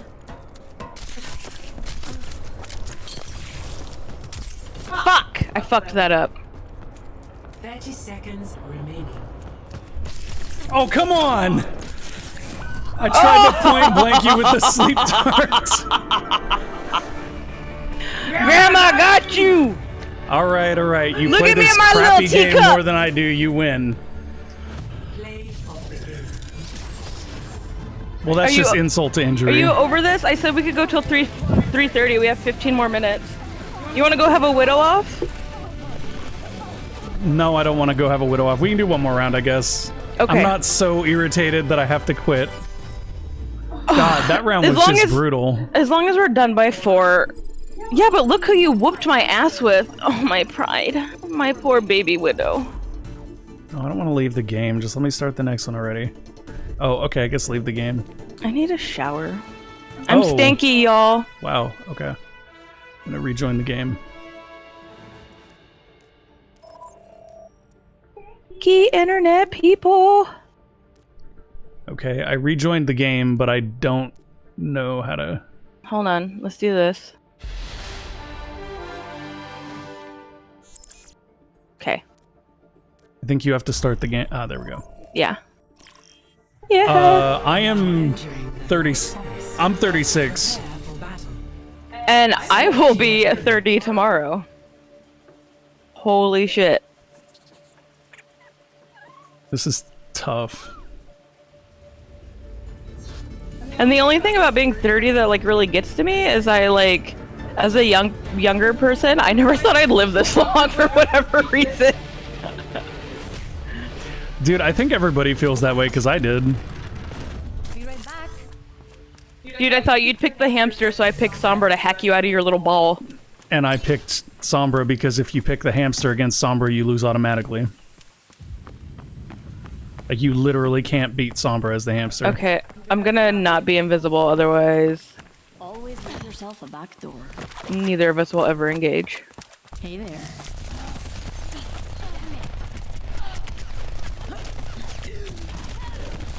I'm out of here. Really?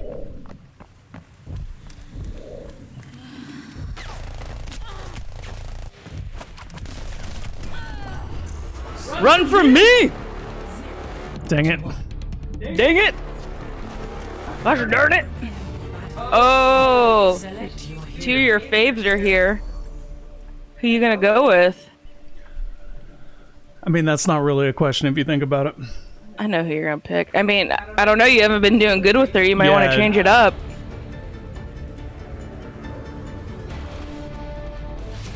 Oh, Cryosage is the same age as you.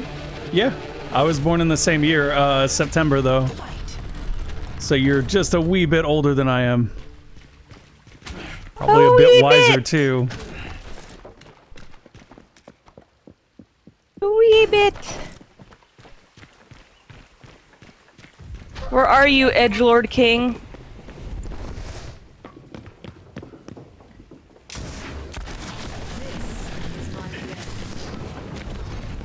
Let me suck you!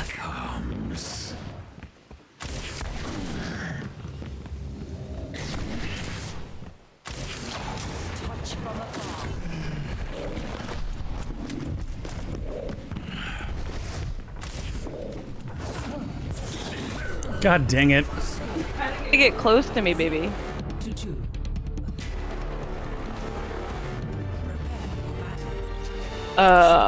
Here, I'll play McCree. I never play McCree. I'm garbage with McCree. I'll let you... And I'll let you pick something you're comfortable with, like Reaper. January's birthstone is Garnet. And the horoscope is Capricorn. And I only know that because my ex was born in January. Garnet's a pretty stone, though. Garnet's also a character on Steven Universe, and she's... I don't know if you're familiar with Steven Universe. Let me, nerd out about this cartoon I really like. But, okay, honestly, I think Valorant helped me with my McCree skills, because I get stuck using the Sheriff a lot. And McCree's gun's kind of like the Sheriff. Anyways... the Garnet and Steven Universe is comprised of two characters, which is Ruby and Sapphire, and my birthstone's Ruby and Goods is Sapphire. So together we're a Garnet. Crap, I didn't even mean to pick this. Now I'm stuck with it.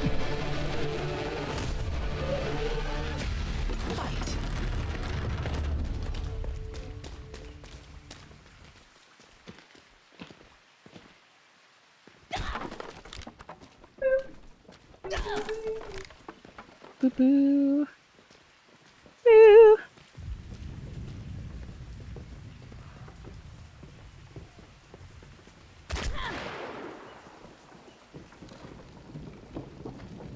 Dude, and usually like we go to the beach for my birthday, but because of COVID we're not going, and it's... I thought maybe COVID would be under control by this point, but it is not.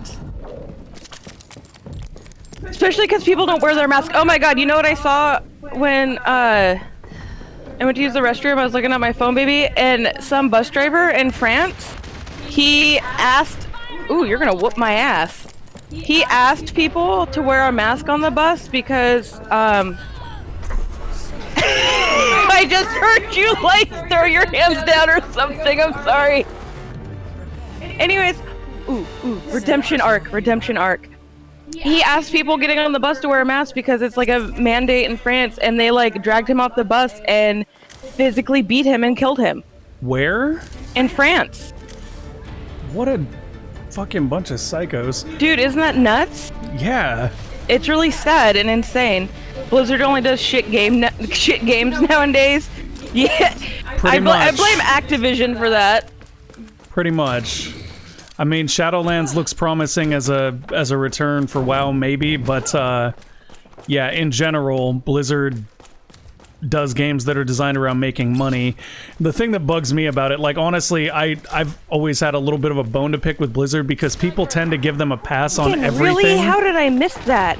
Oh my god, I'm garbage! People give Blizzard a pass on, like, everything because they're, you know, their favorite game company from when they were a kid or whatever, but, like, they're not the same Blizzard.